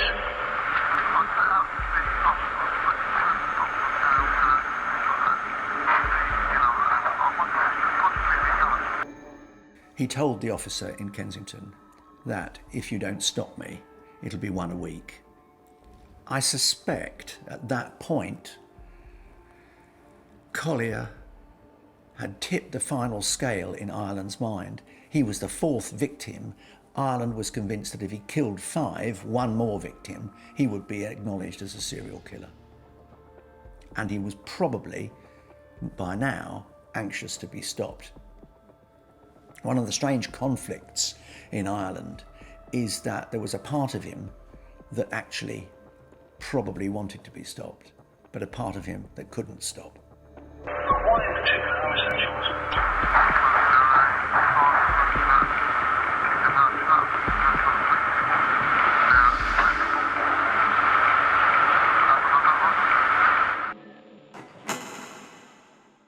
And so on the 12th of June, just a few days later, once again, Ireland returns to the Coleherne pub, once again equipped with what he needs to kill. Once again, looking for someone who is prepared to be dominated in a sadomasochistic sex game. His 5th victim was the Maltese chef who dressed in leathers and was a typical kind of S&M stereotype image of a gay man.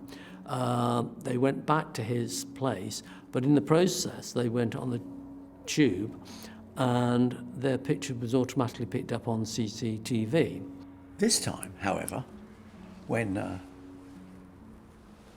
Ireland asks for the PIN number to take another £200 from the cash machine with his debit card, the Maltese says, no, do what you want to me. If you have to, just kill me. I think Ireland was genuinely taken aback. He later described the Maltese chef as incredibly brave. When he killed him, he set fire, or tried to set fire, to the flat to again change his MO, but also to get rid of any evidence that he may have left.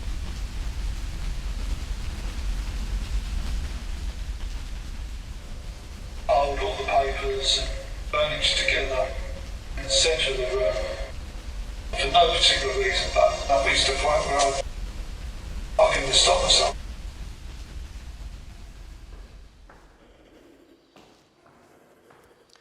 I believe the confessions of Colin Ireland clearly demonstrate a man at war with his own sexuality. A personal war that found expression in a series of murders within London's gay community, culminating with the tragic loss of 5 lives. His confessions show no remorse for what he had done, but they offer a fascinating resource for police officers and criminologists because they clearly demonstrate how Ireland tried to justify and obfuscate his wicked behaviour. These techniques of neutralisation are frequently employed by serial killers when speaking to the police about their heinous crimes.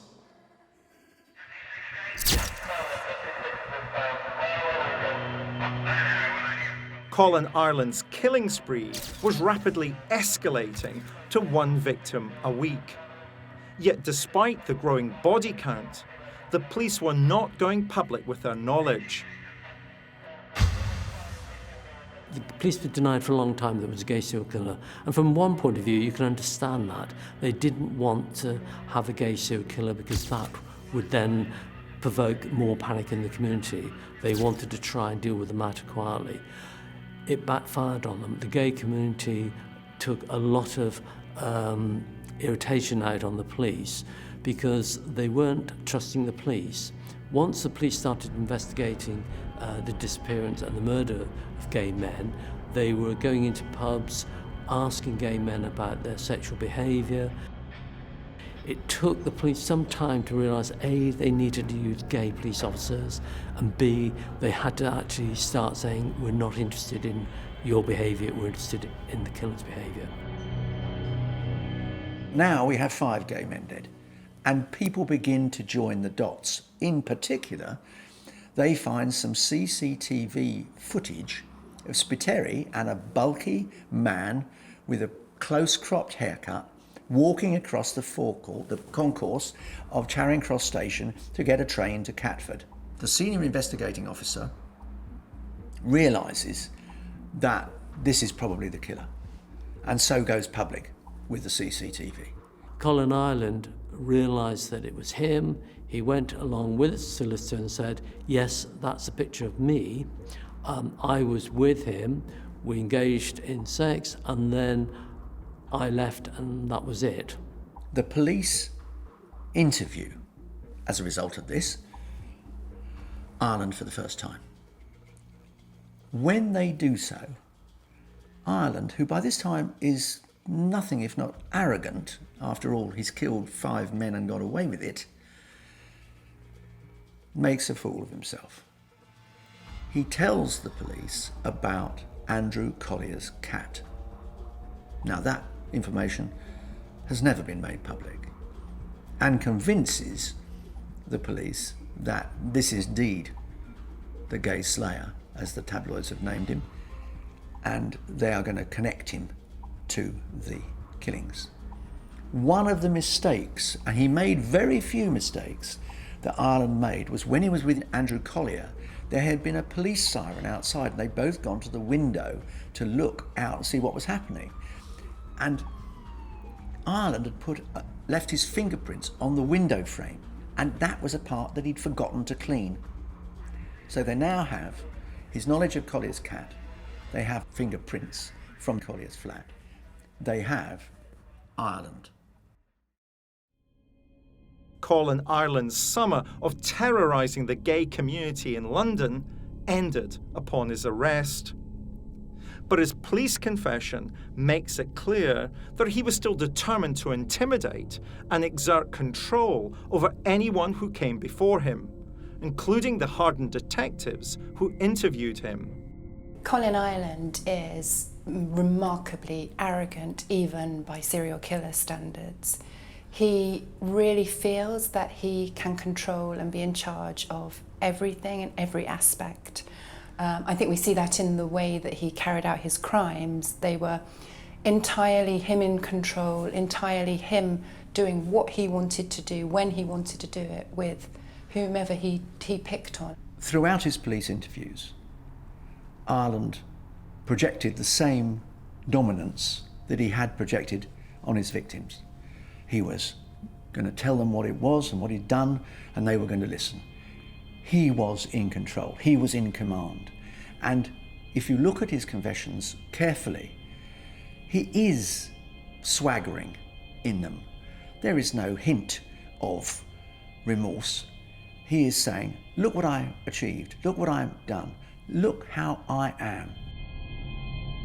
I think I should be placed in a position where I can no longer inflict harm upon others.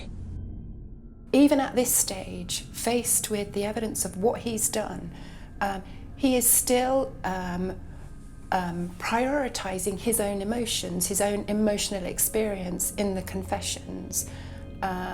There's no awareness whatsoever of the evil that he has conducted. So we get him talking about feeling real anger. I felt real anger, being affected mentally, him being affected mentally by what he was doing, by having to stay in the same room as one of the bodies as the person started to blotch up and start to decompose. So we get him focusing on his own emotions, which in this situation, when he's confessing for what he's done to other people, is remarkable. It is almost impossible to underestimate the level of Ireland's conceit, nor the level of his disconnection from his conscience. At one point in his police interviews, for example, he insists that 60% of the time he's a perfectly reasonable human being. It is an extraordinary statement. It defies belief. I'm probably 60-70% quite a reasonable human being most of the time. But there is that side of my character that is negative. It's quite cold and calculating. There can be nothing reasonable about a man who ties up, binds and gags his victims and strangles them with a noose. That is not reasonable behaviour. Michael, why stop at 5? Why doesn't he go for victim 6, victim 7, victim 8? And I think that's a good question to ask. Sometimes offenders want to be caught in order to bring what they're doing to an end. Other times they want to continue. With talking to the police and engaging in them, there's an element that he wants to be caught, and one has to say, well, why? Yes, he goes into detail with each offender and can remember and wants it sort of recorded on record. This is what he's done. But it is always an interesting question. Why leave yourself open to a situation in which you can be caught? This wasn't a slip. So why did he go to the police? I don't think that is clear. And if we try to find a rationale for that, then we're just speculating. He's proud. He is actually proud of what he's done. He thinks he's managed to achieve a level of dominance, a level of freedom of expression of what he wanted to do to these people, in a way that very few other people have the nerve to follow through on. So he's proud. That's why we get all the details that we get in his confession. Ireland died in 2013 at the age of 53. He was serving a full life tariff with no chance of parole. His bleak confessions continue to offer a fascinating resource for police officers and psychologists looking to understand how a serial killer with a mind barren of empathy thinks.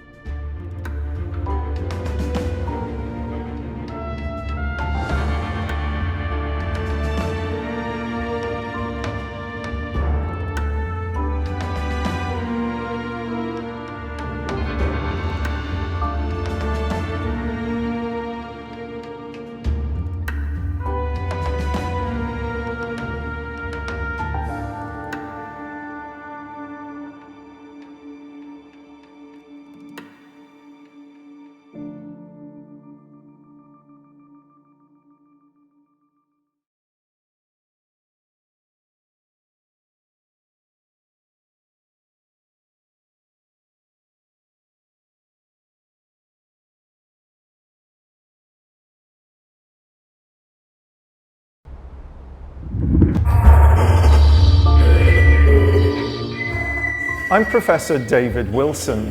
As a criminologist, I'm often asked, what's it like to interview a serial killer? This is a tape-recorded interview. Date is 11/17 of '84. In this new series, I'm going to take you on a journey into the dark heart of the police interrogation room. Using cutting-edge lip-sync technology, we'll bring to life the actual taped confessions of some of the world's most notorious murderers. Put that pillowcase or whatever it was, like cushion cover over her head. And bring you face to face with evil. Put her into the sleeping bag. No, I just slung it in the corner. And along with forensic psychologist Professor Michael Brooks, I will analyse their interviews in unparalleled detail. And while he was asleep, I put a noose around his neck. I throttled him with the noose and he hardly struggled.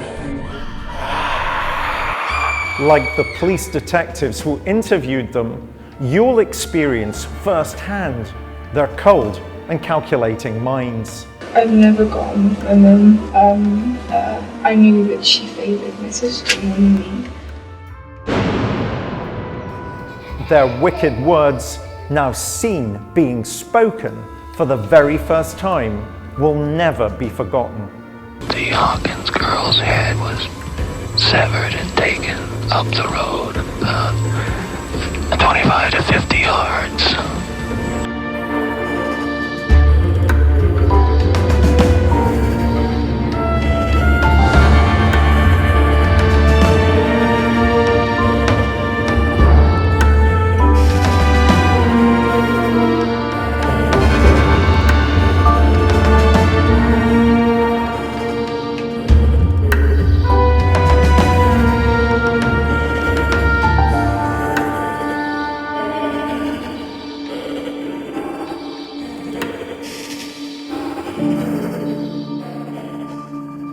One of the greatest challenges facing any police detective comes when they have to interview a child suspected of murder. In today's episode, we hear not one confession by a minor, but two. Teenagers who had killed within a folie à deux, or the madness shared by two. Dubbed by the press as the Twilight killers, both aged just 14 at the time, they plotted for days to cut the girl's mother and her sister's throat as they slept at the family home in Spalding in Lincolnshire. Recordings of police interviews with minors are usually restricted, but the police took the unusual move of making these public because of the cold and calculated nature of the crimes. The confessions revealed the depth of hatred the girl felt towards her mother and her sibling, and the techniques of neutralization she deployed to convince herself and her boyfriend to do her bidding. Who are these teenage killers? Kim Edwards and Lucas Markham.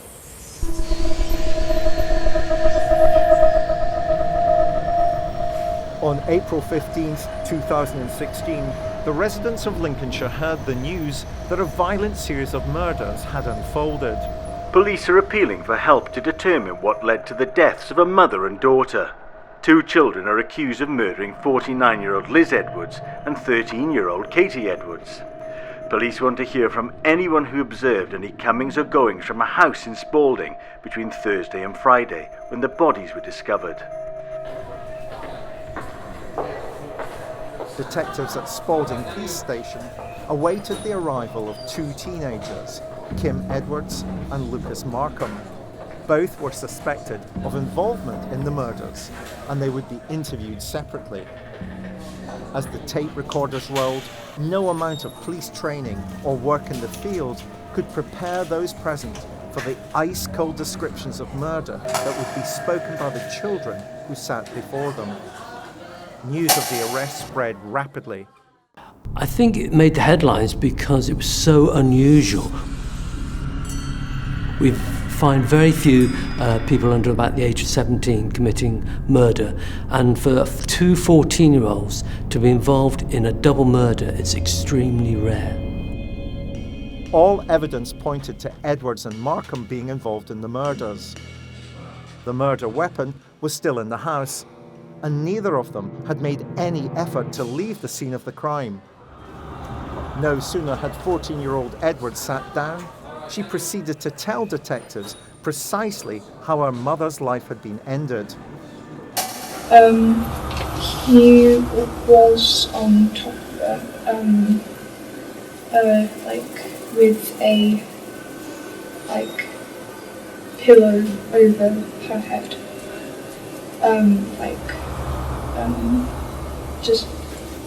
Even though her voice box and all was At this stage of the questioning, police were still trying to create a complete picture of what had happened. As Edwards gave her version of events, Markham was questioned by another detective to see if their stories matched up. I went into her mum's room, stabbed her in the neck where she was asleep on her side, and smothered her face with a pillow. And after I knew she was gone, I went into Katie's room. I suspect that the officers, hearing the two confessions, would have been flabbergasted, utterly overwhelmed by what they were hearing. I doubt they could believe their ears. What came across quite clearly was their calmness. There was no attempt to really hide what they'd done. And in many ways they couldn't, because the evidence was literally there in the house. They were obviously the number one suspects. This is very rare for two people so young to conspire to murder the family of one of them. We don't normally see this happening at such a young age. As the twin confessions unfolded, police began to piece together the complex history between the young couple and Edwards' family. Kim Edwards was the elder daughter of a school dinner lady, Elizabeth Edwards, who had a younger sister called Katie. She went to school in Spalding, in Lincolnshire, where she wasn't particularly happy. She felt that her mother favoured the younger daughter, Katie, over her, and that her mother effectively dissed her, as she would have said at school. It made her, or convinced her, that somehow her life was dreadful. There was nothing to live for, she was unhappy, and all she was a torment to her family, Elizabeth and Katie. And worse, that her mother, Elizabeth, thought that she would probably turn out like her dad, who had disappeared off the scene.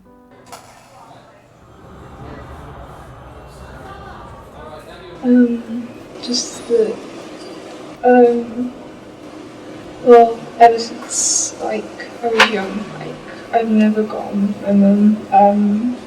I knew that she favoured my sister more than me. And even though she said that she didn't, I knew that she was lying. Kim felt that she was always second best, and that's what helped to create a very toxic relationship. Her mother had been violent to her when she was young and had reported herself to the social services, and Kim and her sister Katie had been in care for several months when they were very young. There'd been a long history of aggressive, both verbal and physical aggression in the family. This kind of got much worse when Kim finally met somebody who was a kindred spirit, somebody who was particularly conduct disordered. Lucas Markham was a boy who was probably on the pathway to becoming a rather disruptive and antisocial adult. The two, as it were, found each other and became, if you like, a Bonnie and Clyde kind of couple, where it was them against the world. and more specifically, them against Kim's mother and sister. As the relationship between the teenagers blossomed, so tensions at the Edward household heightened. When Kim started going out with Lucas, who was not a character that her mother approved of, this created more problems, and it got the situation where her mother actually banned Lucas from the house. This, of course, actually just adds to the already toxic relationship. But once a narrative of that much potency starts to develop and develops between two people and binds two people together, it just becomes stronger and stronger, to the extent, as we see here, where anything which threatens them in any way and threatens the viability of their story, they need to get rid of, they need to eradicate. There was a considerable animosity between Elizabeth Edwards and her elder daughter, Kim. There was no doubt that they got on each other's nerves profoundly. There was no doubt that Kim felt that she had nothing to live for while her mother was there. She made an attempt to kill herself in early 2016 because she felt she had nothing to live for. She was disturbed. In all my years as a criminologist, I've never heard a set of confessions to murder distilled with such a degree of simplicity or self-justification. One that suggests a staggeringly high level of psychopathy in the young perpetrators. I'm here with forensic psychologist Professor Michael Brooks to see if he shares my opinion. I went into her mum's room, stabbed her in the neck where she was asleep on her side, and smothered her face with a pillow. Well, ever since I was young, I've never got on with my mum. I knew that she favoured my sister more than me. And even though she said that she didn't, I knew that she was lying. Okay, Michael, that was Lucas Markham and Kim Edwards, the Twilight killers. And let's start with simply how young those people sounded on the tapes. And you weren't in a youth treatment centre, I suppose, therefore you're not shocked by the fact that these are young people doing this thing. No, indeed, there were some young people there who had killed relatives. And one of the things that strikes me about the difference between what we hear from Lucas Markham and then what we hear from Kim Edwards is that Lucas Markham seems very matter of fact. Everything is very instrumental. This is what I did. I then did this, and then that happened. For me, I got much more of Kim Edwards' psychology in this murder. But for both interviews, there wasn't a sufficient motive for the killing. And so do you think this is what we would call a folie à deux, a madness shared by two? I wouldn't have said it was necessarily a madness. They knew what they were doing. What we haven't really found out is why.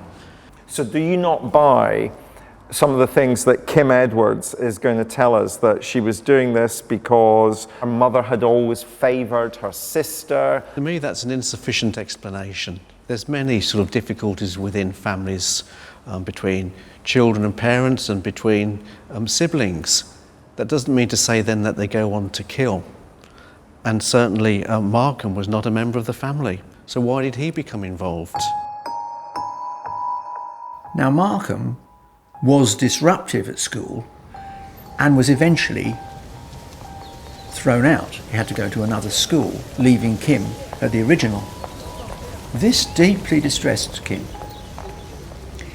She felt that somehow her life was coming to an end and that she had to do something about it. There was no doubt about their intoxication with one another, and particularly his intoxication for her. And steadily, the mother, Elizabeth Edwards, became more concerned. In fact, in the February 2016, she announced that the couple were like a time bomb waiting to go off. What she could not have known is that 7 weeks later, she would die at their hands.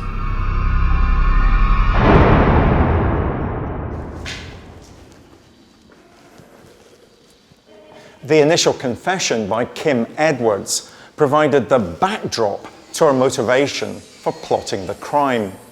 But as Edwards rested before being questioned again, her boyfriend, Lucas Markham, was about to reveal to the police the ease with which he would become a knife-wielding double murderer and his rationale behind committing the crime. He had entered fully into the madness of the world that Edwards had created. By the spring of 2016, the relationship between Edwards and her mother was at breaking point. The Romeo and Juliet narrative they were creating for themselves was by now in full flight, with Markham desperate to offer his young lover a means of escape. And it wasn't just Kim's mother who was to suffer. So too would Kim's innocent sibling, Katie. One fateful night, Markham said to Edwards, almost as a joke, "I'll kill your mother for you." He then realised that Kim didn't take it as a joke. She actually wanted him to kill her mother and agreed that she would kill her sister at the same time. They would be partners in crime, Bonnie and Clyde as they were later dubbed. Once that seed was planted, rather than letting it just die, she and Lucas discussed it on a number of occasions. They even spent one night barricaded in her bedroom. So the situation was getting worse and worse and escalating until eventually you got a situation where she only could see an out was with killing her mother.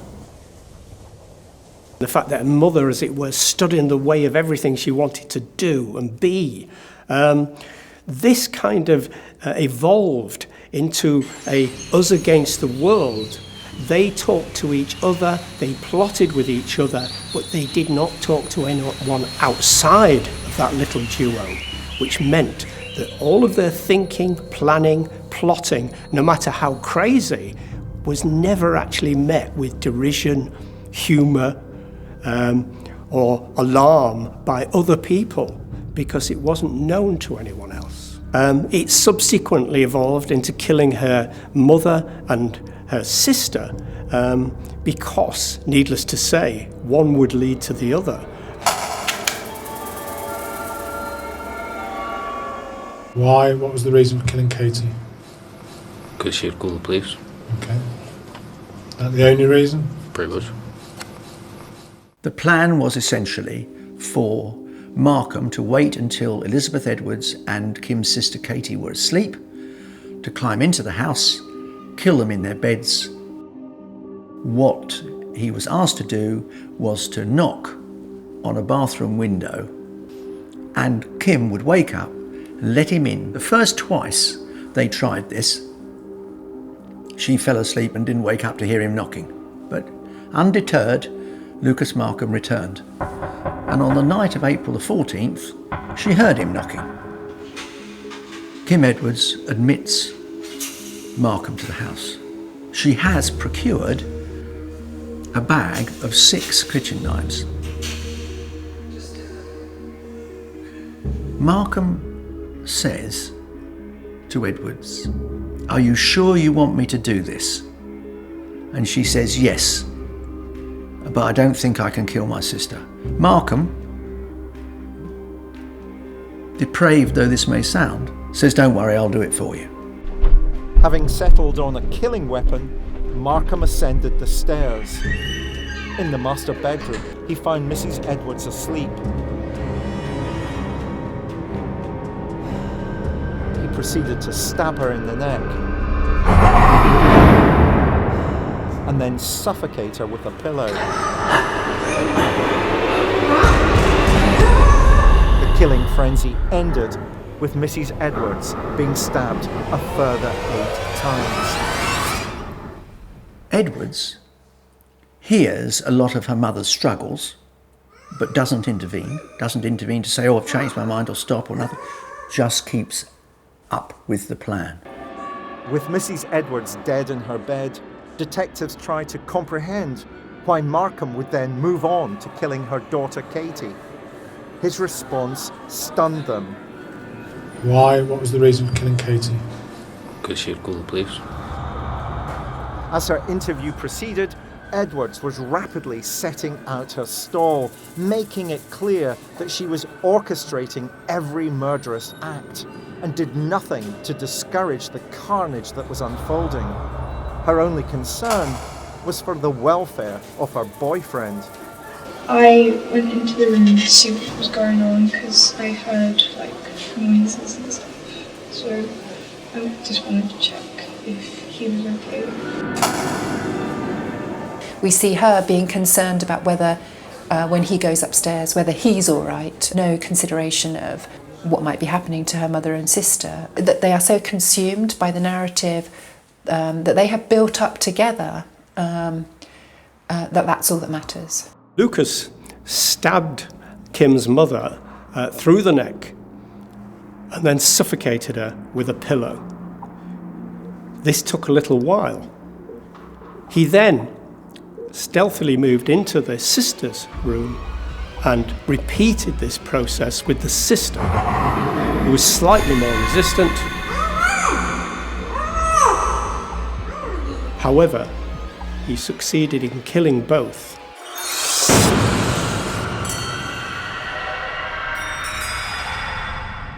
Professor Michael Brooks and I have had many discussions about murder over the years, but this case, because of its uniqueness and complexity, polarizes our professional opinions. Why? What was the reason for killing Katie? Because she'd call the police. Okay. Is that the only reason? Pretty much. I went into the room to see what was going on because I heard noises and stuff. So I just wanted to check if he was okay. And by Kim going in to check that Markham is doing the killing, that means she's literally witnessing her mother's murder, her mother's death. And complicit in its arrangement. And therefore, why do you think that Lucas Markham is the dominant? For me, she goes in to make sure Markham is carrying out what she wants to happen. But why did he allow that to occur? Love. But we don't know that actually Kim necessarily wanted her mother to die. She said that she does want her mother to die. She says that repeatedly in the confession. Well, or is that justifying what then happened?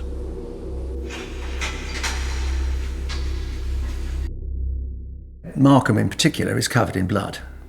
So they decide that they'll take a bath together. Bear in mind, the house has 2 dead bodies in it, although Edwards has thought to cover up her sister with a blanket, not her mother. The two get into a bath together and she puts on her minion's pyjamas and Markham and she start to have tea cakes. They have a little midnight, early hours feast. They have sex and then they watch Twilight movies. They watch 3 of the Twilight movies. They have been called the Twilight Killers. Bizarrely, they stayed in the house. Most people, when they commit a killing, try to separate themselves from the scene, both physically and psychologically. Here, we've got a situation where they did the complete opposite, and they spent 36 hours basically in the house while upstairs her mother and her sister were dead in their beds.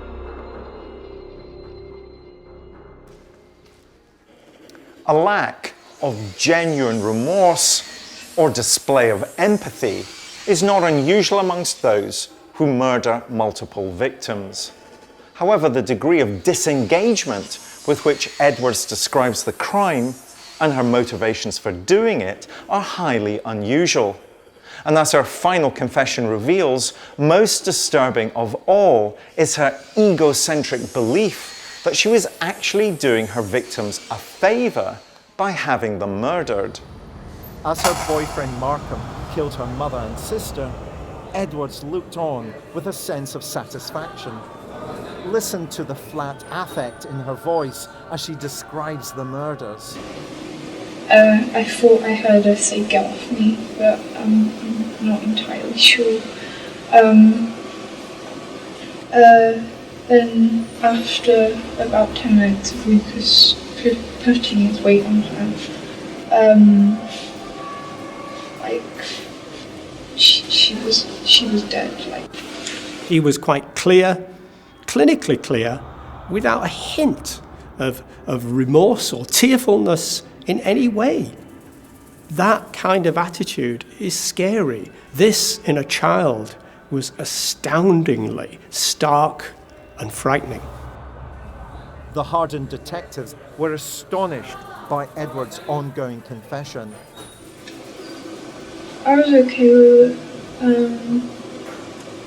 Just the fact that it happened so quickly, but gave me peace of mind because, it wasn't torture or anything. The original plan had been for them to commit suicide together the following afternoon at 2 o'clock, but somehow or other that slipped away. And so they watched the 4th Twilight movie together, and inevitably, Lucas Markham's mother, after all he'd disappeared from the house, had reported him missing. Hello? Is anybody in there? Eventually, on April 15th, 2016, the police break in at around midday. They say, "Where's your mother?" to Kim Edwards. "She's upstairs." What's she doing? "Well, you better go and look for yourself." The two uniformed officers then find Elizabeth and Katie Edwards stabbed to death in their beds. And how do you feel about it on reflection now? The same way. What, relieved that it's done? Yeah. In many ways, they were honest because A, the evidence was clearly against them, and B, she actually thought she was doing the right thing. This is what comes across in the case. She doesn't feel that she was doing anything horrendous. The problem was her mother, and to dispose of her mother would solve her problems. And that suggests a very mature, very naive approach to life. Feel happy about it? To a point, yes. What's that? Yes, because my mum doesn't have to deal with being suicidal, and she doesn't have to wake up worrying every morning to see if I'm still alive. And my sister doesn't have to go through all the heartbreak and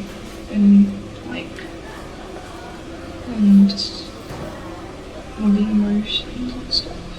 This justification, this rationalisation that what she did was okay, would seem so flimsy to your average person. But for this child, it was rationale enough to violently have her mother killed and her own sister killed. With the first interviews over, police reflected on the information they had and whether after this golden hour of questioning, they would be able to gain any further valuable information from the youngsters, always mindful of the challenges faced when interviewing children. You've got to be very careful when you're interviewing children. One of the problems is suggestibility, and a lot of children, very young children, are very suggestible, so you have to be careful that you don't put words into their mouths. The other thing is you've got to be careful how you interview them, give them plenty of time to rest, not to put them under stress. They also should have a lawyer with them, and they should have an appropriate adult to look after their interests. Children are always going to understand the confession situation differently from adults who are typically going to be aware. I think from the children in particular, they're always going to carry with them the idea that somehow or another, if they just speak the truth, if they just confess, that somehow it's all going to be okay. What really could have driven these teenagers with no known prior violent behaviour to commit such a horrific crime? It's a question I'm determined to put to Professor Michael Brooks. And it's Edward's explanation for the murders which troubles me the most. You're happy about it? To a point, yes. What's that? Yes, because my mum doesn't have to deal with being suicidal, and she doesn't have to wake up worrying every morning to see if I'm still alive. And my sister doesn't have to go through the heartbreak and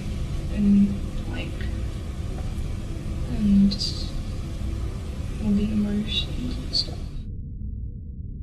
We shouldn't simply accept that she wants her mother dead because her mother has never liked her and has always favoured her younger sister. I wouldn't accept that at face value, no. And also the murder of the younger sister. It's almost like this is a family annihilation, but carried out by proxy. It's almost as if Kim Edwards has contracted a hitman, Markham, to obliterate those people who are closest to her. But did Kim really know that her sister was going to be killed as well? Do you doubt that? Because I think that it's Markham who is much more likely to have been the dominant influence. I think he then decided to kill Katie rather than Kim. Why did Markham get involved? What was his reason? Even if Kim said she wanted her mother killed, for doing it. There's many times that children will make statements that they don't really mean. And it sounds to me from reading this that Kim is trying to put a justification around it, even though she was completely didn't know it was happening. Perhaps she didn't really want it to occur. But there was something around Markham that wanted to engage in killing someone. And smothered her face with a pillow. Lucas Markham projected the idea that he was basically completely besotted with Kim Edwards and was possibly ready to do almost anything that she wanted him to. In fact, when they started to make definite plans about killing her mother, that's when their relationship rekindled quite a lot.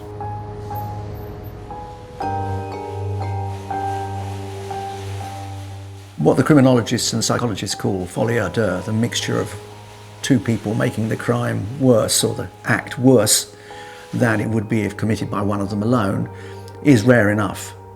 For it to be found in two teenagers is extremely rare, and even more so for the dominant force in the relationship not to be the man. A woman using a man in a folie à deux relationship to commit an act of murder or more than one murder. It's very, very rare indeed. When played in court, the confessions of Edwards and Markham would lead to the jury totally rejecting Kim Edwards' defense that she had a psychological condition which would diminish her responsibility. The confessions led to an unpalatable but inevitable conclusion. Hatred, selfishness, and a twisted sense of love and loyalty turned these teenagers into murderers. I'm sure you realise at this stage just how serious this is, don't you? You're a very young girl. But this is very, very serious. So, you and Lucas. Where did you think up to kill your family, to do it via a knife, to stab them in the throat, to have a bath afterwards, to commit suicide afterwards? Where's all this come from? Where's all this? Have you seen something like it? Have you read something like it? No, really. I just like general knowledge, really. Because the voice box, the stabbing in the throat, the bath because of the dog, so she wouldn't smell the blood and also because I don't like the smell of blood. And committing suicide after. It's just most people who do commit murders try to commit suicide themselves. Her confessions to the police are, to put it politely, calculated, cold. She shows no regret. She doesn't demonstrate any sense of remorse. She thinks, in fact, that she's been let off the hook. I'm rather pleased. I don't know if you've got anything working that you perhaps you might want to get cleared. Most police interviewers work on the principle that you slowly, stage by stage, wear down the resistance of the person that you're actually interrogating. In the case of Kim Edwards, she seemed to get stronger. Rather than sort of beginning to grasp what she had done, to begin to see the enormity of what she had done, she began to harden stage by stage, possibly becoming more narcissistic and more arrogant that what she did was the right thing to do. When the case went to court, the jury were unanimous in their decision, and the police relieved at the result. What makes this case even more shocking is that these two were 14 years of age when they planned, committed these callous, senseless and unprovoked attacks on Elizabeth and Katie. One of the problems is, in this case, is I think neither of them really were attached emotionally to what they've done. They kind of lacked any real affect in their relationship with the authorities and with the parents. We have examples of psychopathic tendencies where they show no guilt, no real depth of emotions, no real understanding of the consequences of their behaviour. Markham is very much the blunt weapon that's executed the crime that she wanted. And the two are charged and convicted, the two youngest British killers, the first double murderers at 14.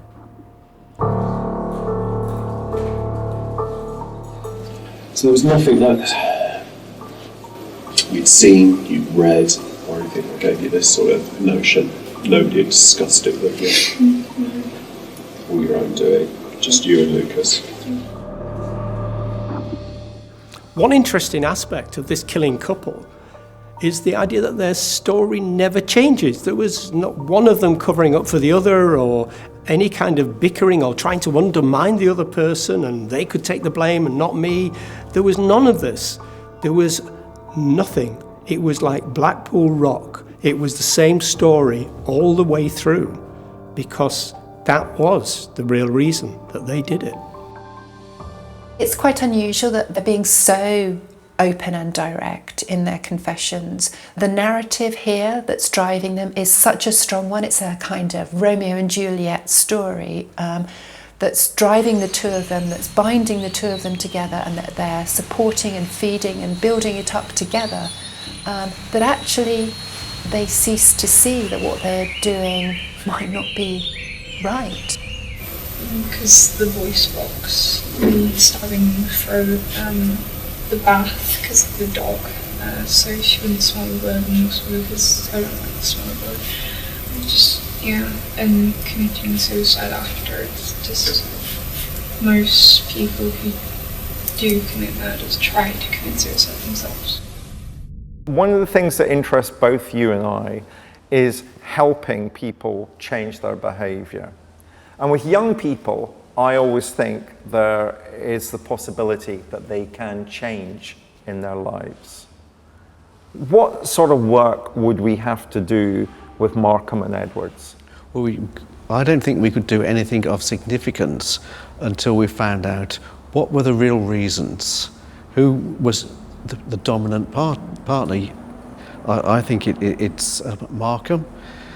Was he doing it as you mentioned about Kim wanting it to occur for love? Or did Markham carry it out for love? Would you want them to be separate? But I doubt that very much. In most instances in which there's a male and female relationship in which offences occur, it's usually the male that's a dominant partner. It's the male who's directing, and it's the female who is complicit within that and submissive within that, and who goes along with that and is drawn into the actions of the male. These Twilight killers seem to me to be thoroughly reprehensible, and I still think that Kim Edwards is the dominant within that relationship. You wouldn't accept that at all? I think it's highly unlikely. On June the 8th, the reporting restrictions on the case were lifted. Such was the calculated nature of the murders, the unusual step was taken to name Markham and Edwards in the British press. She would go, like, I went into Katie's room, which is the same room as Kim's, and I thought I stabbed her, but I'm not 100% sure if it was like her or the mattress. The fact that the police actually released the interviews with Markham and Edwards probably emanates from the fact that these interviews actually did impress the police so much that these individuals were so arrogant about having committed this crime that they probably thought that the public would have seen them as children and this was an exaggeration. So actually releasing these interviews did make it clear to the public and all just the nature of these two killers. A life sentence now stretches out before Edwards and Markham. They will have time to reflect upon their crimes and hopefully work towards rehabilitation back into society when they reach adulthood.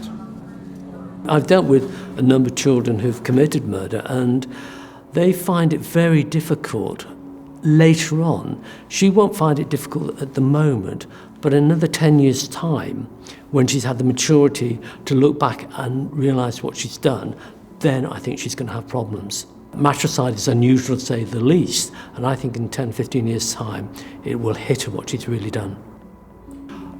I understand that, like Henley and Brady, like a lot of relationships, while they were very intense while they were together, they've now split up, and they're actually having quite a vitriolic relationship with each other.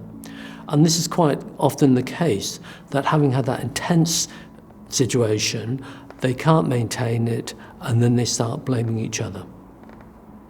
I went into her mum's room, stabbed her in the neck. Most police, and in fact most people who have studied this case, are completely baffled by the children's attitude after the killing.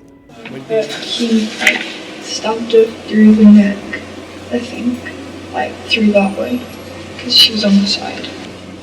Maybe we are seeing a new generation of children who have a capacity to kill others and who are, if you like, more essentially narcissistic than previous generations in thinking that they were quite entitled to do so. Well, ever since I was young, I've never got on with my mum. I knew that she favoured my sister more than me. To this day, it remains utterly incomprehensible that a half joke from a 14-year-old boy should be taken seriously by a 14-year-old girl who thinks that she can take her mother and sister's life to make herself feel better. It chills to the bone, still. Perhaps it's sad, but true. She convinced him that murder can be child's play. And play it was.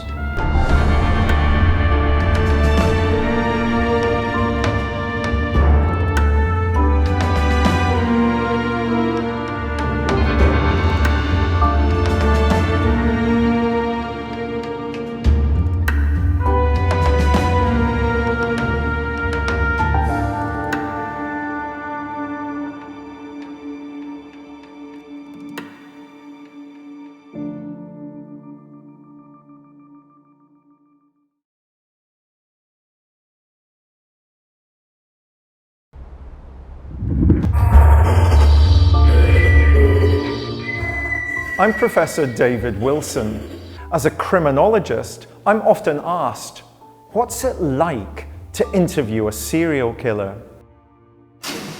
This is a tape-recorded interview. Date is 11/17/84. In this new series, I'm going to take you on a journey into the dark heart of the police interrogation room. Using cutting-edge lip-sync technology, we'll bring to life the actual taped confessions of some of the world's most notorious murderers. Put that pillowcase or whatever it looks like, cushion cover over her head. And bring you face to face with evil. Put her into the sleeping bag, and now I just slung her in the corner. And along with forensic psychologist Professor Michael Brooks, I will analyse their interviews in unparalleled detail. And while he was asleep, I put a noose around his neck. I throttled him with the noose, and he hardly struggled.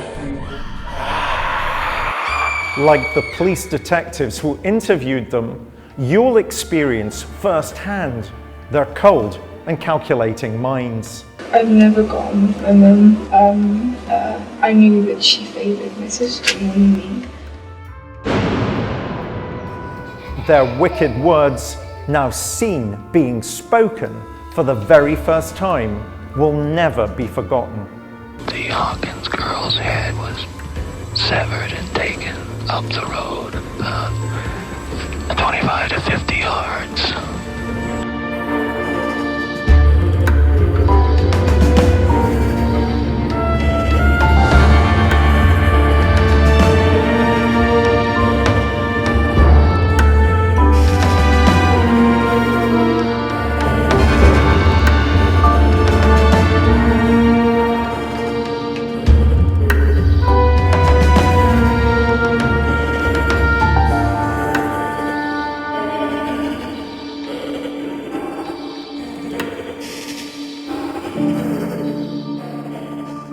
The serial killer whose confession we examine in today's programme is one of the most prolific in British criminal history. He's someone I've interviewed myself on a number of occasions. He quite literally killed for company, befriending young men before inviting them back to his flat and strangling them to death from fear they would leave him when morning came. He was arrested in 1983 after human remains had been identified as the cause of blocked drains in the house where he had a flat. Within days, he'd confessed to 15 gruesome murders over a period of 4 years.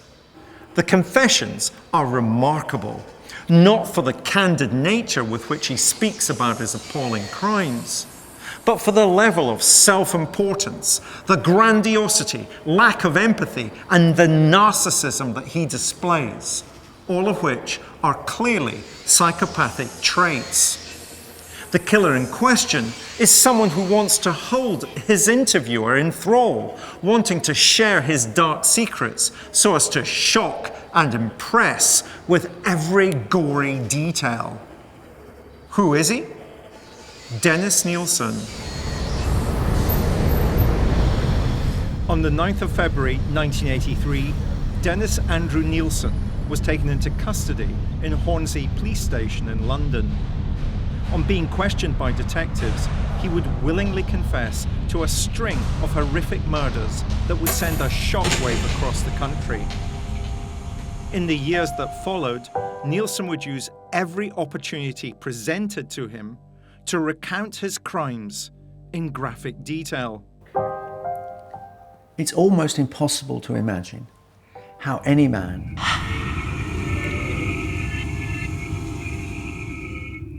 could have committed murders of such grotesque depravity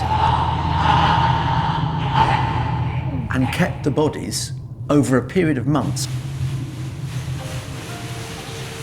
That even to this day, it defies belief. It is beyond imagining. It is simply terrifying and horrifying. Nilsen's victims were burned, buried, and even boiled. This latter method of disposal ultimately led to his dark secrets being exposed after he attempted to flush blanched innards down the toilet. Dynarod sent an expert in to look at the drains. That's when they found the body parts blocking the drains. When they sent that to the lab, it was quite clear that they were human parts. Now, the police didn't really know what to do because they hadn't come across this type of behaviour before.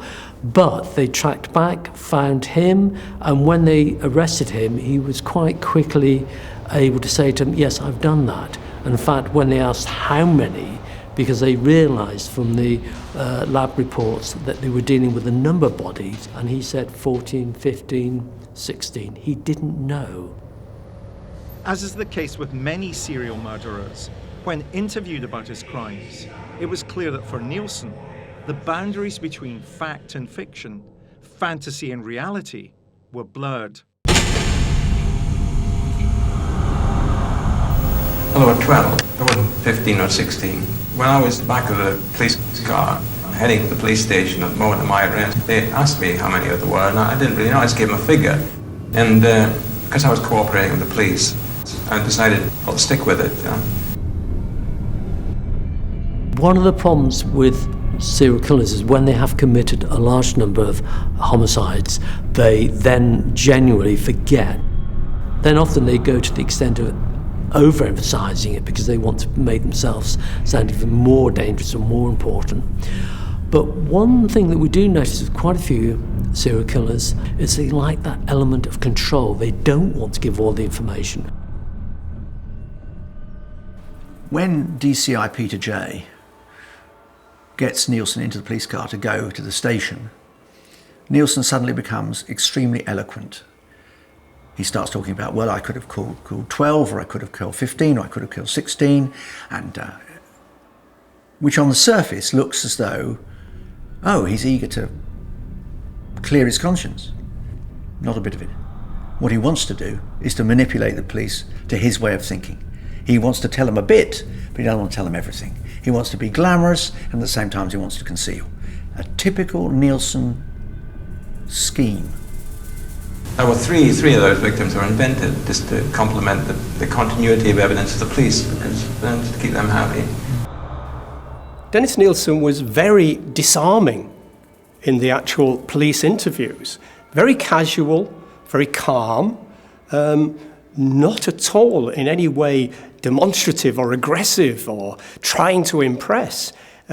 He almost was, well, you explain to me what I've been doing. I'm, this is all I know. And, he would explain it in very simple terms, which I think took the breath away of many police officers. One of the most remarkable aspects about Nilsen's confession is that he began to make it almost the moment that handcuffs were snapped on, without even requesting a lawyer. I'm with forensic psychologist Professor Michael Brooks to examine aspects of Nilsen's confession in detail. Well, I was 12. I wasn't 15 or 16. When I was at the back of the police car, heading to the police station at the moment of my arrest, they asked me how many there were, and I didn't really know. I just gave them a figure. And because I was cooperating with the police, I decided I'll stick with it. You know? There were three of those victims were invented just to complement the continuity of evidence of the police, because to keep them happy. I was really interested initially in this idea of him not knowing the number. He said, is it 12, 15, or 16?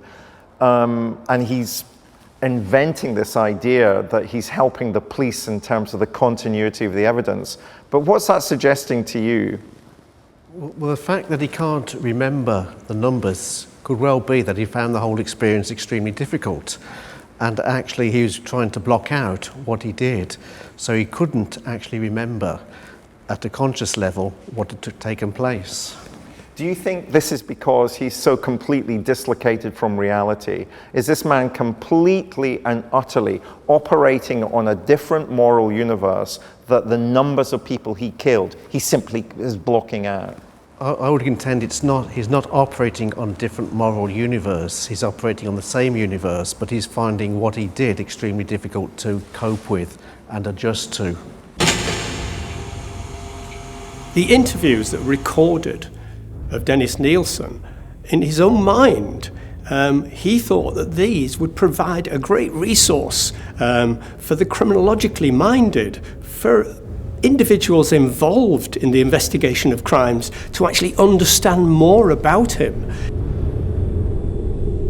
This possibly does emanate from the idea that he presented very early on, in that he didn't really know why he did it himself, and he would like other people to find out.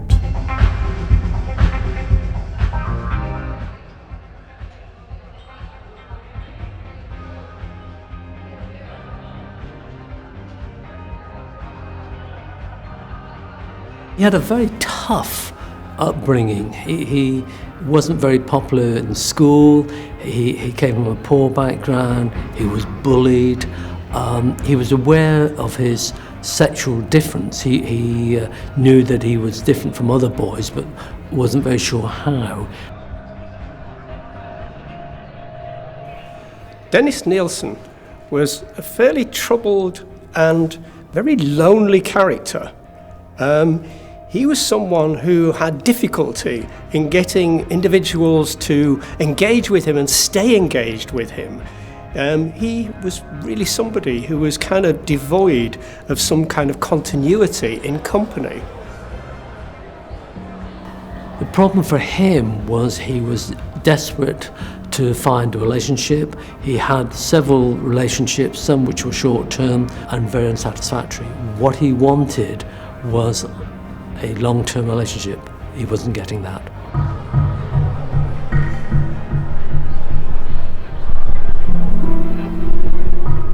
He thought the boy was 17.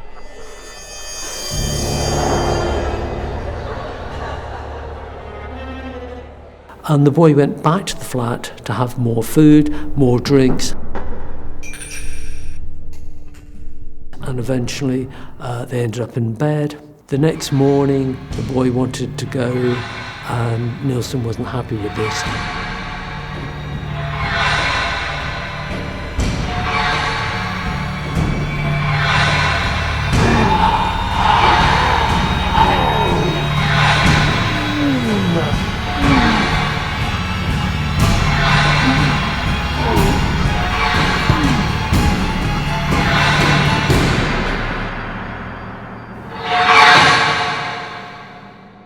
But Nilsen went a little further. Nilsen was frightened that the fact that he'd strangled him hadn't completely killed him. And so, in what was to become a trademark of his killings, he took the young Irishman and stuffed his head in a bucket of water, effectively completing the job if it wasn't completed.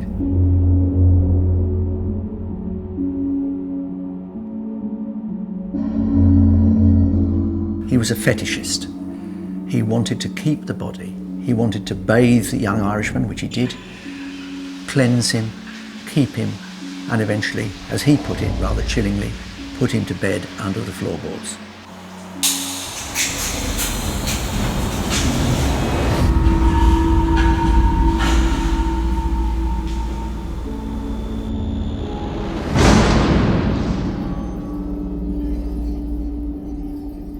It was something that Nilsen continued to do in the further 14 killings.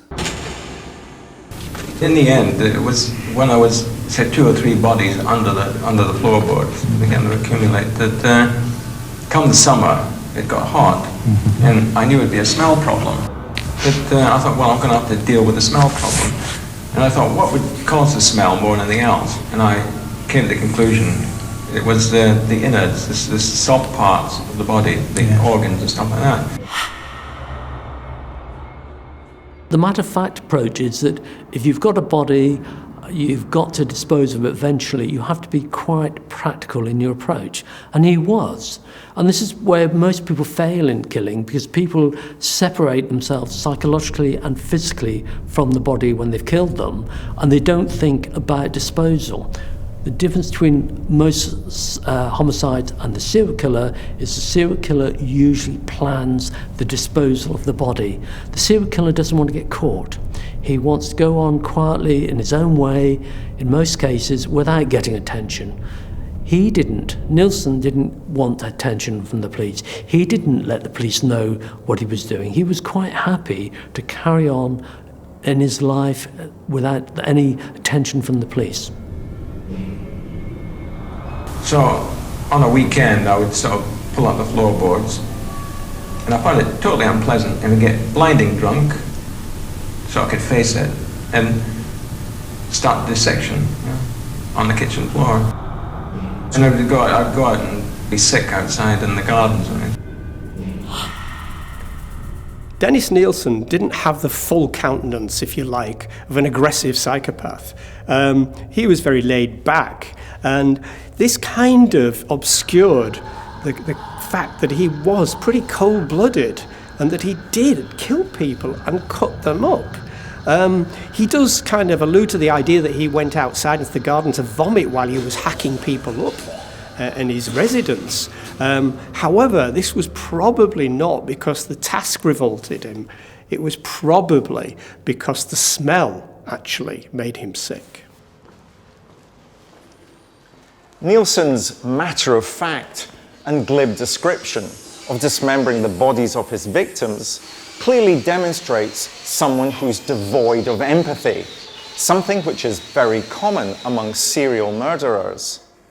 But as we're about to see, the scenes of indignation with which he greets the interviewer with when questioned about the mechanics of his murders causes his charming facade to crack.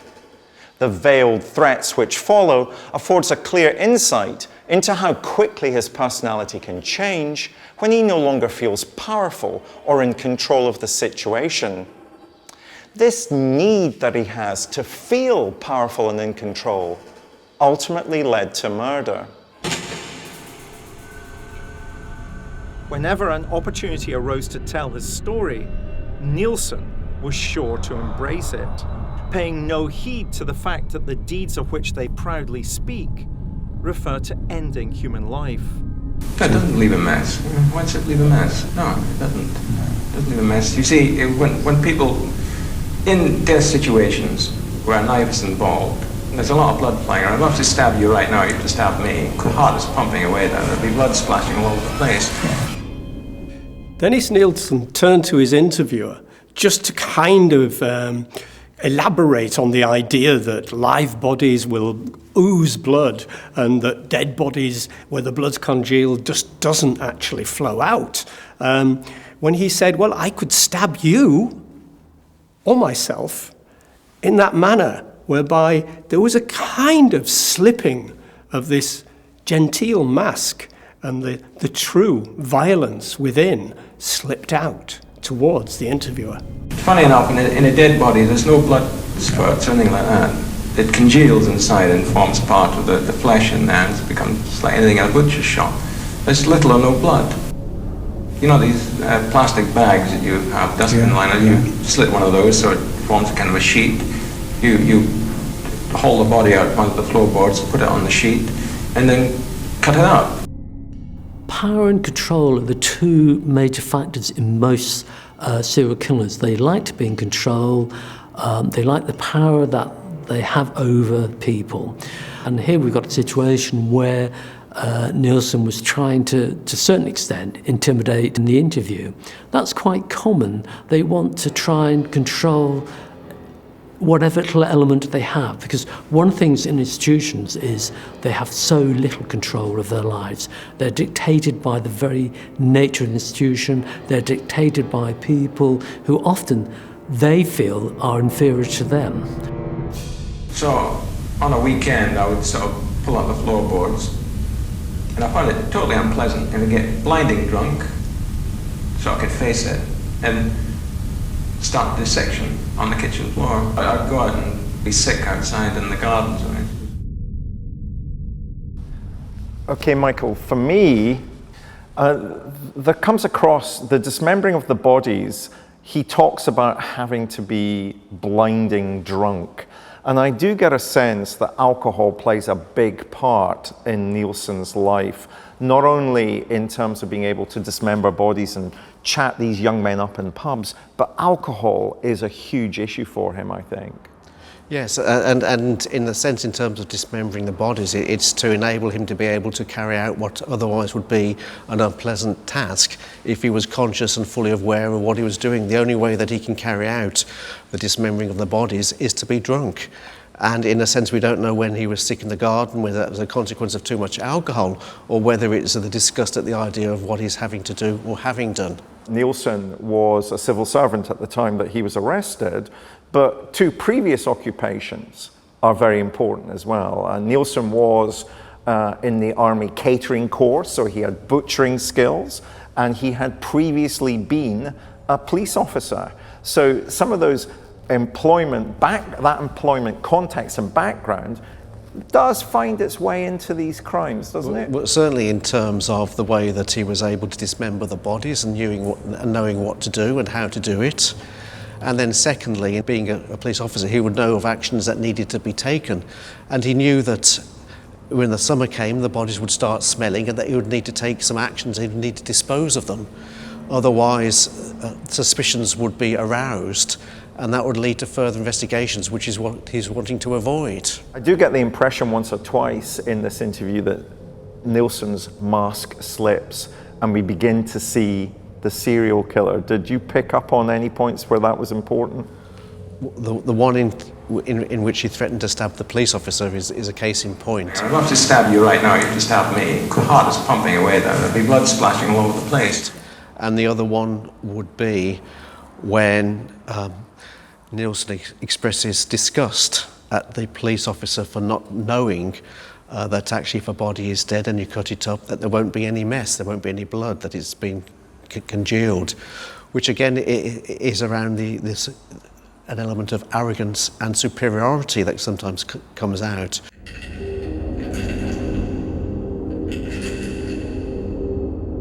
For most people, the idea of having someone who is dead as company would seem rather strange, because we'd normally expect to interact with that person and have them talk to us.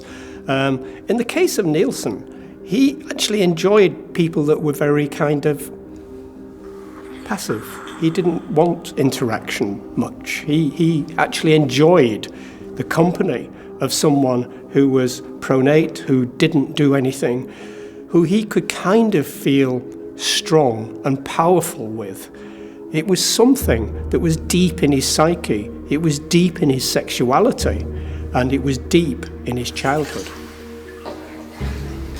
It's very difficult for the normal person to understand how this kind of idea, this relationship with a corpse-like person, could actually arise.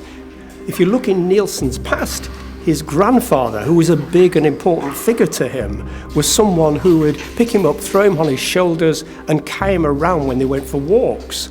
This sensation of being a floppy, helpless person with a powerful person guiding them and sweeping them along, this was kind of the relationship that Nilsen was trying to create, only with himself as the powerful person and his victims as his friends that were passive. Yes, one of the things he'd learnt in the army was to be passive. He wasn't the aggressive soldier, he was passive. His sexual behaviour with partners was always being passive and not the aggressor in a sexual relationship. And it's interesting that, according to him and from what little evidence we have, he did not penetrate any of his victims. His sexual behaviour was very insignificant compared to other serial killers. He was very passive sexually, he was very passive in his normal behaviour, which is in strong contrast when you consider the fact that he killed 14, 15, 16 people.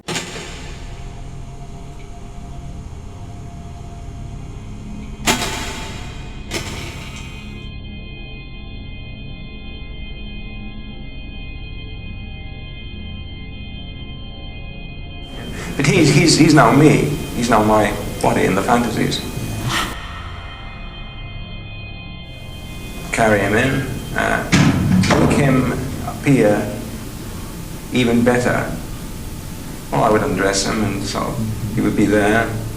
The most exciting part of the little conundrum was when I lifted the body, carried it.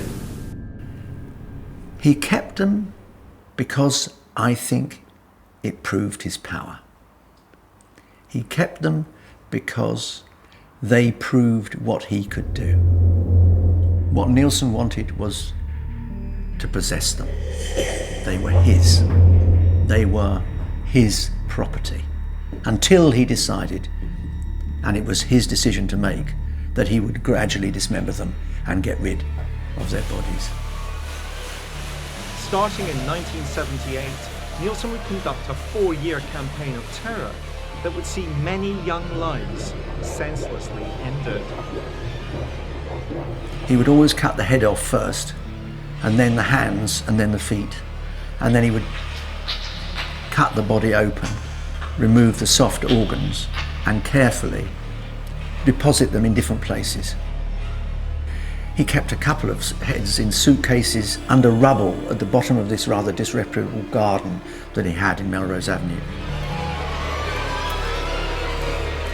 Well, he was, at one stage, he was killing something like 4 or 5 people in a year, and that's quite a high rate of killing.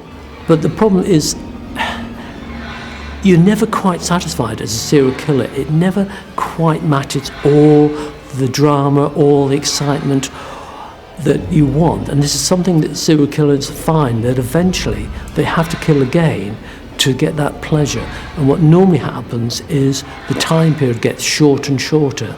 And again, we see this in Nilsen, that he had to kill because he needed another victim.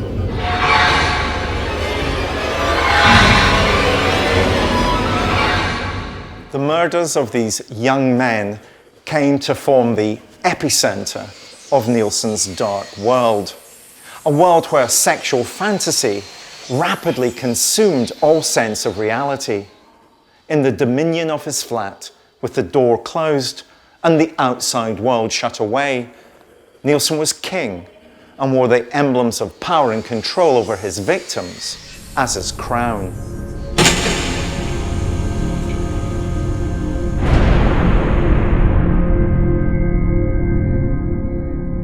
The bodies are all gone, everything's gone, there is nothing left. But I still feel in a spiritual communion with these people. I believe that Nilsen, once his victims were dead, no longer regarded them as human. He was quite happy to confess to the police what he did, because to their bodies, because he didn't see them as real anymore. He saw them simply as his trophies. They were somehow no longer human. They did not represent a future, a life, a career, a relationship. They were simply something that needed to be dealt with, except that they represented something to him. They were no more than symbols. Nilsen, along with many other serial killers, talked about him always carrying the spirit of his victims with him. Even if his victims were dismembered and disposed of, their spirit, as it were, was still with him and within him. He thought of himself as being the repository, as it were, for all of the people that he'd killed, almost as if they spiritually increased his value as a person. This is an odd characteristic, but a very narcissistic one. It may, in fact, be some kind of appeasement to police officers and others to say that, no, they're still here, it's okay. I didn't want to annihilate them. Even to this day, when Nilsen talks about his crimes, he uses the experience to vicariously relive them through the listener. To him, Bodies are all gone, everything's gone, there is nothing left. But I still feel in a spiritual communion with these people. Do you get a sense of power and control? For me, there's a real issue here about him being narcissistic and needing to be powerful, like many serial killers. And indeed, he makes reference to that in his statement, that what he enjoys most is when the victim is completely passive. Because when the victim is completely passive, then he's in control, he has the power. And that's what he's yearning for, that's what he's been lacking. So he wants complete control and power over his victim. But why the narcissism, Michael? Why is the narcissism such a common tool in the toolbox of serial killers? Because it masks a fundamental inadequacy and vulnerability in terms of how they feel about themselves. And it's one way of them trying to get control and some power over their lives by getting power and control over others, and by acting in a way that society finds abhorrent and outside of societal norms. And isn't that ironic? You and I have spent all our adult working lives managing violent men. And when we talk about the narcissism, it's because they are kind of weedy and needy, these serial killers. They're not the kind of Hollywood iconic figures at all that are powerful and talkative. Which is why they target the weak and the vulnerable, those who are on the margins of society, because those are the people they have access to. They wouldn't carry these out against the strong characters that you make reference to, because actually, in comparison to them, they are weak and needy. As a killer, Nilsen was not only coldly calculated in his choice of victims, but also in the formulation of the perfect front to execute his crimes. Presented to the world as though he were perfectly innocent, ordinary, commoner garden bloke next door who'd had a decent career in the army and had a perfectly acceptable job in a job centre. He was a civil servant. There was nothing frightening about him. He didn't keep knives or do martial arts. He didn't wear hoods. He did nothing except, in the privacy of his flats, he killed, cut up, dismembered gay men. Dennis Nilsen was probably a wonderful chameleon as a serial killer. He disappeared into society. He didn't stand out. He didn't look particularly odd. He seemed quite normal and reasonable to most people that he met. In fact, quite charming in many ways. And he wasn't the very aggressive, psychopathic type individual that you would associate with that kind of thing. He was somebody who would probably make other people feel at ease and would actually respond to him very easily when he approached people, usually the destitute.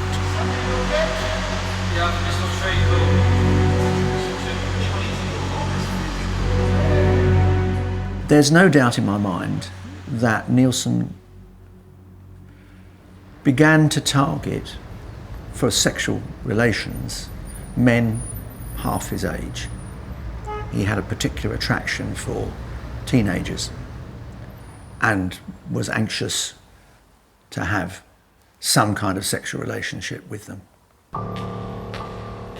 Tragically, Nilsen's killing spree could have been curtailed many years earlier.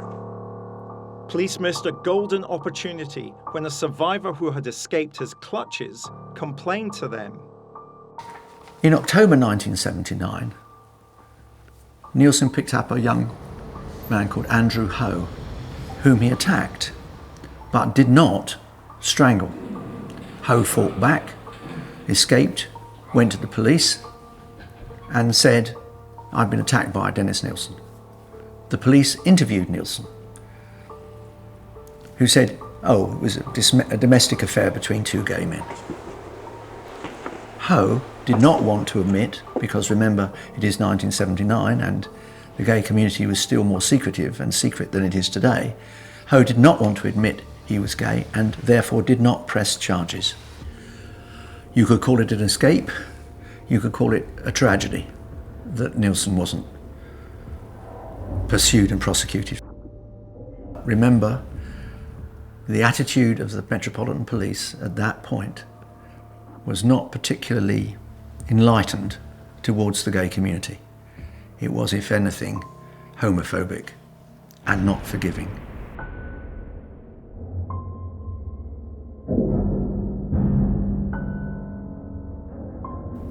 Perhaps not surprisingly, Nilsen decides at this point it might be wise to move from Melrose Avenue. After all, I might need a different place to operate. But he doesn't quite think it through. He moves from Melrose Avenue to Cranley Gardens, but this time there's no garden. There's no rubble to hide bodies under. There's no garden for a fire.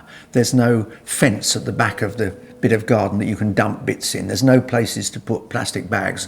He's now got a much more constrained space. And ironically, it was that decision to move that probably was the reason for his eventual arrest and conviction.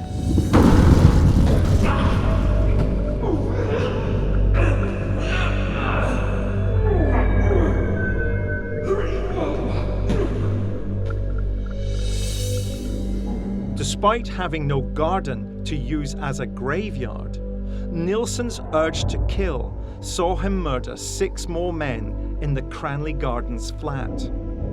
He developed a new means of corpse disposal, but the old plumbing in his home would prove to be his undoing.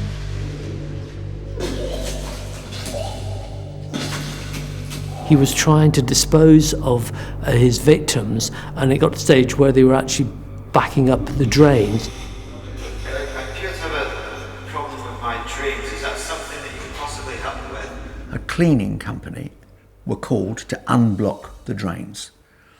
They discovered, as they were doing so, all kinds of material, something that looks like chicken flesh. Could it be human? The cleaning company called the police. On the 9th of February, 1983, the senior investigating officer of these probably human remains in the drains at Cranley Garden waits for Nilsen outside the door to his house at the flat that Nilsen lives in with 2 colleagues and says to Nilsen, "Mr. Nilsen, we've come to talk to you about the drains. We've found," they go inside, "we found human remains." Now, once they're inside the flat in Cranley Gardens, there's no mistaking the smell of decomposing flesh. There's no mistaking the smell of death. None whatever. And Jay says to Nilsen, "Where are the rest of them?" It was at this point that Nilsen first begins to confess to the killings. Many serial killers try to create their own myth, and so like to philosophize as to why they committed such heinous crimes. Dennis Nilsen is no exception. But Nilsen is no philosopher. He's a psychopath. A man who wanted to be the star of his own twisted movie and plotted the callous deaths of many young men's lives in order to achieve it. The making myself look dead was nothing to do with death itself. It was making myself look as different from me as it was possible to imagine, so that I could really be convincing as being somebody else. The behaviour of dressing himself up or making himself up to be like a corpse is interesting, because in many ways he may be representing dead people, but I suspect there's an element of his grandfather. He was devoted to his grandfather. He was shocked when his grandfather was dead, and he saw him. The first person he'd ever seen dead was his grandfather. And the practice in those days was to put a little bit of makeup on, make them look as well as they could under the circumstances in a coffin. I think maybe what he was doing in some ways was acting out his own grandfather's death scene and possibly his own death scene.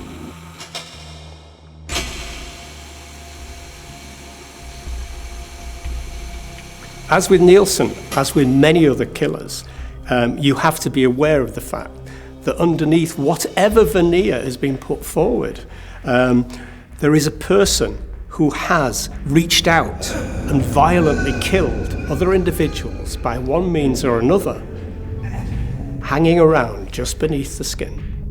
The making myself look dead was nothing to do with death itself. It was making myself look as different from me as it was possible to imagine, so that I could really be convincing as being somebody else. One of the big things for me about Nilsen, again working with him and interviewing him on a number of occasions, and I'd be interested to hear your view, is that he's one of the few serial killers who talks. He talks endlessly about what he does. How unusual is that in your experience of working with violent men? Well, I'm always very wary of what a serial offender says, and you have to locate what they say in their actions. Does what they're saying match with what they do or not? Do you ever trust what a serial killer tells you? No. No, neither do I. It's ironic, isn't it? But so you then have to look at the behaviours, look at the evidence, look at the actions, and that will tell you why they're doing what they're doing.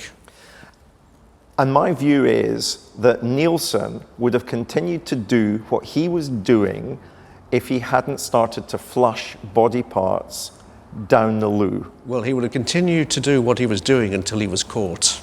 And he was only caught because the drains got blocked. Let's be honest, it wasn't because of fantastic policing, it was because of the Dynarod engineer. And you'd have thought, actually, that he should have had sufficient awareness of that and actually found another way of disposing of the bodies and of the bones. You're absolutely right. When he has access to a garden, he burns the bodies, and that's a way of destroying any evidence, of course, as well. When he moves home and has the top floor flat, he has this problem about what to do with the young men that he's killed. So there is a disposal issue. But I think by that stage that he has a number of young men have escaped from his clutches, and he still doesn't get arrested. And I think he feels powerful. I think that encourages him to continue to behave as he's done. As with all serial offenders, they become overconfident, and which is why eventually they're caught, because they make errors. Nilsen was tried at the Old Bailey, initially for the murder of 7 young men. No one present would ever forget the gruesome evidence laid out before them by the prosecution, nor the still figure of Nilsen in the dock. He sat throughout the trial, almost unmoving. There were no tears, no remorse, there was no hysteria, there was no refusing to come into the dock. He simply sat there, calculating, watching the events unfold, probably knowing in his heart that this was inevitably going to end in his conviction, but determined never to display any sense of weakness.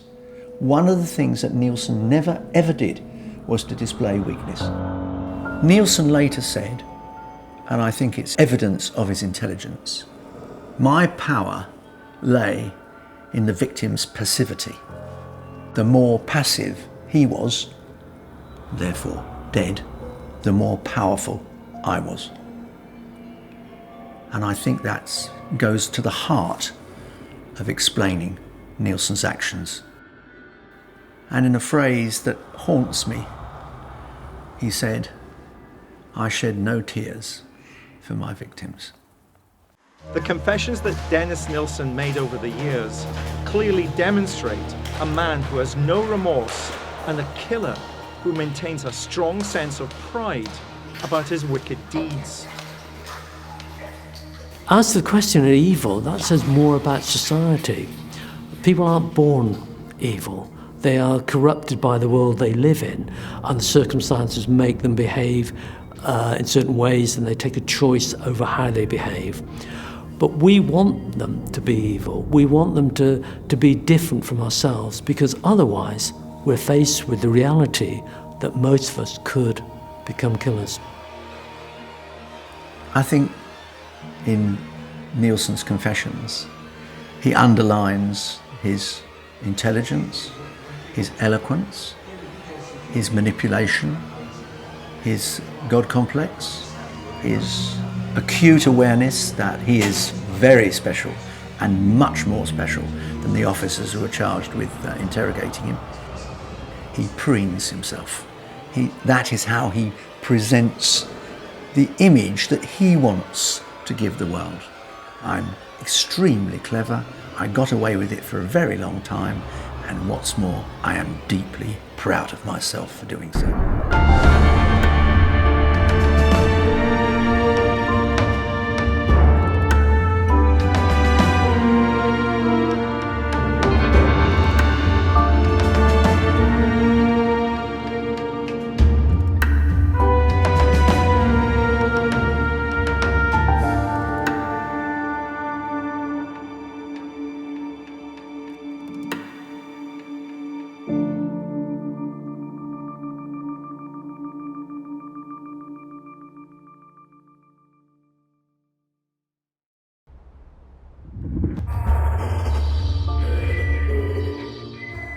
I'm Professor David Wilson. As a criminologist, I'm often asked, what's it like to interview a serial killer? This is a tape-recorded interview. Date is 11/17/84. In this new series, I'm going to take you on a journey into the dark heart of the police interrogation room. Using cutting-edge lip-sync technology, we'll bring to life the actual taped confessions of some of the world's most notorious murderers. Do that pillowcase or whatever it was, like cushion cover over her head. And bring you face to face with evil. Put her into the sleeping bag. No, I just slung her in the corner. And along with forensic psychologist Professor Michael Brooks, I will analyse their interviews in unparalleled detail. And while he was asleep, I put a noose around his neck. I throttled him with the noose, and he hardly struggled.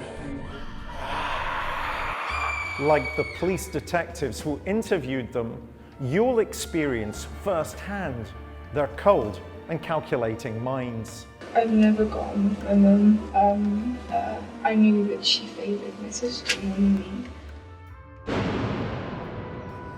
Their wicked words, now seen being spoken for the very first time, will never be forgotten. The Hawkins girl's head was severed and taken up the road about 25 to 50 yards.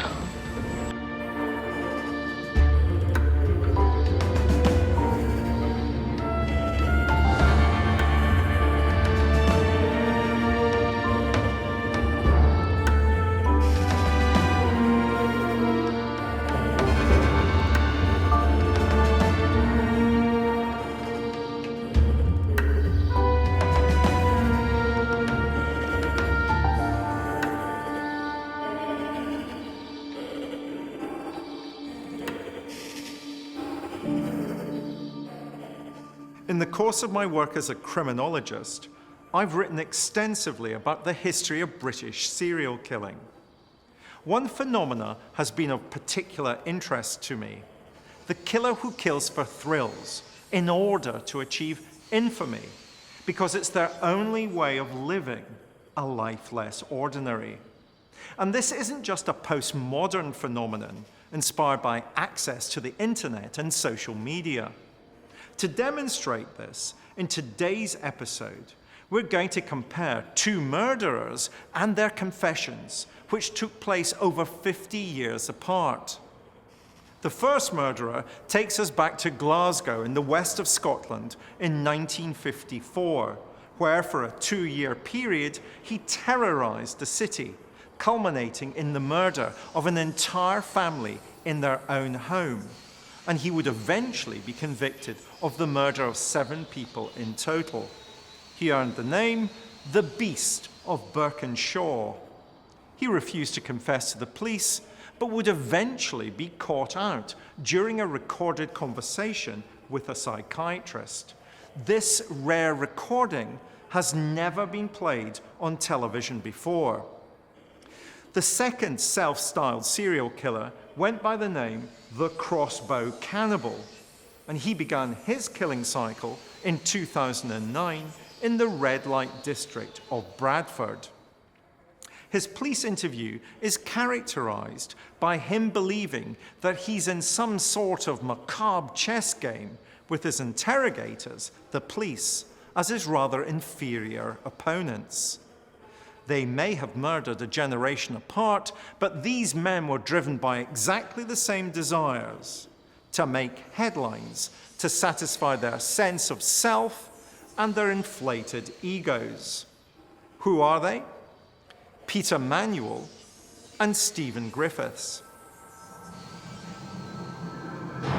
In 1958, Peter Manuel was awaiting trial at Barlinnie Prison in Scotland. He was suspected of murdering as many as 8 people in a savage and psychotic killing cycle that had lasted almost 2 years. During his time behind bars, Manuel claimed that he was insane and therefore not to blame for the crimes. To test his mental state, one of the most preeminent psychiatrists of the day, Professor Ferguson Roger agreed to meet Manuel in prison. Their conversation would be recorded. On first listening, it sounds like the disjointed ramblings of a madman. But does it disguise a sinister truth that requires repeated listening to and closer analysis? I went down to this house on a Thursday, and I found this, and I set my eyes up, and I made the move it was making, and then I went out. Yes, and I took the car. I thought that was a good move. I said, "See this car, dump it. That looks as though somebody shot him and went away in the car." The younger generation probably have to sort of relearn about Manuel, but certainly for my generation and for my parents' generation, they just had to say the name, Peter Manuel, and people were terrified. He was a bogeyman. Manuel's attempts to try and convince anyone he was insane would ultimately prove to be futile. Found guilty of 7 murders, he was sentenced to death by hanging. But he had already achieved an infamy, one he had fought so violently for. Manuel would go down in history as the first British serial killer of the modern age. Almost inevitably, according to the behavioural scientists, serial killers begin with petty crime, progress to crimes with a moderate amount of violence, go on to sexual assault and rape, and then escalate still further to murder, and often serial murder. Manuel, in many ways, was absolutely typical of that progression. Not only was Peter Manuel actually someone who was one of the first people in the UK to carry that label, serial killer, when it was kind of invented, and he was also outstanding as a psychopath. On a scale of 40, which is what we kind of measure psychopathy on, he scored 40, which meant he had every characteristic of a psychopath. Some 50 years after they were recorded, the Peter Manuel tapes demand close scrutiny. Listen to what he's saying again. Manuel's psychopathy is in full flight because amongst the veneer of garbled words, he's actually reliving the crime he committed, the annihilation of a family called the Smarts. You can't stand at somebody's house, load a gun at it, shoot at it, do that in a quiet bedroom, and then go off to a farm without waking somebody up. And then you let this thing back very carefully, because if you just put the safety off it, it goes off. You lift it carefully, then you can fire it. One of the problems you often find with offenders is that they will try to show how clever they are and actually end up giving, like in this case, information that was not known to the public. So they would give information by explaining how something is done, and in the process, actually incriminate themselves. It's akin to the way in which we know when somebody's lying or when somebody's telling the truth. We know in the details, it's in the details. Always it's the details that give people away one way or the other. And here, because he really did it and he really experienced it and he's reliving it now, we get the description of the details, and they're the kinds of details that you only know if you've actually been there and you've actually had the sensory experiences of having been there and experienced and actually carried out these murders. And I made the move it was making, and then I went out. You're now referred to Smart? Yes, and I took the car. I thought that was a good move. He sounds glib. He sounds like a man who knows he's describing his own movements, but he's using a third party. He did this, he did that. It sounds as if he is trying to convince Professor Roger that for some unknown reason the real perpetrator has told him all these details. And I think in effect it sounds very unconvincing. even though they're giving out extreme detail that only the killer would know, as it were, they're not really confessing. They're just telling a story in that way in their own mind. That confession means nothing. Professor Ferguson Roger would later say Manuel was amongst the most dangerous men he'd ever met. But where had this killer, unlike any seen in the UK before, come from? And what was so terrible about his crimes that would see him labelled the Beast of Birkenshaw? Peter Manuel was a Scot who began life in the States and came over to Britain and resided finally in Scotland. He was somebody who was pretty explosive as a character. He was, if you like, a self-styled gangster. He was someone who would dress well, someone who would pick up the ladies, and someone who would turn to violence very, very quickly to get his own way. I think he was 12 when he first got into bother. In fact, he was 16, and his 16th birthday he was sent to Borstal. Professor Ferguson Roger had researched Manuel's case files before meeting him. The acts of juvenile delinquency recorded would escalate in adulthood to his first horrific murder. His first murder was in January 1956. It was a girl called Nilsen. She was 17. She'd gone out to meet a soldier that she'd met at a New Year dance. Tradition in the west of Scotland, he didn't turn up. Then decided to walk home because she only had 4 pence in her purse.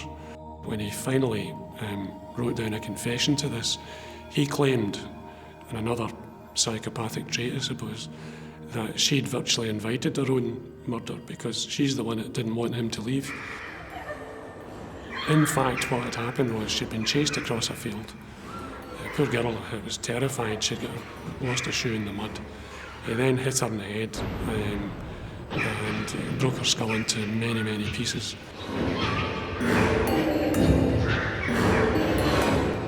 He's committed murder out in the open.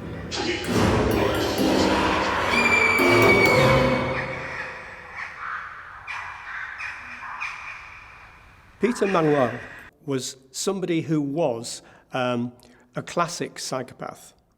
And as such, he had that kind of characteristic where he was fundamentally bored. He was bored with most normal things. He was not really interested in a normal life. He would do most things for excitement. He would create danger for himself for excitement. And ultimately, he would kill for excitement. But killing an innocent young girl no longer held any thrill for Manuel. He'd become excited at the thought of killing an entire family. Something he achieved when he annihilated Mr. and Mrs. Smart and their young son Michael as they slept in their beds. Manuel has always denied all involvement in the massacre of the Smart family. Yet during his conversation with Professor Thomas Ferguson Roger of Glasgow University, he was about to allow his own vanity to lead him into a trap set by the psychiatrist. He's going to reveal details of the crime that only the killer could have known.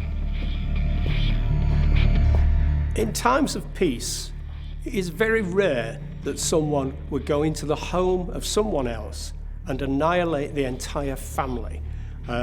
This is one thing that Manuel did.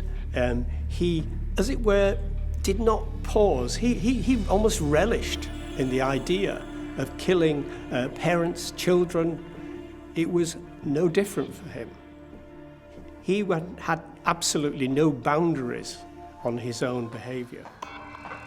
Manuel goes, armed with a gun, to the home of Peter, Doris and Michael Smart. 45, 42 and 10. The boy is 10.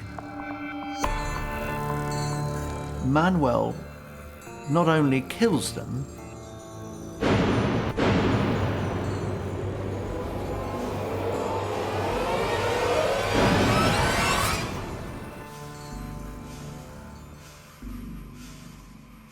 but then proceeds to live in the house with the dead bodies for 6 days. And perhaps further evidence of this trait that he had about staying at a crime scene. He was going back and forward to the house between the 1st and the 6th of January, and he was opening and shutting curtains. He fed the cat. He eventually stole the family car. There is something about Manuel's confidence that is nothing if not chilling. It isn't until after Manuel leaves the Smarts' home, the bodies are discovered, that the Scottish police finally cotton on to the fact that they actually have a serial killer. Manuel was arrested at the wheel of Mr. Smart's car. It wasn't long before the police began to connect him to a string of other murders. There was an abundance of forensic and physical evidence linking him to murder. But perhaps the most damning evidence of all came from his own mouth. I think that the extent to which we see Peter Manuel reliving his crimes in this statement is actually quite unusual. That he's actually back in the moment. He's not just thinking about what he's done, he's actually back there. And that's actually quite unusual. And it gives me an insight into what actually drove him, which was a pure excitement of doing what he did. His attempts to convince a psychiatrist he was insane would instead see him reveal details of the Smart murders that only the killer could have known. I said, this man's reconstructed a crime. I said, he told me when I went into the house and I didn't recognise Peter because I shot him with an automatic pistol with that bang back quick. I said, he's got a Beretta, it's defective. I said, there's a homemade film in it. I said, the magazine, the springs are open. The bang bang, click click refers to the murder weapon having a faulty barrel and the gun, a Beretta, being defective and needing to be reloaded down the barrel, not the chamber. The police knew this because they'd recovered the murder weapon.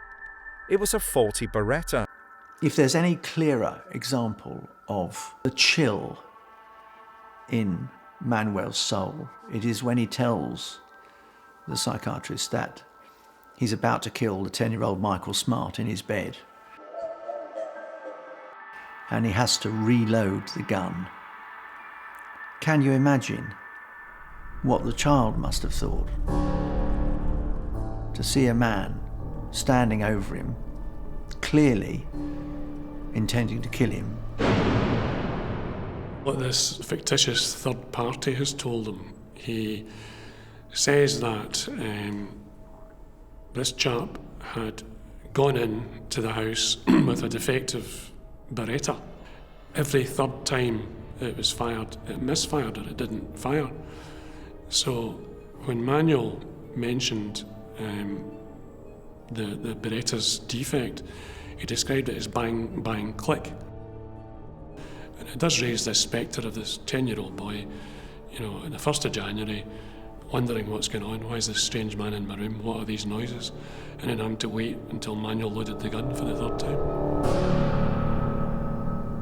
I said, the only way you can load it is put the safety catch in, pull back the carries, the rope carries, and it catches in the safety catch, and you've got to put a bullet up the spout, and then you let this thing back very carefully, because you just put the safety off it goes off, lift it carefully, then you can fire it. There's this presumption among psychopaths, narcissistic types, that they know better even than the police about their own job, and that they would educate them about how people would go about killing, even if it was kind of in the third person and not really talking about me, but this is how you would do it. They can't resist the idea of showing off and sometimes just drawing too much attention to themselves. I said, this man's reconstructed a crime. I said, he told me when I went into the house and I didn't recognise Peter because I shot him with an automatic pistol with that bang back quick. I said, he's got a Beretta, it's defective. I said, there's a homemade film in it. I said, the magazine, the springs are open. One of the chilling things about the tape is we discover, because this is an entire family, he's going to kill the Smart family, a mother, a father, and a child. He kills the parents first. The gun jams. He has to reload the gun prior to shooting the little boy. That's incredibly sadistic, is it not? So sadism is concerned with how much pain you inflict. But it was very instrumental, it's very purposeful. He knew that he wanted to eliminate the entire family, and that's what he achieved. The fact that the gun didn't fire the first time didn't deflect him from his objective to kill the parents and the child. The fascinating thing for me, as somebody that was raised in Glasgow in the west of Scotland, is that you've got a small geographic area in which Peter Manuel is going to operate as a gangster, as a criminal, as a murderer. That small area means a number of things. He's going to be eventually caught pretty quickly, but do you think Manuel gains psychologically out of the discussion that's going on in the local communities, out of the publicity that's generated about what's happening at the time? Again, it depends upon his motivation. Why did he decide to shoot this family? What was the purpose behind it? And as a behaviorist, I know that you will argue in a particular way, but let me push you. Why does he decide that he wants to wipe out an entire family? And for me, that's the key question. And is that simply a consequence of escalation from his previous behaviors? Not necessarily. We need to find out what the motives are. What's the rationale? What's the reasons? What's the purpose? What's the objective? Those are the things I think we need to establish. But his purpose and objective is just to be famous. Well, do we know that? Or is that just an assumption? Peter Manuel's game of death ended with his own execution in 1958. For a man who sought the limelight, it was perhaps fitting that his final stage would hold a trap door that would open and send him to his death by hanging. He was wakened at 6, and when you think about that statement, he was sleeping. I mean, he'd fallen asleep the night before. I think a lot of people wouldn't even have fallen asleep. But they woke him at 6, and he was given a glass of whiskey and a breakfast. Don't think that was just because it was Manuel, and that would appeal to his Jimmy Cagney view of life, take a whiskey and then face the rope. I think that was a tradition they had. It was kind of macabre, but that's what they did. The third last Scotsman to be hanged before the abolition of the death penalty, and possibly the most notorious. For one thing that Manuel did manage to do was to chill the soul of the reporters who covered the case, of the lawyers who were present in court, because they felt they were somehow in the presence of someone who lacked any kind of heart or sympathy or soul, that he was just a machine, a killing machine. Manuel's crimes are almost certain to have been studied 5 decades later by Stephen Griffiths. This PhD student in criminology was writing his own thesis on serial murder. But writing about the crimes of other serial killers wasn't what he really wanted. He wanted to be the subject, not the student.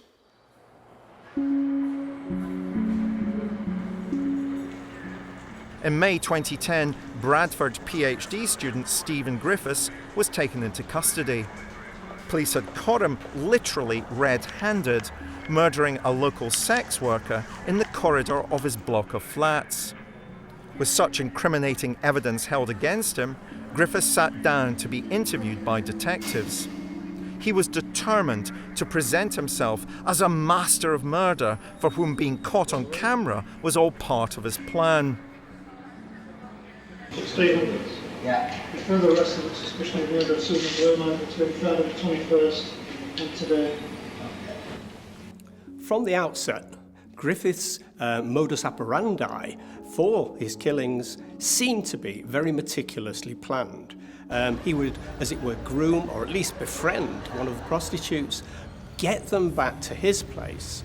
He would then dispose of them in his own mind, very cleanly, with a crossbow.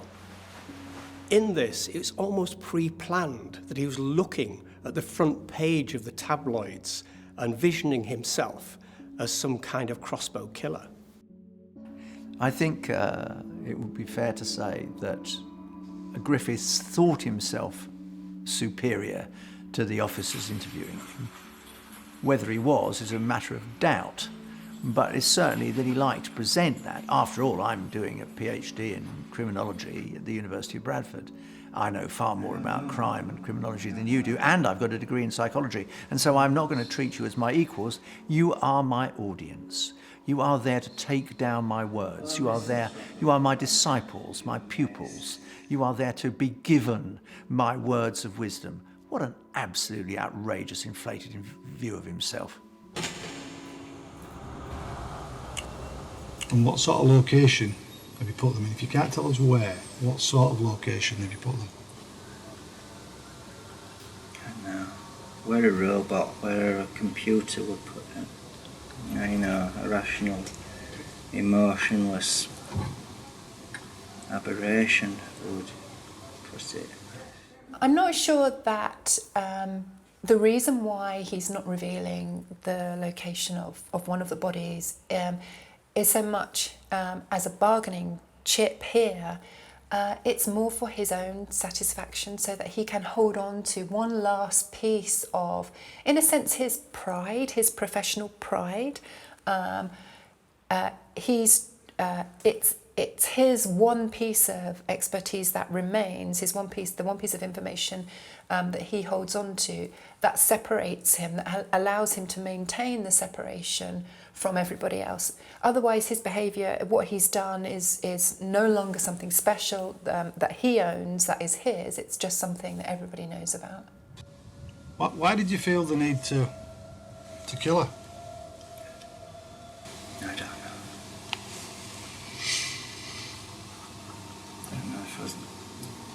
So just you killed someone to kill yourself, or killed parties. I don't know. It's like deep issues inside me. When we look at his behaviour with the police, he was very arrogant, very dismissive. He thought he was superior intelligent. Clearly he was intelligent, there's no question about that. But he treated people with kind of contempt. And again, the thing is, most police officers don't have that much experience of dealing with homicides, because in the UK we have a very low homicide rate. And again, most homicides are domestic or related to each other. Serial killing is quite rare. Most officers don't have experience. So therefore, the serial killer is in control right from the beginning. He knows, and it's nearly always a he, that he knows more than they do. So why did you feel the need to kill any of the girls? Fun? I don't know.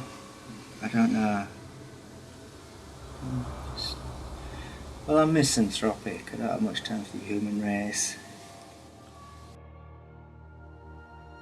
There are a number of ways in which Stephen Griffiths is trying to justify what he's done by separating himself from the police and indeed from humanity.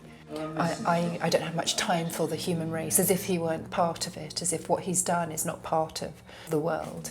And this is a classic defence mechanism that comes out of the kind of arrogance and lack of general human feeling that has driven these crimes in the first place. And what sort of location have you put them in? If you can't tell us where, what sort of location have you put them? Where a robot, where a computer would put it. You know, a rational, emotionless aberration would put it. I was struck by a number of things that Griffiths said in these interviews. I thought this idea of where would he put the bodies, where a robot would put the body, where a computer would put it, yeah, you know, a rational, emotionless aberration. Is this him trying to play with the police? Is this him trying to show off to the police? Is he playing chess? Or is that just reflective of who he is? That he's emotionless, that he functions as a robot, that he doesn't feel these things? Well, then we've got this statement that he says, sometimes you kill someone to kill yourself. Can we accept that as a motive for why he would kill his victims? I think we can give it some credence. If this seems to be, when undertaking a full analysis of the case, one of the dominant factors, one of the rationales for why he may have perpetrated the offences that he did. It's getting quite deep, and that may be sort of linked to some of his studies in terms of why do people commit offences, but what is it within him that he's wanting to kill? Stephen Griffiths was born in 1968. Raised in Yorkshire, his early years were characterised by a fractious family upbringing. His father left very early, and his mother seemed to struggle very much with actually making a living. His early life was a little bit of a struggle. He wasn't the most sociable of people. However, he did very well at school, and his educational abilities were pretty high. At the age of 17, Griffiths is sentenced to 3 years for attacking a supermarket manager, a female supermarket manager. While he's in prison, he is analysed and in fact diagnosed as a schizoid psychopath. He confesses that he has or fears that he could become a serial killer. When he emerges from prison in 1991, he commits another crime. He holds a knife to the throat of another girl, but he doesn't go through with the killing. There's not a killing this time, but he's sentenced to another 2 years. I think throughout this period of his adolescence and his young adulthood, Griffiths was trying to become what he hoped he was but knew he wasn't. A man with whom people would fear, a man who could hold Bradford to ransom, could terrify the police, could hypnotise police forces across the country. When we examine the career trajectory of Griffiths, it's fairly obvious that he had pre-planned much of what he carried out.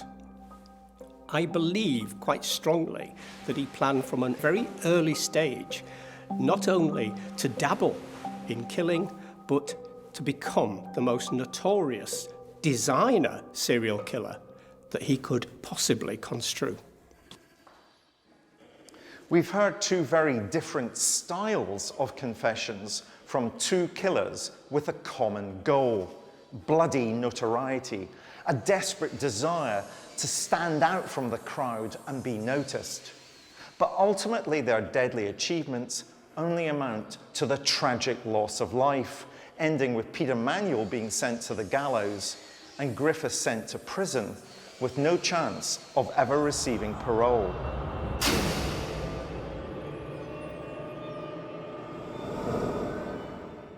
When Griffiths was questioned by the police, he wanted to impress them with his knowledge of forensics. This extended to his reason for burning one of his victims' bodies. Well, to destroy DNA, but like I say, in such a reckless, crazy manner. I can't believe, mind you, I don't know, I think, like I say, caretaker perhaps had other things on his mind, but otherwise I can't believe, you know, with the smoke that must have been billowing out of the windows. Although I did keep them shut for a while as well, so that's why I got a lot of soot all over me, and eventually I got a breathing mask on. But, So, how do you know that the fire destroys DNA? Well, to be perfectly honest, I mean, that was something I always kept meaning to check up on the internet, but it was just an assumption that, well, certainly I think the principle I operated on was, well, it certainly isn't going to enhance the quality of the evidence. Stephen Griffiths wants to present himself as a professional. That's his underlying narrative here. And I say this because of a number of the references he makes in his confession. He talks about wearing a breathing mask as if he were part of some kind of legitimate activity. When talking about why he set fire to the evidence, he talks about the principle that he followed, as if what he's doing is part of something, part of a science, part of some kind of professional activity again. And we see him even making references to having made decisions in the same way that a computer might have made decisions. The underlying narrative here is very much that of the professional. We know he did a degree in psychology, and then later on he actually enrolled at university to do a PhD in homicides in the 19th century. Again, we know that he was fixated with homicidal interests. He had loads of books on it. He took the studies very seriously. What people didn't realise was that underneath all that was this man who was determined to be a killer. His choice of victims are interesting. He purposely chose prostitutes, and we know from the work on serial killers that prostitutes are extremely vulnerable by the way they work, the nature of their work. They're the ones that most serial killers target. The red light area of Bradford was particularly seedy, and this actually was a big attractant to Griffiths. This was an area he kind of felt comfortable in, and it's an area where he wouldn't stand out too much. Griffiths very much aligned himself with prostitutes. He had them, as it were, as his friends, although the prostitutes tended to exploit him. There's a bit of a numpty character that they could kind of manipulate, or they thought they could, to get money and to actually cheat him out of bits of drugs and things. Griffiths' MO involved befriending sex workers and inviting them back to his flat for a party. But on entering his home, it was clear only one thing awaited the women: death. It's almost certain that he dismembered her. He may have put her in dustbin bags and distributed around Yorkshire. He may have, as he bragged at one point, have eaten parts of her. Although I think that is yet again him trying to build himself up rather than the actual reality. By this time, the police had already begun to take an interest in Griffiths. A number of people had said he was slightly odd. The housing association flat he lived in, they improved the CCTV to keep a closer watch on him. I suspect that Griffiths knew, at least to some extent, that there was a certain interest in him. And he killed again. He was very astute about the risk of being detected, so obviously was going to use as many techniques as he could to avoid being detected from the early killings. And what was interesting was one of his girlfriends said that she'd been going out with him for quite a considerable time. They had a good relationship, and then she went back to his flat and found that the furniture and everything was covered in plastic. His final victim was a woman called Susan Blamirez.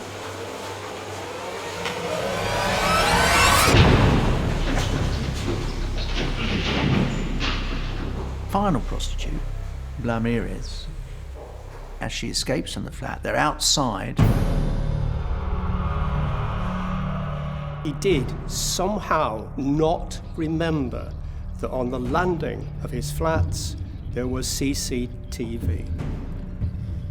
And he realized as soon as he had crossed the line in actually chasing one of his victims, he'd exposed himself on CCTV, carrying out what was clearly not a pleasant activity. He attacks her with the crossbow, shoots her with the crossbow, killing her, drags her body by the foot back into the flats, and holds the crossbow above his head as if he's acting for the cameras. And I think he was acting for the cameras. I think he knew that to some extent this was probably going to be the last killing.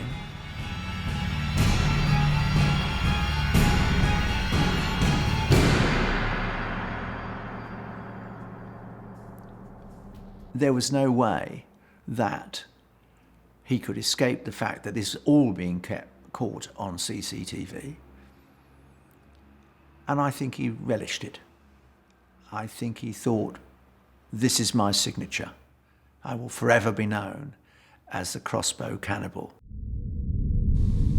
So, how do you know that fire destroys DNA?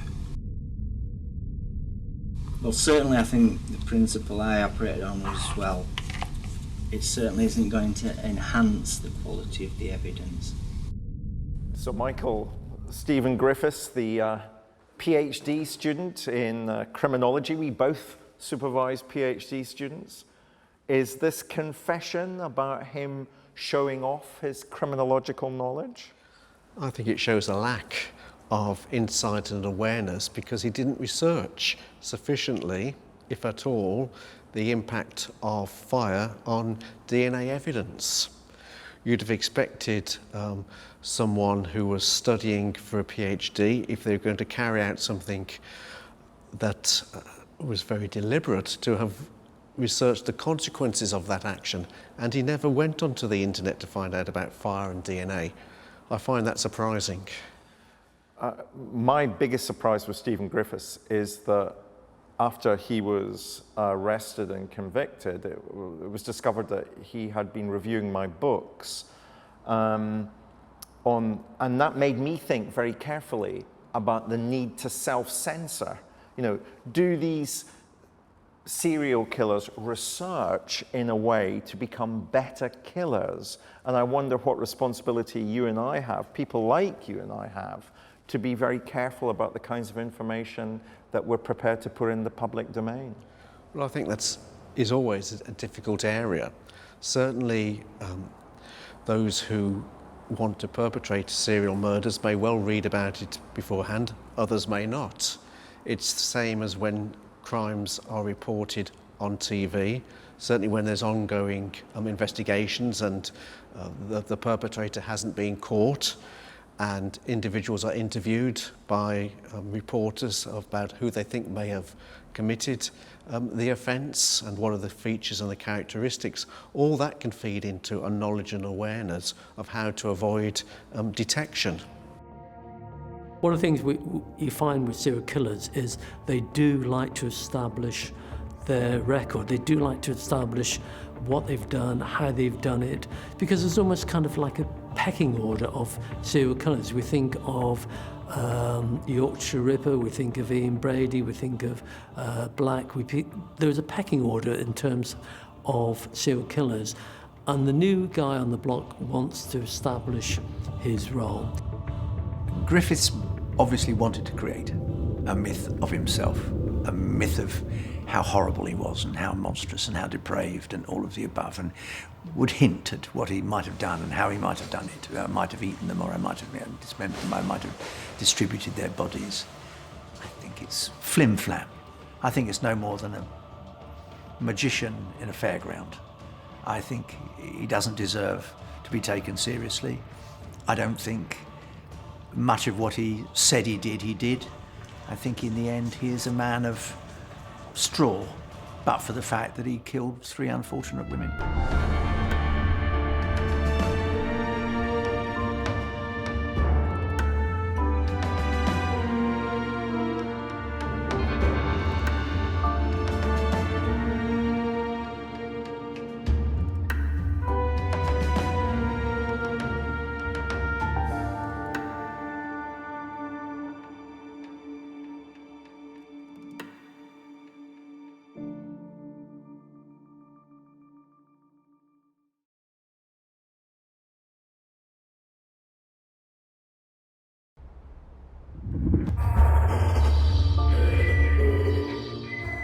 I'm Professor David Wilson. As a criminologist, I'm often asked, what's it like to interview a serial killer? This is a tape-recorded interview. Date is 11/17/84. In this new series, I'm going to take you on a journey into the dark heart of the police interrogation room. Using cutting-edge lip-sync technology, we'll bring to life the actual taped confessions of some of the world's most notorious murderers. Put that pillowcase or whatever it was, like cushion cover over her head. And bring you face to face with evil. Put her into the sleeping bag. No, I just slung her in the corner. And along with forensic psychologist Professor Michael Brooks, I will analyse their interviews in unparalleled detail. And while he was asleep, I put a noose around his neck. I throttled him with the noose and he hardly struggled. Like the police detectives who interviewed them, you'll experience firsthand their cold and calculating minds. I've never got on with my mum. I knew that she favoured my sister more than me. Their wicked words, now seen being spoken for the very first time, will never be forgotten. The Hawkins girl's head was severed and taken up the road about 25 to 50 yards.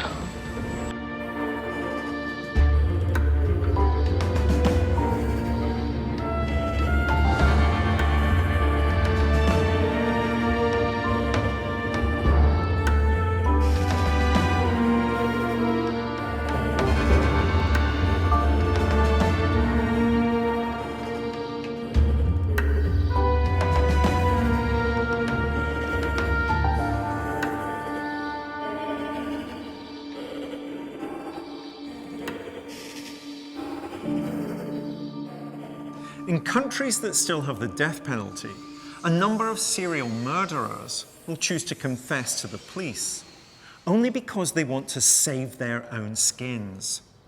In today's episode, we examine the confessions of one such man who entered a plea bargain to avoid the executioner's chair.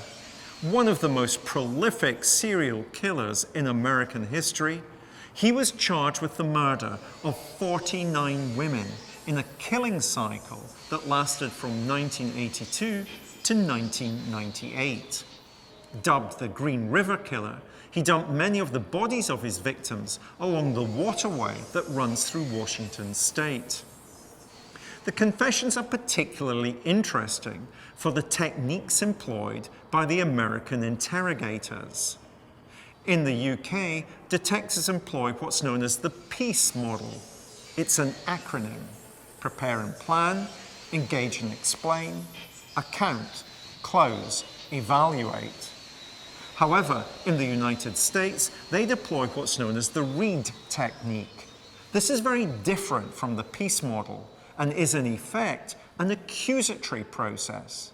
The investigator, in essence, tells the suspect that they know that he committed the crime. Often this can simply become good cop, bad cop.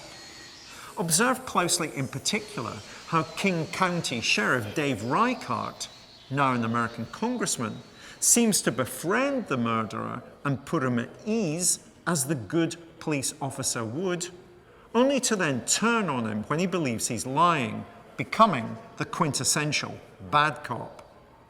So who is the killer we get up close and personal with today in the police interview room?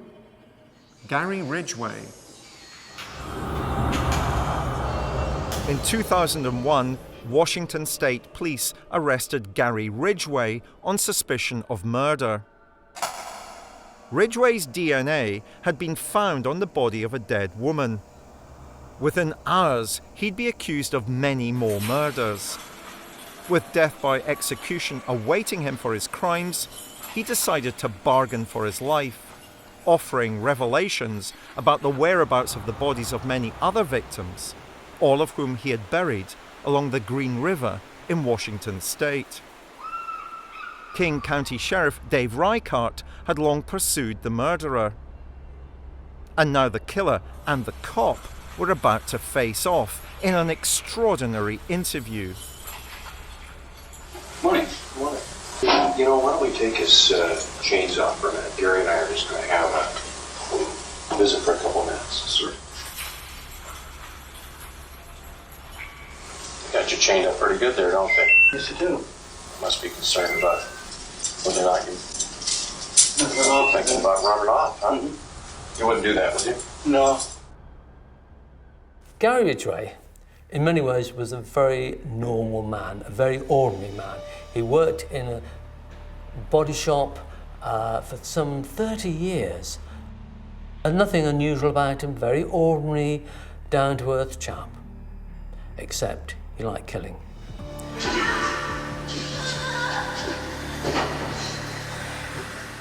Question might be asked is, why is this church-going, on the face of it, religious man, and family and friendly and neighbourly, how is he killing prostitutes? Why is he treating them like dirt? Why is he abusing their corpses in such a terrible way?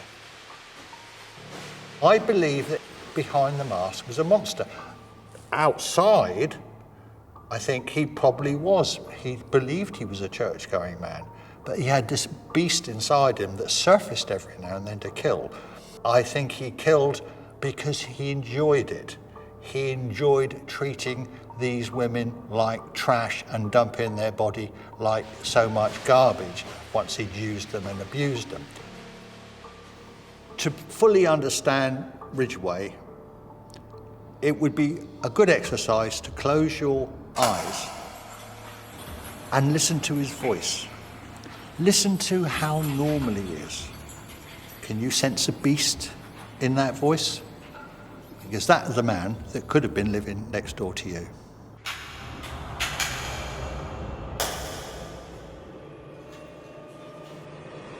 And I choked her to death. Then I took my socks off and got them in a knot and tied them around her neck and tied them as tight as I could. And so she raised her head up, and that's when I put my arm around her, my right arm, and started choking her. But I thought I was doing you guys a favor. Killing prostitutes here, you guys can't control them, but I can. In the confession itself, he actually steps up and tries to present himself in a much more matey, heroic type of role. We see him offering to be helpful to the police. We see Gary Ridgway trying to position himself as one of the good guys, as a hero. You guys can't control these prostitutes, but I can. Which suggests to me we're not dealing with somebody who is psychopathic in the traditional sense, but rather somebody who has learnt these very disruptive behaviour patterns, these very disruptive relationship patterns from his early days. He's one of a long line of killers, a God-fearing character who seemed to believe that by killing prostitutes, he was ridding this world of evil people. He created the perfect recipe for serial murder by picking victims who were prostitutes, who a lot of people didn't really care about, and some might not even be noticed that they'd gone missing. So that gave him a safe environment in which to kill. And we mustn't forget, he killed dozens and dozens of people. He was successful for many years, killing women, and what he did was literally leave them by the river, hence the Green River Killer as he was known. Rivers are very good places to dispose of bodies because they rot quite quickly. They have the water washing all the forensic evidence away. He found that when the police did start finding the bodies, that they were decomposed, which made it very difficult for the police to even identify many of the victims for some time. he did that because he knew enough about crime to know the best way to avoid detection. What he did was just very methodically kill and dispose. Most people, if they kill, they don't think about disposal. He clearly disposed on the river where he was comfortable. Killers like to work where they're comfortable. He didn't strike as being particularly intelligent, but he had a kind of cunning, manipulative capacity in him as well. That certainly was an aspect of that. The flat affect, the absence of any emotion, any sign of contrition that I saw when I looked at one of the tapes of the confession was striking and frightening. And I choked her. From the moment Ridgway sat down to be interviewed, it was clear he wanted himself to be perceived as a man who was on a self-ordained mission to rid the streets of sex workers. However, I believe his motivations are far more sadistic, and I'm here with forensic psychologist Professor Michael Brooks to explore what drove Ridgway. And so she raised her head up, and that's when I put my arm around her, my right arm, and started choking her. But I thought I was doing you guys a favor. Killing prostitutes here, you guys can't control them, but I can. So Michael, Gary Ridgway, the Green River Killer. A substantial serial killer who's now claiming 70 to 80. That's highly significant. And I, as a criminologist, would call him a mission serial killer, because what about this line that he says to Dave Reichart, the interviewer? He says, "I thought I was doing you guys a favor. You can't control them, but I can." He's on some kind of self-appointed mission to rid the streets of sex workers. It's certainly a purposeful killing for a reason. So mission would be one good way of describing it, wanting to erase from the US, from the state, sex workers. A key to Ridgway's success as a serial killer was his banality and ability to integrate killing into his everyday life. Many serial killers live alone with their mothers. They're often the peculiar person. They have quirky habits. Gary Ridgway had a family. He looked on the surface like someone that basically no one would point the finger at as being a serial killer.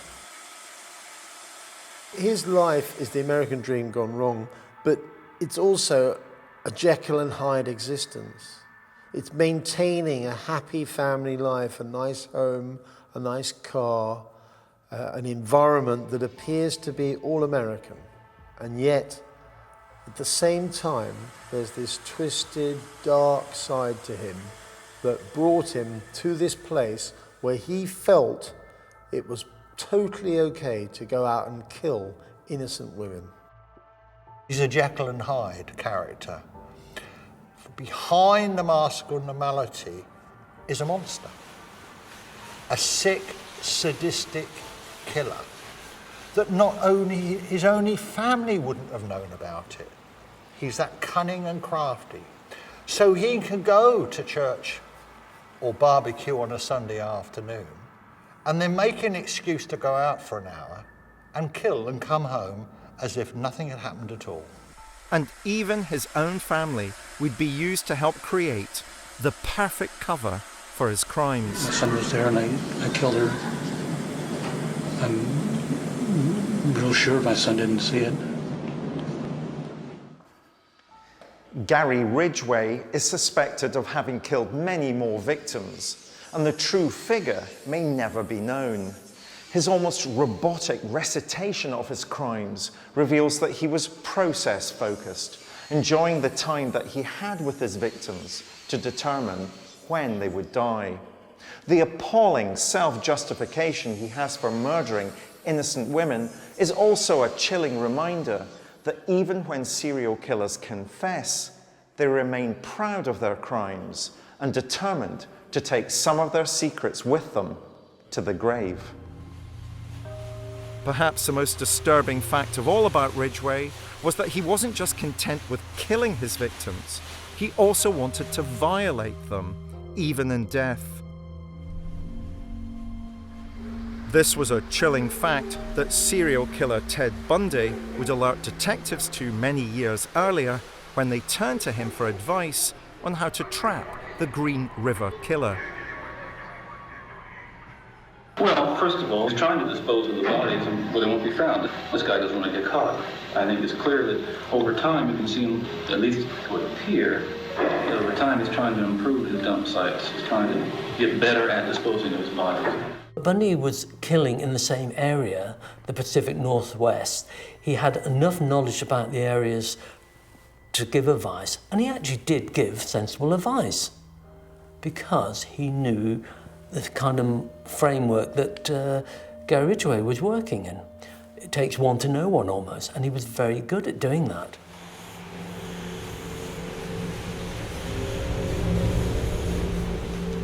An offender who will have sex with a dead body is typically these are offenders who are much more mentally disturbed than I actually think Gary Ridgway is. So it's quite unusual for us to find this behaviour in this kind of individual.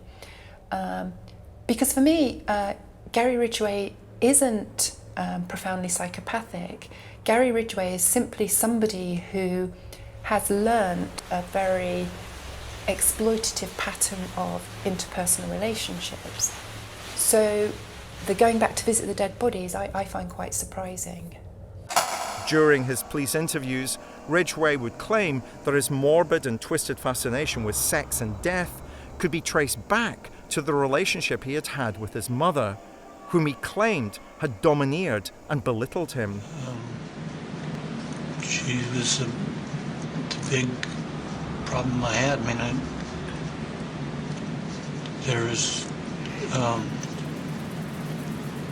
my dad wasn't around that much. He was working all the time, and she was the one that was in control, and she was constantly trying to get me to do better in school, and I just couldn't do better. I wanted to have her stop, and the only way was to kill her, to hurt her bad.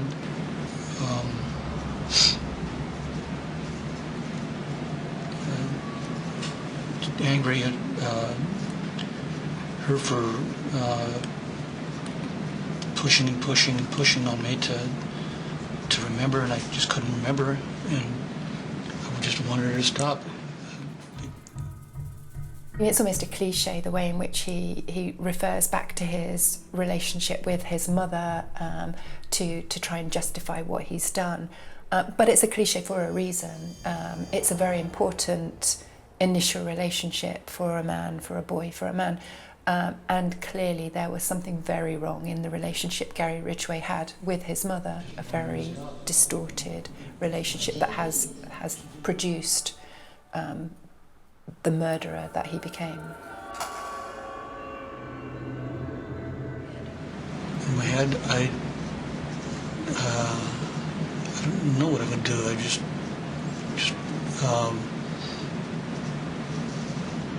wanted her to stop.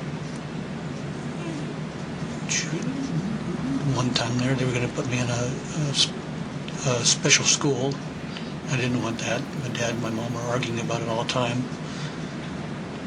And it was for retarded people, and I wasn't retarded, I don't think. So I was mad at them for wanting to put me away from other kids. And wanting to hurt her, and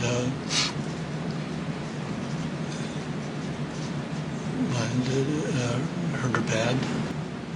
Clearly he hated his mother for whatever reason, whether she rejected him, whether she was too controlling of him, things like that. He doesn't actually explain why he hated his mother, but clearly he hated his mother. And has that behaviour then been projected onto all women. And again, prostitutes are seen very much as fallen women, as women of disrespect. Is he projecting his disrespect of his mother onto prostitutes? Strangulation is very much about control. It's a very personalised way of killing somebody. You really do have their life in your hands, and that's both enjoyable and frightening. Ridgway was now trying to take control of the interviews and explain his evolution as a serial killer. Something he claimed could be traced back to his earliest acts of juvenile delinquency. During that thing, I usually took it out on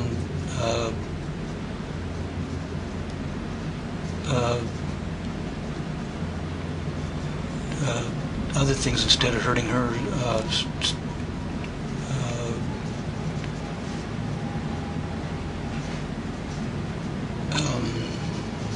Living things, killing animals. I stabbed a kid one time. Stabbed a kid with a knife. It was down by Chinook, where I used to go to school. And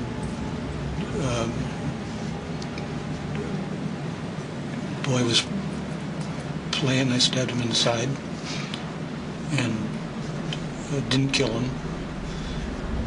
And I think it must have been about 6th grade, or I think it was 7th grade. And that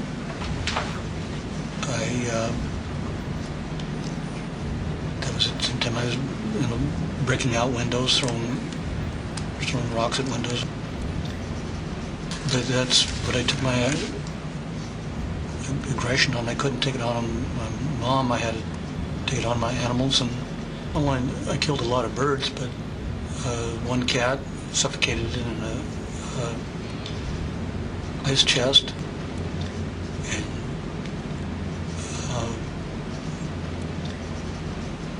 shot babies at dogs to hurt them, and threw rocks at my brother. About that time, I think I was getting out of that, though. It's a kind of element of a learning curve of trial and error in terms of being able to vent that dysfunctional, unresolved conflict in him, that anger, that frustration, that inadequacy on the relatively innocent victims as he progresses through this kind of hierarchy of victim. He can't satisfy his sexual frustration on them, but he can satisfy that need to dominate, control, and destroy. And I think that's a real drive with him, that need to destroy. Yet perhaps the turning point for Ridgway came when his hatred for his mother began to manifest itself as a sexual desire for her. I'd see her out sunbathing, and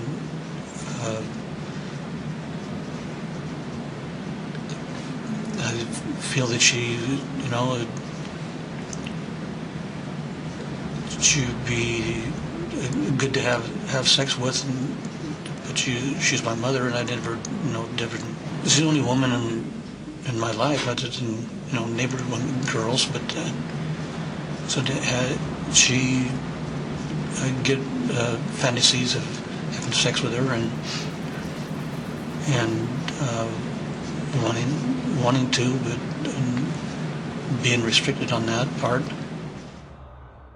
He reports, and we don't know if it's true or not, but he reports kind of a sexualized relationship with his mother, which he found both appealing and at the same time revolted by it. He doesn't quite understand the sexuality of what's going on, but he knows that he doesn't really understand it and doesn't really like it, and it makes him uncomfortable. And in some ways, that probably scarred him for the rest of his life. She was there sunbathing and tan, and it was a something that really intrigued me. She didn't even know I was there. No, I stared and looked out all the time, gliding together in my head when she was just laying down there. She was more of a sex object than a mother, and I loved the part of her being a sex object, but I didn't like the part of her being a mother.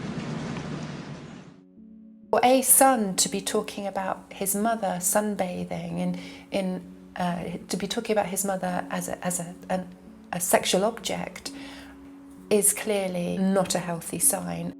So his inability to see his mother in any other terms was a precedent for the way he then went on to view all women as some kind of as objects there and available for his gratification solely.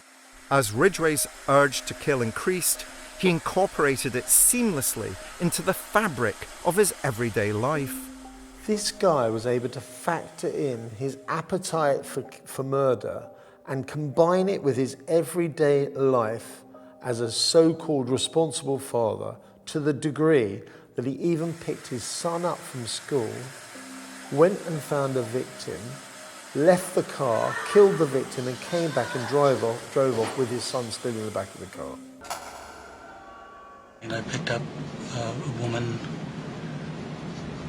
on back highway, and Matthew was next to me in the seat, and she hopped in, and I took her over to in the south airport area, and took her into an area, and my son was there, and I killed her. I'm real sure my son didn't see it, but that only happened one time. A great deal of confidence on his part that he can actually get, or maybe a very strong drive, and probably it's a bit of both. He has a drive to kill, he's got the confidence to kill and come straight back. It also gives him quite a good alibi. He's got the car, he's got his son in the car, he's taking his son for a drive, he's out for a few minutes, he doesn't have to account for that time. Let's say she's always in the car, we're driving down the road, and she wants to see my ID. So I whipped out my ID, I put my finger over my driver's license to hide my name. Opposite side was pictures. And a picture of my son. To see my son, and they would know I was probably a normal person. A sad, appalling aspect of a psychopath's capacity to use and manipulate even those that most of us would find we most need to protect and nurture. Gary Ridgway uses his son as bait to entice women and to then subsequently murder them. And in fact, there are examples where he murders the women in the presence of his son. All he's doing here is playing out the relationship he had with his mother. It's a really very clear example of the repetition of relationships through the generations that we're seeing here, I think. To be using his son as part of what he's doing just speaks to me of the depth of his emotional unhealthiness. Took her into an area, and my son was there, and I killed her. I'm real sure my son didn't see it, but that only happened one time. He even reveals that on one occasion he brings his son home from some kind of game, and his son is in the truck, and he leaves his son in the truck and goes and kills someone. Now, is that to provide a perfect alibi? Does it give him greater thrill knowing that his son is there? What's going on there in your view? Well, not necessarily. So he's on a mission. He knows what he wants to do. I would speculate that this is planned. He knew that that person would be there and took advantage of the situation to eliminate her. It was part of the fabric of his life. He got into a habit He got into a habit that was deadly, obviously, for his victims. And I don't think towards the end of his reign, if you want to call it that, he gave it much thought. It was like an addiction. You know, it was like, instead of going to the bar and having a bottle of beer, he'd go out and find a woman to murder. After 3 days of questioning by Reichardt, Ridgway eventually confessed and then agreed to take the police on a field trip to the gravesites of 3 of his victims. However, there are dangers in all of this. Many killers get huge satisfaction from doing this kind of crooks tour, amongst them Ian Brady and Myra Hindley, who led police across Saddleworth Moor. The killers believe it gives them power over the authorities, and they gain a sick satisfaction from visiting the sites of what they consider to be their greatest achievement, but which the police have been unable to uncover.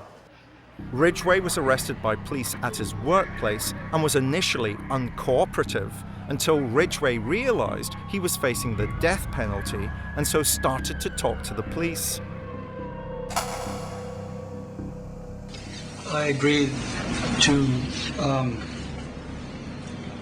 plead guilty to the counts that I committed, not any others.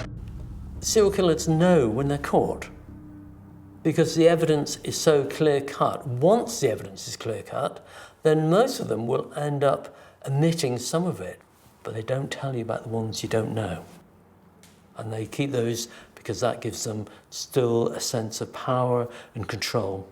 And that's what it's all about. And that's the game. He was able, through the kind of reluctant negotiation process with them, because he had information they needed, to use that to prolong that process whereby he was the center of attention, and that fueled that need in him to feel special, to feel something more than he was, which was an inadequate, banal nobody. Ridgway would take the police to the locations where some of his victims were buried. But when confronted by the reality of his crimes, Ridgway would try to play the facts down to make him seem less inhuman. And then I got to thinking the families would like to know where their daughters are buried and how they died. It all sounds so normal, so ordinary. It doesn't sound like the voice of a monster, but it's the banality of evil. And it's probably more scary and more terrifying and more cold-blooded to listen to him talking in these terms than if he talked to them in a more emotional state. And then we have Ridgway's ability to perform the role of a multiple serial killer. Because once he's made his confessions, he's then taken down to the scene of his many crimes with a big group of police officers, forensic experts, judges, everyone. They come down with him and he's there. He's at the center of all this and he's loving every minute of it. He's got the fame that perhaps he'd always wanted to have, even though it's for the most twisted reason. During one of the trips, Ridgway revealed the remains of several victims. But he had buried many more dead women along the riverbanks and either couldn't or wouldn't reveal where they were. This kind of outing is not uncommon among serial killers. It is, if you like, a way of them getting out of the cells, getting away from that confinement, and giving them almost a sense of purpose and power in leading the inquiry. There you have many, many officers, serious crime officers, who are being led by a serial killer to wherever that person thinks he may want to take them. And so that means you and I have stood in some of the same places. I think we stood in every place. Yeah. What do you think about that? That's pretty coincidental, I guess you would call it. You know, because you were on one side and I was on their side. Yeah. And where I killed him, you were the one who recovered. Yeah. I've been working on this case a long time. So you have quite a little bit of gray hairs. You think so? And then I got to thinking the families would like to know where their daughters are buried and how they died. And what about the field trip, Michael? How big a danger is it to allow a serial killer that's as controlled and organized as Ridgway to take him back, as it were, to show the police where he may have disposed of other bodies? Well, this is always a difficult one, isn't it? Because the families would like to know where their missing children or missing relatives are so that they can give them a proper burial and a decent funeral and a proper farewell. So you've got trying to meet the needs of the victims' families on the one hand, and against the publicity and the control that you're then giving to the offender, and that he's dominating those proceedings. So how many bodies are actually found when you take an offender to search for a missing relative? There's another twist to this, because when he is down on those riverbanks with these big crowds of policemen and forensic experts examining the sites where these poor women had been murdered, evidence emerges that he had necrophiliac relationships with the bodies after they were killed, and even revisited these crime scenes on a number of occasions. He denied this categorically. It was almost as if it was a step too far. Within his twisted world, it was fine for him to murder and rape and create the most awful fear and trepidation in huge communities through these actions. But to then be accused of being the ultimate sick and twisted killer who came back to his victims to have sex with the bodies was just a step too far for even him to admit. Gary Ridgway was a coward and a bully and a sexual sadist, but when faced with losing his own life, all he could do was tell the truth. That would save his skin. With Ridgway heading for a life behind bars, Sheriff David Reichardt confronts the killer in one final showdown. What follows is a masterclass in many aspects of the Reed technique, with Reichardt dominating Ridgway, refusing to accept his lies and condemning him as a serial murderer long before he even appeared in court. What would you like for lunch?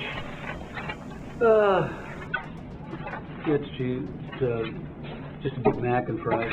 It's certainly an impressive in the sense that it is a very gentle, guided interaction. It's not an inquisitional interview at all. In fact, it's a kind of reassuring, on your terms, which obviously connects with that kind of ego need that he had. Sheriff Dave Reichardt was a highly experienced investigator who had worked through every detail of the case. Now that the killer was before him, he was about to use all the skills in his arsenal to extract as much information from Ridgway as he could. And this would see him shifting between playing the good cop and the bad cop. You and I can be enemies or we can be buddies. That's your choice. If you want to keep lying to me, we can be enemies. What are you going to do? You're not holding anything back. Oh, I think you are. I think you are. You know, I'm not holding anything back. And, you know, we got those small things that not. Can you really look me in the eye and tell me that you're not holding something back? I haven't been, you know, I've been thinking about. You're waiting. You know, your eyes are going back and forth. Well, I've been trying to. Look me in the eye and say, Sheriff, I'm not lying to you. I'm not lying to you. Yes, you are. No. You're Gary. You're lying. You're a serial killer. That's what serial killers do. Some interest with Ridgway's case is the fact that at some point during the Green River killing investigations, he was actually pulled in and questioned, and he was given a polygraph test, which he passed with flying colours. this happens quite a lot with serial killers because they do not have a conscience. The fact that they've been asked awkward questions, it doesn't even raise their blood pressure one bit. Their heartbeats don't move. They don't even sweat like anybody else would when they're lying on a machine. You and I can be enemies or we can be buddies. That's your choice. If you want to keep lying to me, we can be enemies. What are you going to do? I'm not lying to you. Yes, you are. You're a serial killer. That's what serial killers do. One of the things that we do in this country is that we have the police are trained in a particular way to interview, and it's called the peace model.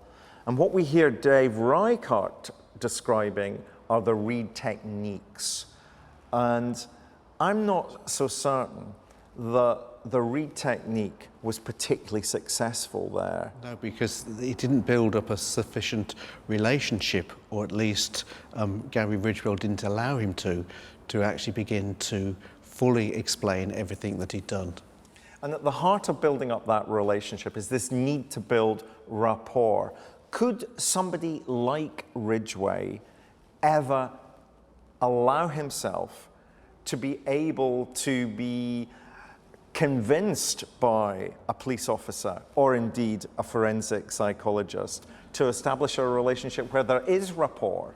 My view would be that such an individual always wants to be in control, so they will always seek to give a little information if that's what they want to, but they'll always want to hold something back.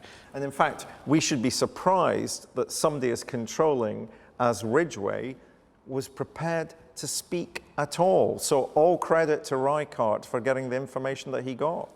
But this could all be part of the game that Gary Ridgway was playing. I will give you a little bit and leave you wanting more.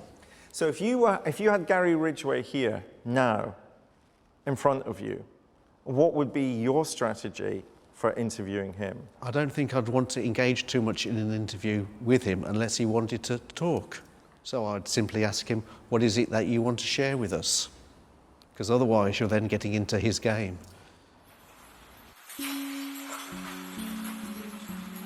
On December 18, 2003, Ridgway was sentenced to 48 life sentences with no possibility of parole. His plea bargain had spared him from being executed. He's believed to have murdered close to 100 women. Many of their bodies still lie in unmarked graves along the Green River. The fact that he confessed in order to get a plea bargain is absolutely typical of this kind of individual. What he's learned from a very young age is that the world is there, that other people are there simply for him to abuse, exploit, coerce. That's what his relationships are all about. Here is a man who I think was consciously attempting to make himself special in the gratification of his need for sex, this obsessional need for sex. There are many people who have an obsessional need for sex, but he also had the inadequacy and the flat affect and the lack of a conscience, which allowed him to also experience that kind of power and control element that is an essential part of that equation. Being a nobody in his real life and having this other half of him, which is now becoming somebody. He is now become known as the Green River Killer that the police have been hunting for years and years. Here they've got him. He is the Green River Killer. And yet the circus around him is getting bigger and bigger, and as that gets bigger and bigger, he becomes smaller and smaller, to the point where he is convicted and sentenced to multiple life prison sentences, and now Mr. So What is reduced to a short prison number on a prison wing in one of the toughest penitentiaries in the United States. He is now a Mr. Nobody again.